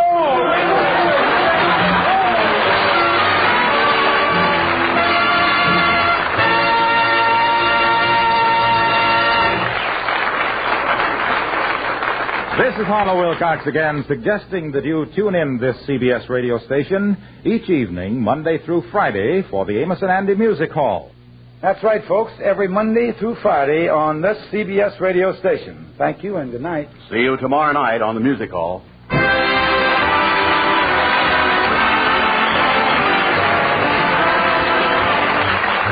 Be sure to be with us at the same time next Sunday for the Amos and Andy Show, transcribed and directed by Cliff Howell. Now stay tuned for Army Brooks, which follows immediately over most of these same stations.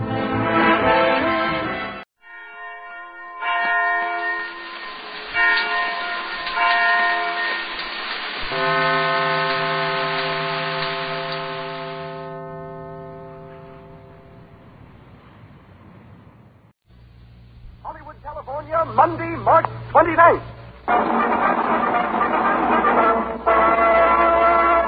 The Lux Radio Theater presents George Burns and Gracie Allen in Dulcy, featuring Elliot Nugent, Howard Lindsay, Norma Lee, and Wallace Clark.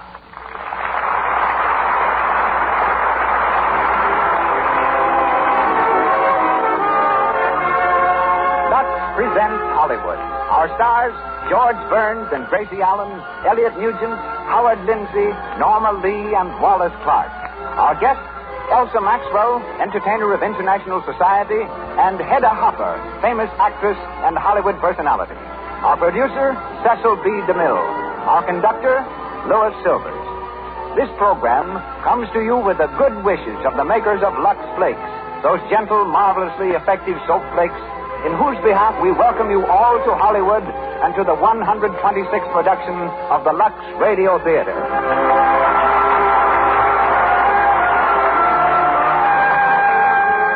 Our play tonight, Dulcy.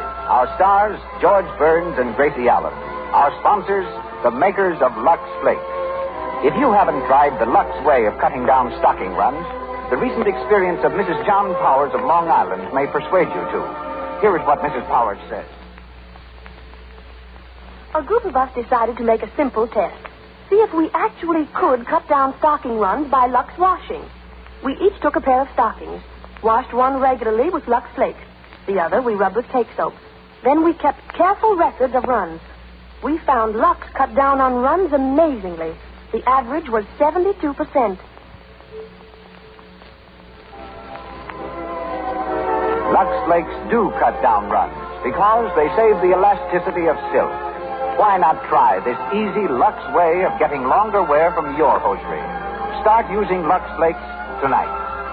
And now, our producer, a man who for 25 years has been famous the world over for several of the greatest films in motion picture history. Ladies and gentlemen, Mr. Cecil B. DeMille.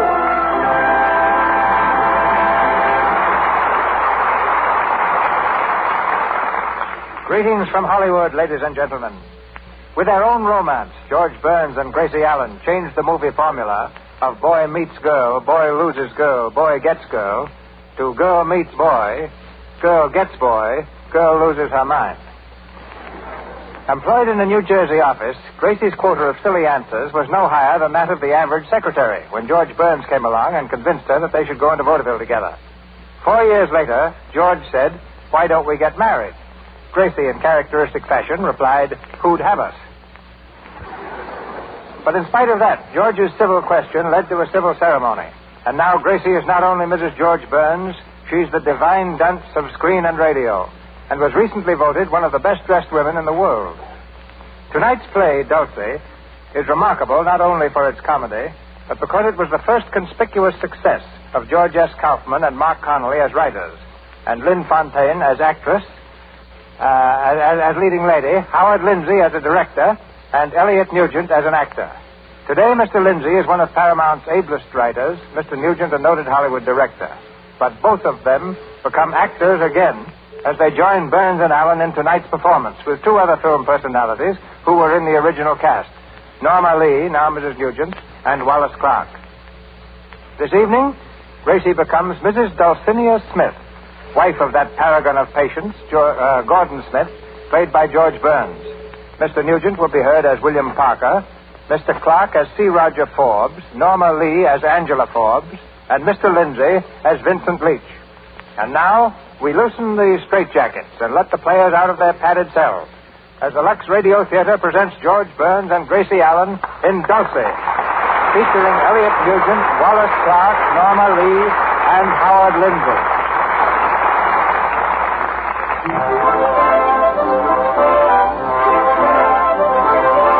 It's late afternoon of a midsummer day. On a road leading out of New York City, a small blue roadster weaves quickly through the heavy traffic. At the wheel is Gordon Smith, and beside him his brother-in-law, Bill Holloway. They're bound for Gordon's house in Westchester. As they reach the open road, the car swerves sharply, avoiding an accident by inches. Hey, take it easy, will you, Gordon? Sorry, I guess I'm in too much of a hurry. I'll say you are. What's the big rush? Oh, nothing. Just anxious to get home, that's all. I had a tough day at the office today. You'll have a tougher one if you pile up in the ditch. That's better. Well, how's the artificial jewelry business, if any? Not so hot, Bill. No? Anything new on the Forbes merger? Oh, it's coming along. If the deal goes through, I'll get 16 2/3% of the combine. Oh, do you think that's enough, Gordon? 16 2/3? No, it isn't. But I'm up against it, and I've got to take what he gives me. Forbes is a tough customer. That's hard luck. Of course, I might be able to do something with him over the weekend. He's coming out to the house, too, you know. Your sister invited him. Yeah, so she told me. Well, Dulcie always did like guests. Yeah, I know. Forbes is bringing his wife and daughter, isn't he? I guess so. I didn't know you knew them that well. Well, I don't accept Forbes in a business way. It wasn't my idea until the little woman thought of it. You know how your sister is. Oh, sure. When Dulcie makes up your mind that she wants to do something, you do it. That's one of the reasons why I want to get home. If they get there ahead of us and Dulcie gets talking to them, well, anything can happen. And it always happens to me. And if I know Dulcie, it'll be plenty. Step on it, Gordon.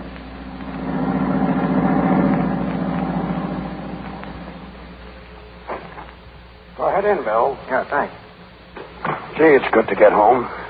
I guess they aren't here yet. I beg pardon, sir. Huh? Who are you? I'm the butler, sir. The butler?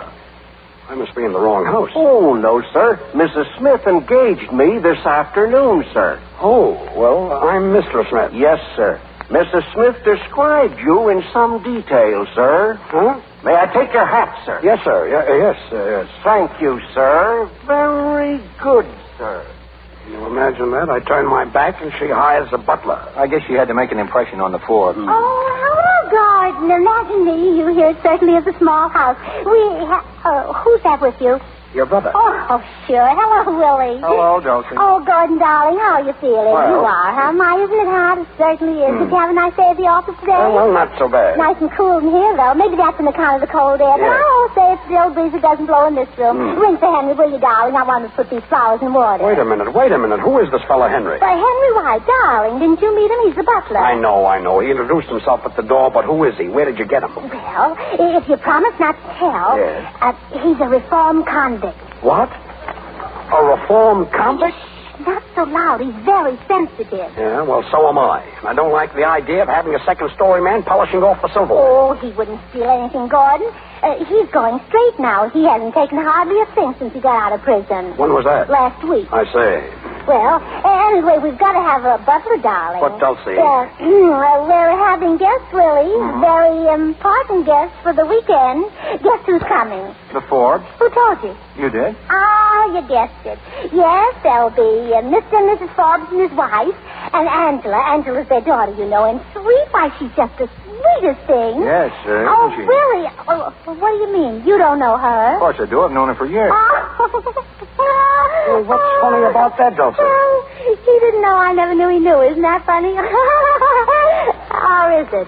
Yes, dear, it is. Well, now let me see. The pink room for Angela and the red room for Mr. and Mrs. Forbes.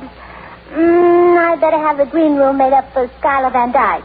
Schuyler Van Dyke? Yeah, one of the Van Dykes, and he's worth millions. Schuyler Van Dyke is coming here. Yeah, isn't that wonderful? Oh, he's a marvelous man. You'd never think he was a Van Dyke. He's so democratic. When did you meet him? Well, this afternoon, he was at Mrs. Kennedy's.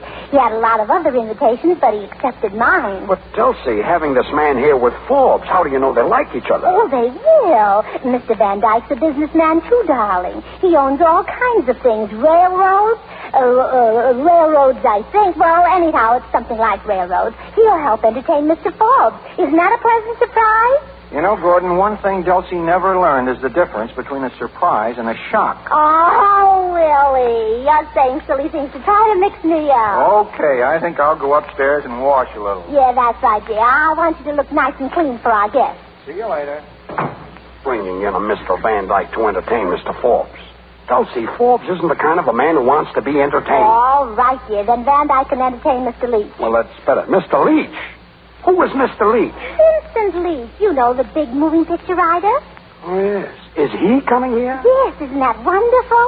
I'm not so sure. First you invite Mr. Van Dyke, next you invite Vincent Leach. Ah, there's the secret. Look, Dulcie, let's not make a game of this. I don't... Oh, well, you see, dear, Vincent and Angela like each other. Vincent and Angela? Yes. You mean Forbes' daughter? Yes, isn't it wonderful? So I invited them both here so they'll have the whole weekend together. You never can tell what'll happen. That's what I'm afraid of. Dulcie, you don't know Angela so well, and this man Leach, what do you know about him? I know all about him. He's a big scenario writer, and just the man for Angie. He's so practical, and she's single. Opposite should marry. You know that, darling. Yes, I know that. But why are you so anxious to match this fellow Leach with Angela? What do you care about it? Don't you see? Yes, I see. Can't you get Yes, I can get. All right, then I'll tell you. Good. If Angie likes Mr. Leach and marries him, Yes. and I fixed it... Well, that'll make Mr. Forbes so grateful that he'll have to give you more than 16 2/3 of the percentage. I wish you'd stay out of my business. Well, sure, that's what a wife's for. Now, I figured it all out by myself. But, Dulcie... Oh, Gordon, darling, don't be upset about it. I know they ought to marry. I just know it. It's a woman's intuition. Just as I knew I ought to marry you, dear. It was because I loved you, darling, and wanted to help you, and Yes, and you do help me, but you don't understand, dear. Try and see my position. Well, all I can see is that Mr. Forbes is taking advantage of you, and I'm not going to let him, that's all. But that isn't the point. In the position that I'm in, I have to go ahead with it. Don't you see, dear, if I'm not in that merger, I'll lose everything. Well, only 16 2/3%. It's such a funny number, too. I don't see why you couldn't get a nice even number like 25 or 50. Dulcie, you've got to listen to me. Let me talk to Forbes about a higher percentage. Maybe he'll acquiesce. Well, he might try to, but he won't get away with it.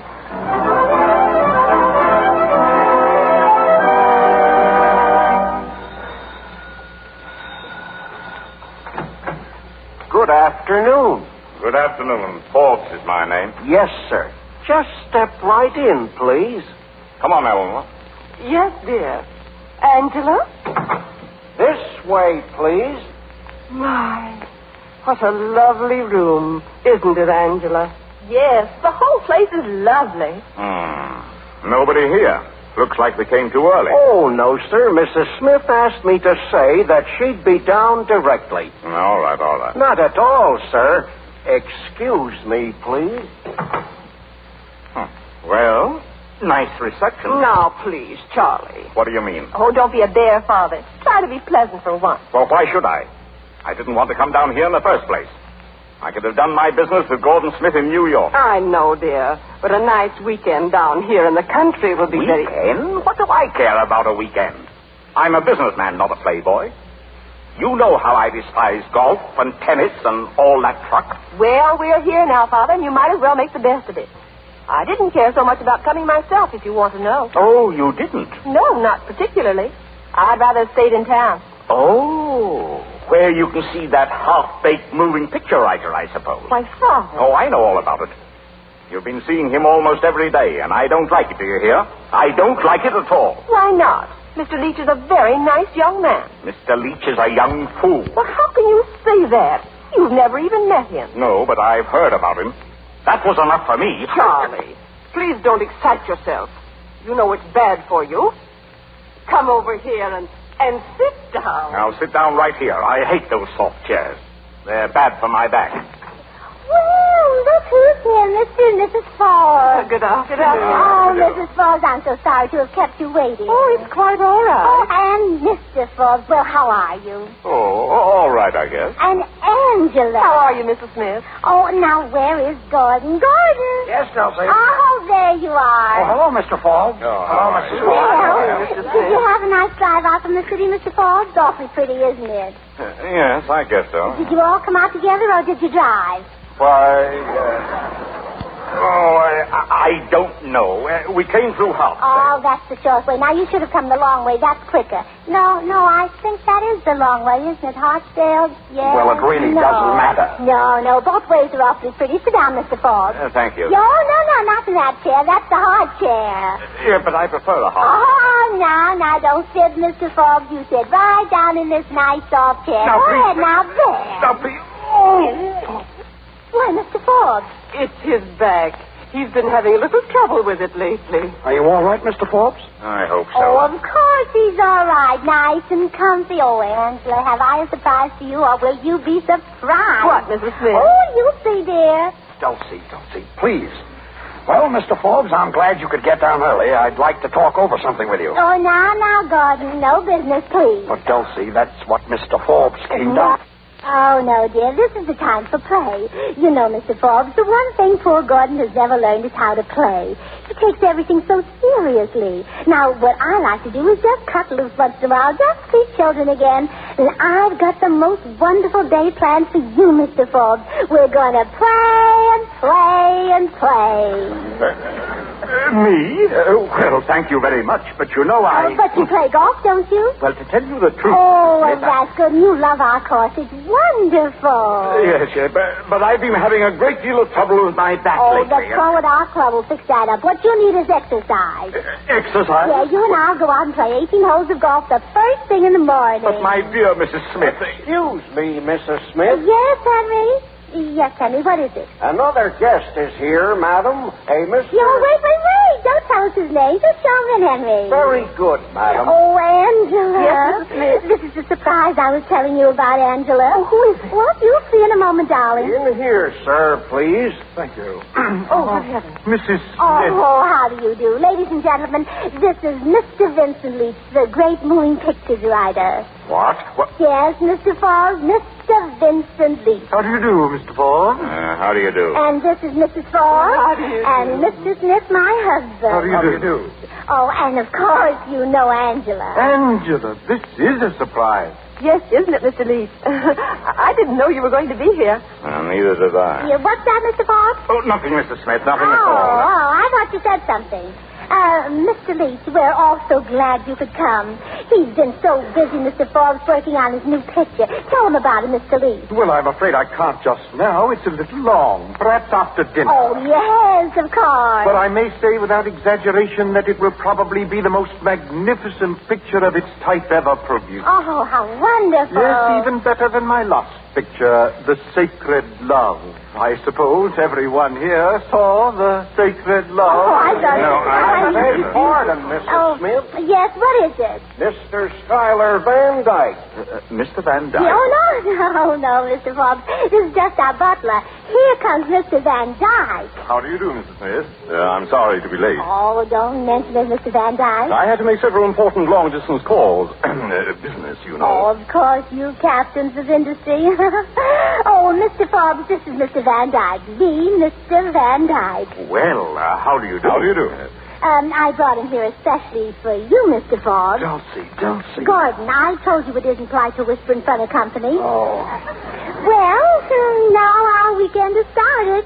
Gordon, will you introduce Mr. Van Dyke to everyone and everyone to Mr. Van Dyke? We're all too good friends to be strangers, you know. Well, this is Mrs. Forbes. Yes, Mr. Forbes' wife, you know, and Mrs. Angela Forbes, Mr. Forbes' daughter, and this is Mr. Leach, Mr. Forbes' son-in-law. Dulcy. Dinner is served, Mrs. Smith. Dear, well, one can't do everything at once, can one? Well, come along, everyone, dinner. Dulcy, what are you laughing at? Well, I just want to put everybody in a good mood.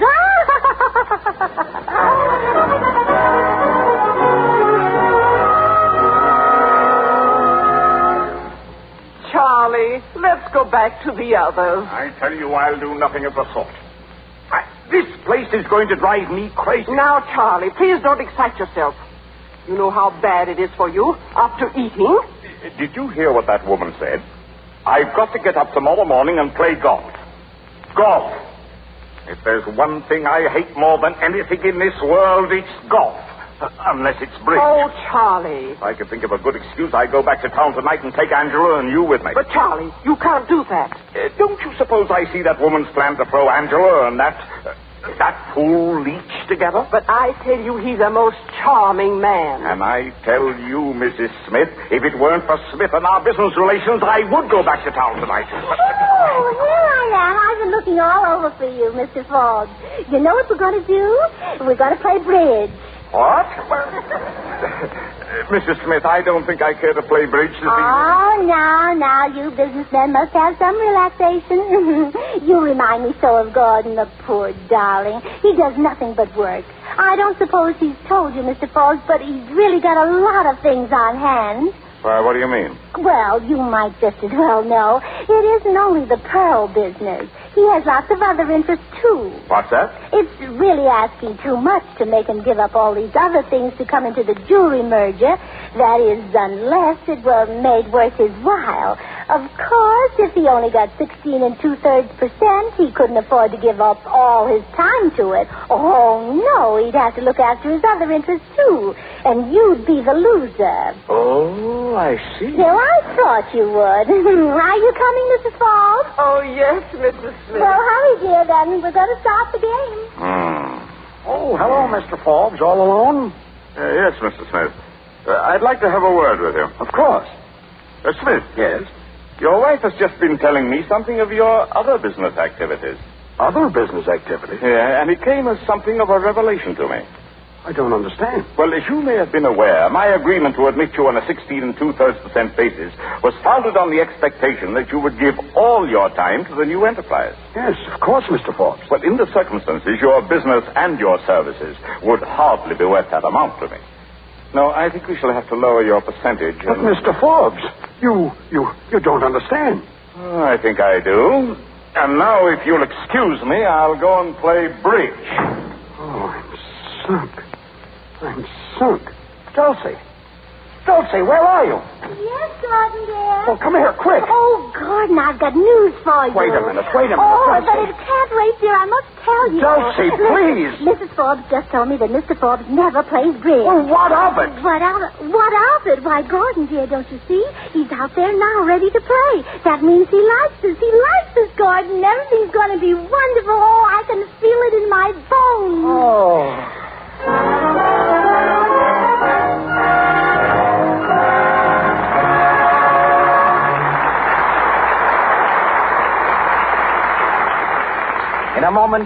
go on with Dulcy.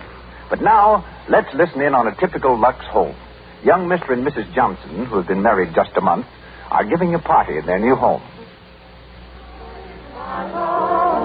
Good night, my love. Remember that you're mine, sweetheart. Oh, swell, Betty. Play some more. Let's have some of the old-time favorites in this book. Yes. If you don't mind, I'd rather not play anymore. Oh, please, honey. Oh, what's the matter? Betty, I can't imagine. Let me go see what the trouble is. So Betty's friend Ruth, who is a newlywed herself, goes into the bedroom. She finds Betty crying, sits down beside her, and tries to comfort her. What's wrong, Betty? Tell me. Oh, it's nothing, Ruth. Only while I was playing the piano, you all seemed to be staring at my horrid old dishpan hands. I hate looking like such a drudge. Oh, you poor little kid. Don't you know your hands needn't look that way? 6 months of dishwashing hasn't hurt my hands a bit. How do you do it? The easiest way in the world. I use Lux Flakes in the dishpan. They're so gentle, it's a regular beauty treatment every time I wash the dishes. Just try Lux, Betty. Your hands will be white and smooth again in no time. Remember, pure, gentle Lux Flakes haven't any harmful alkali. They won't dry up the precious oils of the skin. And Lux is inexpensive, too. Lux Flakes for all your dishes cost less than 1 cent a day. Mr. DeMille continues. On with our story, Dulcy, starring George Burns and Gracie Allen.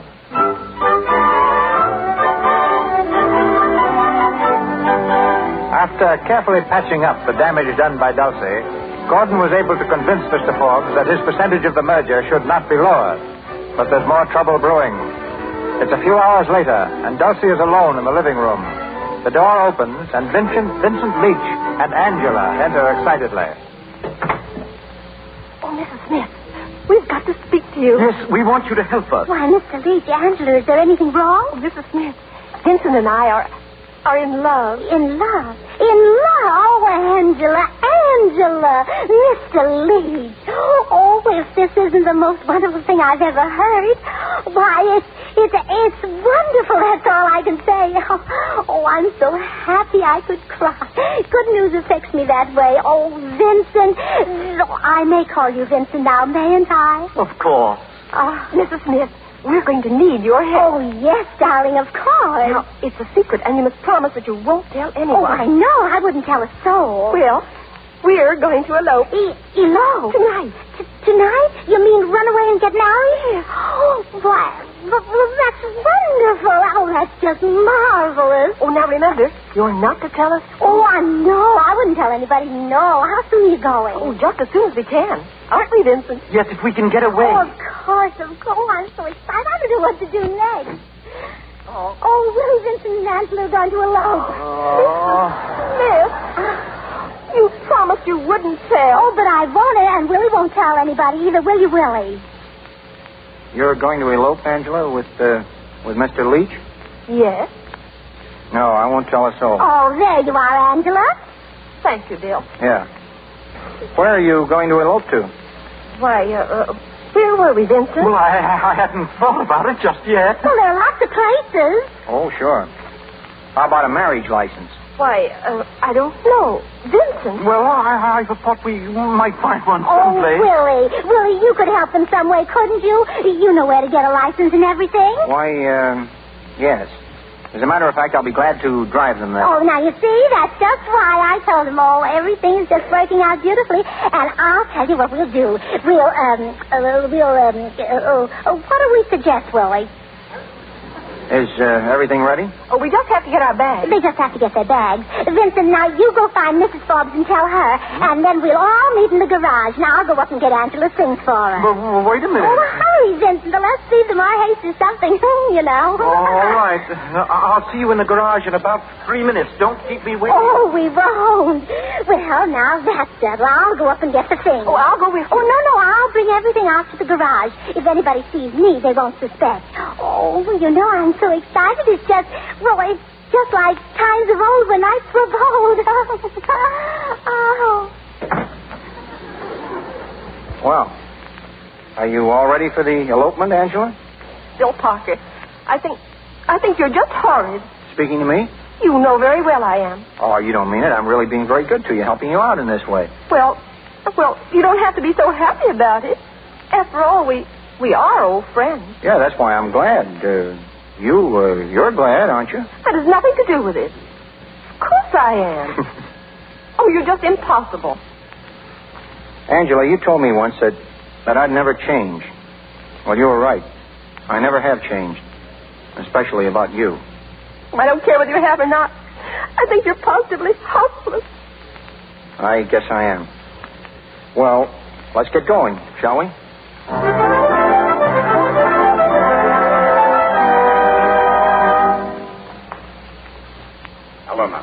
Helena. Here I am, dear.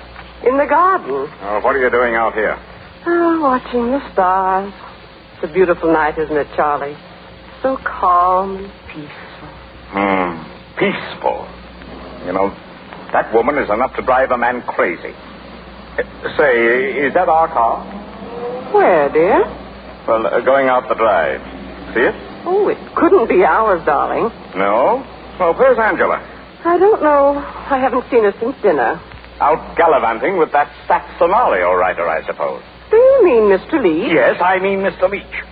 And I want to tell you something. If I find this Leach person actually making love to Angela, I'm going to raise blazes. Now, Charlie. I've had nothing but a series of aggravations and annoyances ever since I came into this house.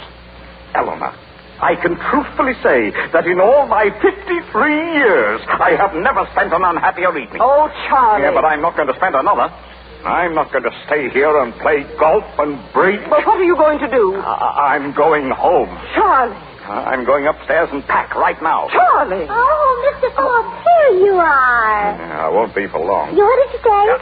I said I'm going to my room. Oh, that's right. Get a good night's rest so you'll be nice and fresh for tomorrow. Mrs. Smith, I am not going to play golf tomorrow. Oh, no, none of us are. We've changed our plans, Mr. Forbes. Oh. We're going horseback riding. Horseback? Yes, isn't that a wonderful idea? Good night, Mrs. Smith. Oh, I knew he'd like it. Oh, Mrs. Forbes. Mrs. Forbes, have you heard the news? Oh, but you couldn't have, could you? It only just happened. Well, what has just happened? Vincent and Angela, they've eloped. What? Yes, just a minute ago. They took your car. Eloped? Oh, isn't it wonderful? I knew you'd be thrilled. And it's all my doing, every bit of it. And what makes it more exciting, it's a secret, too. Mrs. Smith, do you know what you've done? Oh, that's all right. You can thank me later. He'll never forgive you. Never. Who, Vincent? No. My husband. But he didn't elope with your husband. Try to understand, Mrs. Smith. My husband hates Mr. Leach. Well, this is a fine time to say a thing like that. How was I supposed to know? He never said anything. This is the finish, Mrs. Smith. We're leaving here just as soon as our car is returned. No, but you can't. You mustn't. Mr. Smith hasn't settled anything about the merger yet. No, and I'm afraid he never will. Good night, Mr. Smith.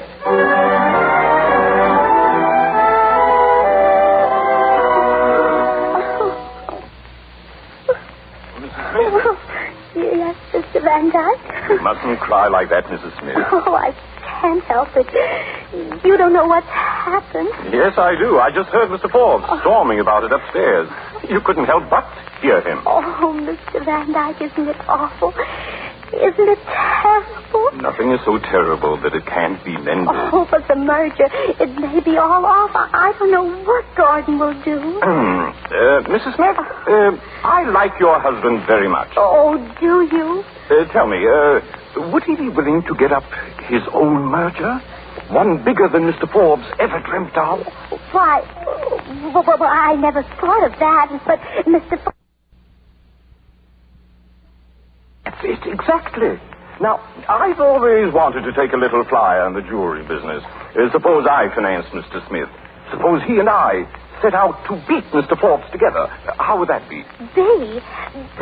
Why, it would be the biggest thing that ever happened in this house. Do you really mean it? I certainly do. I'll put up my check the moment your husband says the word. Oh, Oh, Mr. Van Dyke, you've made me the happiest woman in all the world. Oh, you'll let me break the news to him, won't you? Why, of course, if you wish. Oh, and to think I introduced you to him. Oh, now what will he think of me?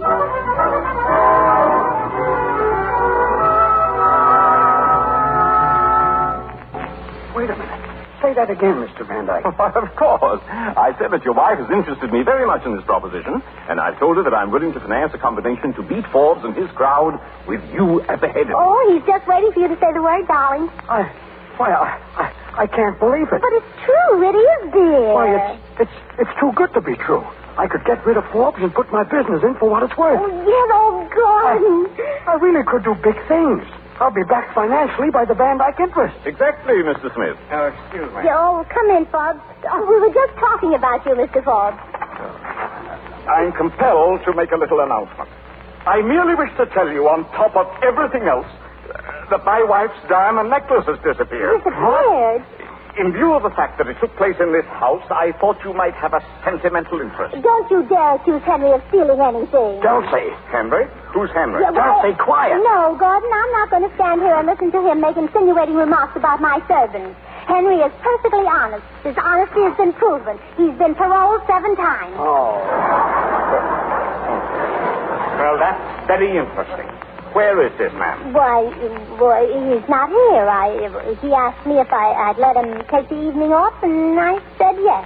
Thank you, Mrs. Smith. You've been a great help. Mr. Forbes, please. We'll get the necklace back, and if we don't, I'll make good for it. Now, let's sit down and talk it over. There's nothing to talk over. And in the circumstances, I don't see how we can possibly go into business together. I don't like your methods. The merger is definitely off. But, Mr. Forbes... I'm sorry, but that's my decision. Wait, Mr. Forbes. Before you freeze me out, I want to tell you that Mr. Van Dyke here has agreed to back me in an independent merger. A bigger one than yours. What? Yes, Mr. Forbes, I have. But Now, am I still out? Yes, Mr. Smith, you are. Very well. Then I'm going to line up with Mr. Van Dyke and fight you. Fight you till one of us is forced to the wall. I'll teach you to take advantage of me. Advantage? Who took advantage of you? You did. By offering me less than you know my business was worth. Why, you knew I was in a hole, and now you're going to get just what you deserve. You're going to get a first-rate licking. Oh, Gordy! All right. Make your fine speeches. But when you talk about fighting, don't forget that I can fight, too. And before you win, you're going to know that you've been in a real fight. Remember that. You know, I think he's mad, Gordy. Mr. Smith, allow me to congratulate you. You told him what was what, straight from the shoulder. Thank you, Mr. Van Dyke. And I'm sure we'll get along splendidly. Well, of course we will. And now I'll say good night. I've had a hard day at my broker's, and I'm very tired. Good night, Mrs. Smith. Oh, good night, and thank you. Not at all, not at all. Oh, Gordon, you were wonderful. I feel like a new man. Oh, you see, I was of some use after all. Use? You were magnificent. The best. The finest little wife in the world. Oh, wasn't it lucky my finding Mr. Van Dyke? Lucky. It was an inspiration. Oh, and I am a real helpmate? I should say you are. Oh, Lordy. Well, now, who could that be? Well, I'll answer it. Good evening, Mr. Smith. Good evening. I'm sorry to intrude like this, but it's rather important. My name is Patterson, Blair Patterson. Oh, the attorney? Yes. Well, come in. Thank you. I was referred to you by Mrs. Kennedy. Oh, across the street. Yes. She said that you had guests. I just wondered if among them there was a Mr. Morgan. Morgan? Oh, I know. Well, is there Mr. Ford? No, he's not here either. Mr. Vanderbilt? Vanderbilt? Oh, no. Well, let me ask you. Is one of your guests tall, good-looking, interested in various investments? Oh, you mean Schuyler Van Dyke? Schuyler Van Dyke, yes. I think I do mean Schuyler Van Dyke. Mm-hmm. I'm his cousin. I've come for him. Come for him? Yes, his real name is Patterson, Horace Patterson. He has an hallucination that he's a millionaire. What? You mean he's crazy? Yes, a little.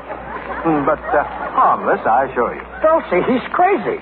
Schuyler Van Dyke is crazy. Well, then the company that he was... the merger that he had the money for, the merger that it isn't... it for... It can't fall. Oh, dear.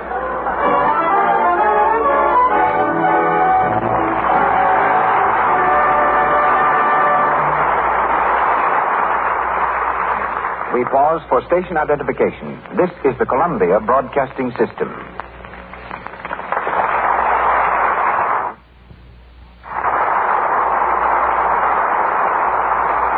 Now, a momentary break in Dulcy, while George Burns and Gracie Allen prepare for the next stanza of our play. Here in Hollywood, Miss Hedda Hopper, one of the screen's brighter comedians, is as successful socially as she is professionally. Her charming sophistication and delightful wit make her a popular guest at most screen colony functions. The end of the Lenten season has been the occasion for Hollywood's annual display of spring finery, and I've asked Miss Hopper to report tonight on what she's seen from the reviewing stand of Stardom's Easter Parade. Our guest is appearing in 3 films now in production: Topper, Dangerous Holiday, and Vogues of 1938. Ladies and gentlemen, Miss Hedda Hopper. Thank you so much, Mr. DeMille. Hollywood's Easter Parade really began Saturday night with the dinner given by Mr. and Mrs. Basil Rathbone to celebrate their 11th wedding anniversary. All the guests came as brides and grooms, and prizes were won by Freddie March and his wife as Mr. and Mrs. Caveman, wearing a bit of tired leopard skin, and by Loretta Young as the bride of Mephistopheles. Marlene Dietrich put on her tails and top hat and tucked Mrs. Lubitsch under her arm. Myrna Loy and her husband, Arthur Hornblow, came as peasants with headdresses 3 feet high, while Mr. and Mrs. Misha Auer became, for the evening, Mr. and Mrs. Misha Bouse. It was a typical Rathbone party, which means that about every important star in Hollywood was there, and what's more, had a grand and glorious time. And stayed for breakfast? No, we adjourned for ham and eggs to the home of Adrian, the noted designer. There again were all the stars, this time in their street costumes. And I must say that in their gay prints and tailor-mades, they looked like old-fashioned bouquets. Both Maureen O'Sullivan and Rosalind Russell proved how popular the new large black hats are, with their long, bright-colored ribbons flowing down the back. Maureen wore a black print dress splashed with brilliant colors, and Rosalind's dress resembled a mass of tulips. One of the guests of honor was the Rani of Sarawak, wife of the Raja, but she preferred her traditional East Indian costume with many gold chains, jewels, and bracelets. I've been in Hollywood a good many years now and watched it become universally recognized as a fashion center. The annual studio cost for clothes is staggering. As you know, each has its own designers creating their individual styles, for competition is just as keen in them as in stories and stars. Yet when it comes to protecting this investment, every major studio seems to follow the same procedure. They all use Lux Flakes. All the major wardrobe departments here in Hollywood have the same reason I myself have. It's a very practical one, too. Lux Flakes keep clothes new-looking so much longer. Colors emerge as they go in when you use Lux. And now, thank you very much, and goodbye. Thank you, Miss Hopper. Dulcy, starring George Burns and Gracie Allen.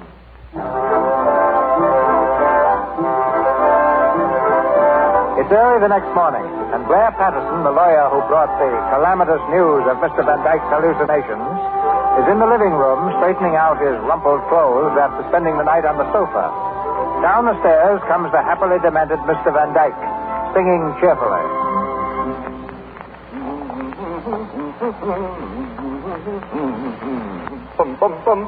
Hello, Horace. What? Oh, why, Blair, what in the world are you doing here? Oh, I just dropped in to say hello. You can't fool me. You've come to make me leave. It's very, very embarrassing, Blair. Well, if it's embarrassing for you, what do you think it is for me? I have a law practice to attend to. I'm getting a little tired of these excursions. Well, I wish you'd leave me alone. At least half a dozen times during the past few years you've interrupted me in business negotiations that were exceedingly interesting. Mm-hmm. You've been up to something here, Horace? Well, yes. I've been representing my Van Dyke interests. We had all sorts of wonderful things planned. My share alone would have been $8.5 million. Besides, we were going to play golf and go horseback riding. I love horses. Horace, how many times have I told you that I represent the Van Dyke interests? Now you must let me handle it. You come back to town with me and we'll talk it over. But I can't leave now. I'm sorry, Horace, but you know our agreement. Unless you do as I say, I'll never go through with that $200 million airplane company of ours. Well, all right, Blair. Good morning. Good morning, Mrs. Smith. Oh, how do you feel this morning, Mr. Van Dyke? Very melancholy. I'm afraid I must go back to town. Oh, well, that's too bad. Still, it's all for the best. You must have some breakfast first, though. Thank you. I'll go and have it right away. It's hard to do high finance on an empty stomach. He can't have breakfast, can he, Mr. Patterson? Oh, yes. Well, I had some soft-boiled eggs prepared for him, some soft milk toast, all very soft, you know. Is that all right? Oh, yes. I think that'll be very nice, Mrs. Smith. Thank you. No, don't mention it, Mr. Patterson. Hello, Gordon, darling. Oh. Good morning, Mr. Patterson. Good morning, Mr. Smith. Have you seen your cousin? Yes, we had quite a talk. By the way, you haven't mentioned anything to your guests, have you? I mean, it would be rather embarrassing. No, nobody knows a thing. So far as they know, he's Schuyler Van Dyke himself. Fine. That's fine. Well, thank you very, very much. And now I think I better go and keep an eye on him. You never can tell what big merger he'll attempt next. Yes. Excuse me, Mrs. Smith. Oh, certainly. Dulcy. Yes, dear? Dulcy, I want to speak to you. Yes, of course. What about, darling? What about? Do you realize what's happened? Well, I don't know. I think... Oh, Gordon, I didn't mean... Wait. Yes, darling. Do you know what Forbes is going to say to me when he learns who Van Dyke really is? No. He's going to laugh in my face. I'll never get him to change his mind about the merger now. He thinks he's been made a fool of, and he's right. But we haven't really done anything to him just because we asked for more. Oh, it wasn't our asking for more. Oh, you mean the Jew disappearing? Yes, and his daughter disappearing, too. Oh, it was me again. It was me as usual. Oh, Gordon, how will it all end? If Forbes finds out that Van Dyke is crazy, he'll probably force me out of business. I'll have to start all over again. Without a cent. And without me? Dulcie, I love you. I'll always love you, but you're like a child. You don't stop to think. Oh, I guess I don't, Gordon. I only think. Oh, darling, I'll let you go if you want me to. I'm just all wrong. I'm a false note. I've always wondered how I was able to make a man like you care for me. It seems so silly for a man like you ever to love a false note. Dulcie, you're not a false note. You're a melody. A whole tune, but I don't know what to do. Well, maybe I can reform. I doubt it. Oh, Gordon, please let me try. I'll promise that I'll never interfere with your business affairs again. I'll change completely. I'll revolutionize myself. Dulcie, I don't want you to change. I love you just as you are. I simply want you to let me handle my own affairs in my own way. If you can promise to do that... Oh, yes, Gordie, I promise, and I'll keep it too. I will. Thank you, Dulcie. I hope I'm not wrong this time.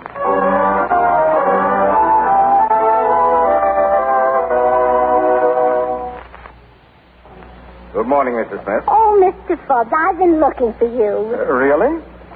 Mrs. Smith, I have a slight apology to make. We found my wife's necklace. Oh, there, you see? Your butler found it and put it away for safekeeping. He returned it to Mrs. Forbes this morning. Oh, I'm so glad. Now I have an apology, too, Mr. Forbes. I'm sorry about the elopement, Mr. Forbes. And I'm sorry about the business deal, too, but it's going to come out all right. I should think it would. For your husband, backed by the Van Dyke millions. The Van Dyke millions, but Mr. Forbes... As a matter of fact, I'm inclined to regret my hasty decision of last night. If I had known before that Mr. Van Dyke was interested... Oh, but that's just it. He isn't interested. I mean, he is, but he can't be. What is all this? Well, you see, Gordon will go in with you after all, because Mr. Van Dyke... Well, Mr. Van Dyke just isn't Mr. Van Dyke. What? What's that? Well, no, he has something wrong in his head. He only thinks he's a millionaire. Oh, I see. So everything's all right now, isn't it? Oh, yes. Splendid, yes. Where's your husband now, Mr. Why, he's in the library. Would you like to see him? Yes, very much. Well, come along. It's right this way, Mr. Forbes. Oh, I just knew everything would turn out all right. Oh, here we are. Oh, Gordon, darling. Dulce? I've just fixed it with Mr. Forbes, darling. What? Yeah, everything's fine now. Dulcie, what did you say? A great deal, Mr. Smith. She told me about Mr. Van Dyke. She took. Did you, Dulcie? Yeah, of course, dear. I told you I'd straighten everything out. You certainly have. Well, Mr. Forbes, then of course you know that Mr. Van Dyke... Yeah, I know. But it won't work, Mr. Smith. It won't work. Huh? Oh, I'll admit that Mrs. Smith is a clever woman. A very clever woman. But it won't work. A Van Dyke, not a Van Dyke. Hmm? Oh, but Mr. Forbes, he really Shut is... up, Dulcie. Oh, yes, dear. I saw through the whole thing at once, Mr. Smith. You began to be sorry you told me about the Van Dyke merger, and you wanted to throw me off the trail. Huh?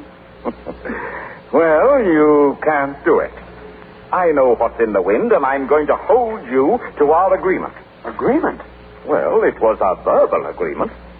Now, as a gentleman, you agreed to come in with me for 16 2/3%, and you've got to do it. You've got to come in with me. Well, all right, Mr. Forbes. I guess you win. Oh, there, Gordon. Didn't I tell you I'd fix it for you? Charlie, where are you? Here I am, Eleanor. What do you want? Oh, Charlie, she's here. Who? Who's here? Angela, she's come back. Oh, how nice. Angela, eh? Well, I want to speak to her. Hello, Father. Come here. Where have you been? Oh, Father, what a question. Oh, Angela, dear, are you married? Of course I am. Oh, she's married. Isn't that wonderful? So you did it, eh? Where's your husband? Yes, Angela, where's your husband? Good morning, everybody. Oh. Hello, Belle. Hello, Willie. Where's Vincent? Where's Mr. Lee? Oh, Angela, tell us. I don't know, Mrs. Smith. You don't know? Well, isn't that fine? Oh, Willie, for heaven's sake, what's happened to him? Well, it's a long story, Dulcie. Look here, young man. You helped to arrange this wedding, didn't you? Yes, Mr. Forbes. Well, don't you know where the groom is? Sure. I'm the groom. What? Willie, say that again. Certainly, I am the groom. Well, congratulations. Congratulations. Now, just a second, young man. Are you a genius? No, sir. Well, are you a writer of any kind, sort, or description? I should say not. Well, he's a broker, Mr. Forbes, and isn't it wonderful?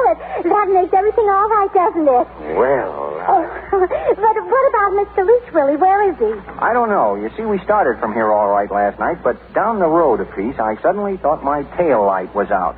Well, Mr. Leach was kind enough to investigate for me, and somehow or other the car started off without him. young fellow, you're all right. And darn clever, too. Well, he's my brother. What would you expect?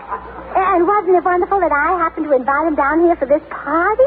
Oh, so this is what you were working for, underneath all that leech business. What? Well, yes and no. Oh, I'm afraid you don't understand women very well, Mr. Forbes. I'm afraid I don't. But isn't it marvelous? Angela, a married woman, and Willie, a married man. Oh, I could almost cry. But Mr. Forbes, about that merger, 16 2/3% isn't very much for a relation, brother-in-law. Well, I wasn't very generous about that deal, or very just either. Smith. Yes, sir? What do you say to coming in with me for 20%? 20? Oh, Mr. Forbes. All right, then. All right. If that's not enough, we'll make it 25. 25? Dulcie, be quiet. 25 satisfies me. Oh, does it? Well, if it satisfies you, Gordon, then it satisfies me. I didn't mean to interfere, dear, and I never will again. You know the old saying, a burnt child dreads the fire? Well, I've been burned, and once bitten, twice cautious. Oh, well, you get the idea, don't you, darling?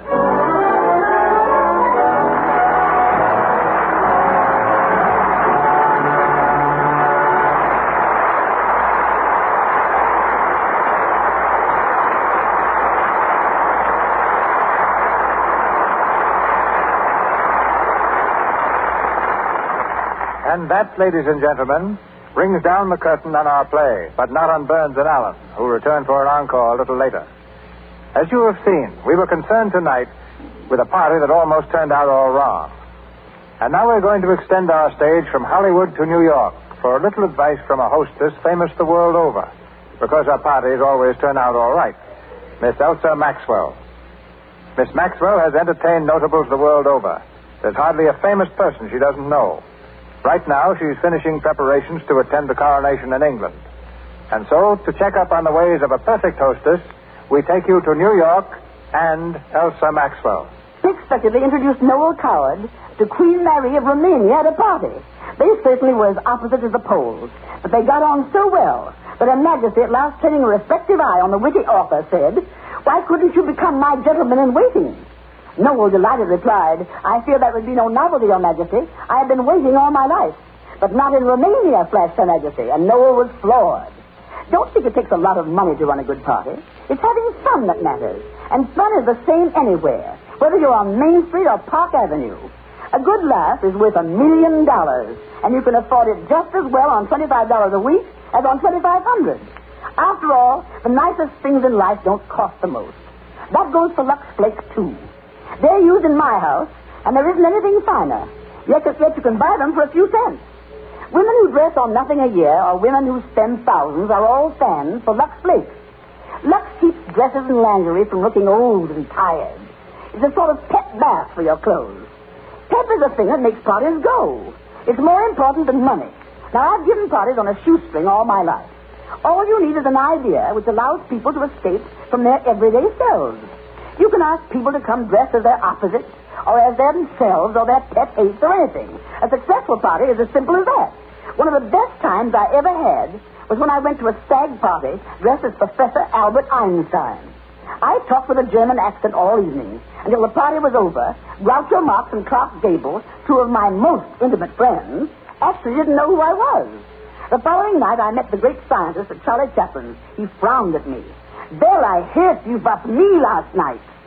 "Physically, yes, but not mentally, Herr Doctor," I replied, trembling. "Perhaps it was better the other way," he thundered, and I felt crushed. Remember, for bigger and better parties, let your guests escape from their troubles. Have a surprise up your sleeve, and don't feel you have to be extravagant. And I'll guarantee the best party in the world. Thank you, and goodbye.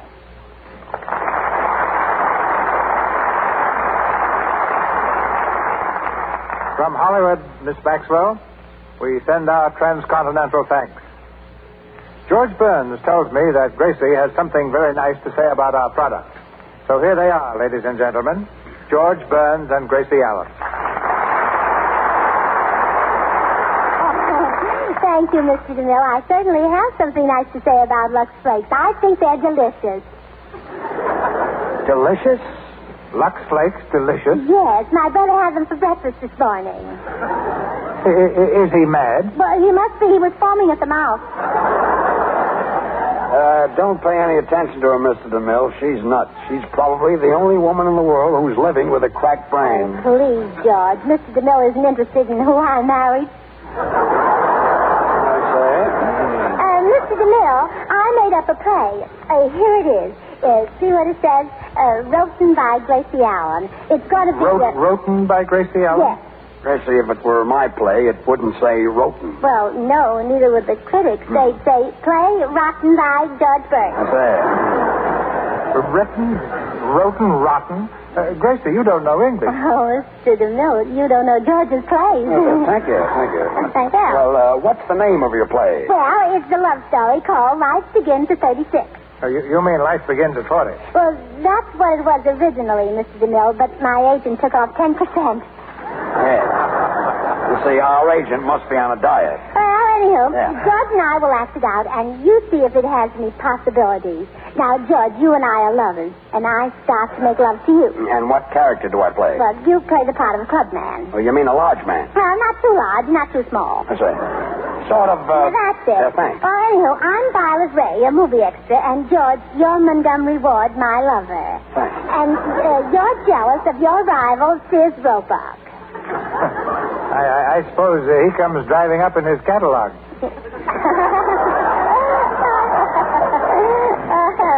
I don't get it. Well, let's start this silly play. Now, watch it, Mr. DeMille. Yes. All right, George, here's your part. Act. All right, now for some acting. Do you love me, Vi? Vi, do you love me? Vi, do you love me? Well, why shouldn't I love you?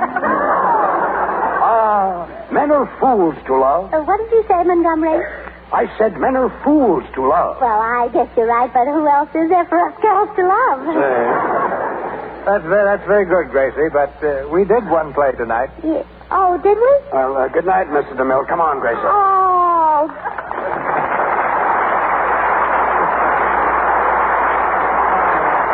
Now I know why George Burns. Thank you, George Burns and Gracie Allen. Ladies and gentlemen, this is your announcer, Melville Ruick. A most important message concerning next week's program will be given by Mr. DeMille in just a moment. Assisting our stars tonight were John Davidson as Schuyler Van Dyke, Victor Rodman as Blair Patterson, Joe Franz as Henry, and Leora Thatcher as Mrs. Forbes. Burns and Allen will be seen next in the Paramount picture, Artists and Models. Mr. DeMille also appeared through courtesy of Paramount and Louis Silver's 20th Century Fox, where he was in charge of music for the new film, 50 Roads to Town. Now, before Mr. DeMille tells you about next week's presentation of the Lux Radio Theater, we have a brief announcement. Next Monday, April 5th, marks the beginning of a very important week, National Retail Grocers Week. Be sure to go personally to your grocers during that week. You will be well repaid. Splendid values will be featured generally over a wide list of products which you use regularly. Incidentally, you will find in the great majority of stores from coast to coast special values on Lux Flakes and Lux Toilet Soap. Once again, our producer. Of the many novels written against the background of the World War, few carry such tremendous appeal as Ernest Hemingway's masterpiece, A Farewell to Arms. It made a remarkable play as adapted by Lawrence Stallings, a sensational motion picture. And next Monday night, from the Lux Radio Theater, we bring you this magnificent love story starring one of the most celebrated personalities the screen has ever known, Mr. Clark Gable.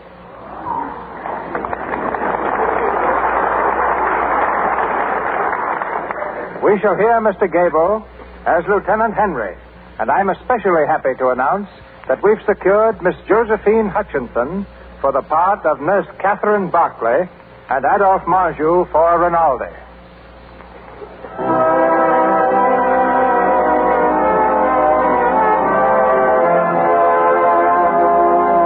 Our sponsors, the makers of Lux Flakes, join me in inviting you to be with us again next Monday night when the Lux Radio Theater presents Clark Gable, Josephine Hutchinson, and Adolphe Marjou in A Farewell to Arms. This is Cecil B. DeMille saying good night to you from Hollywood.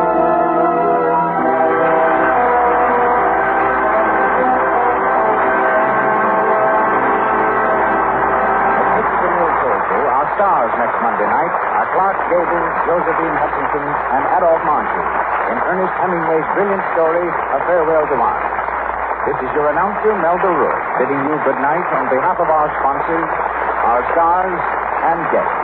This is the Columbia Broadcasting System.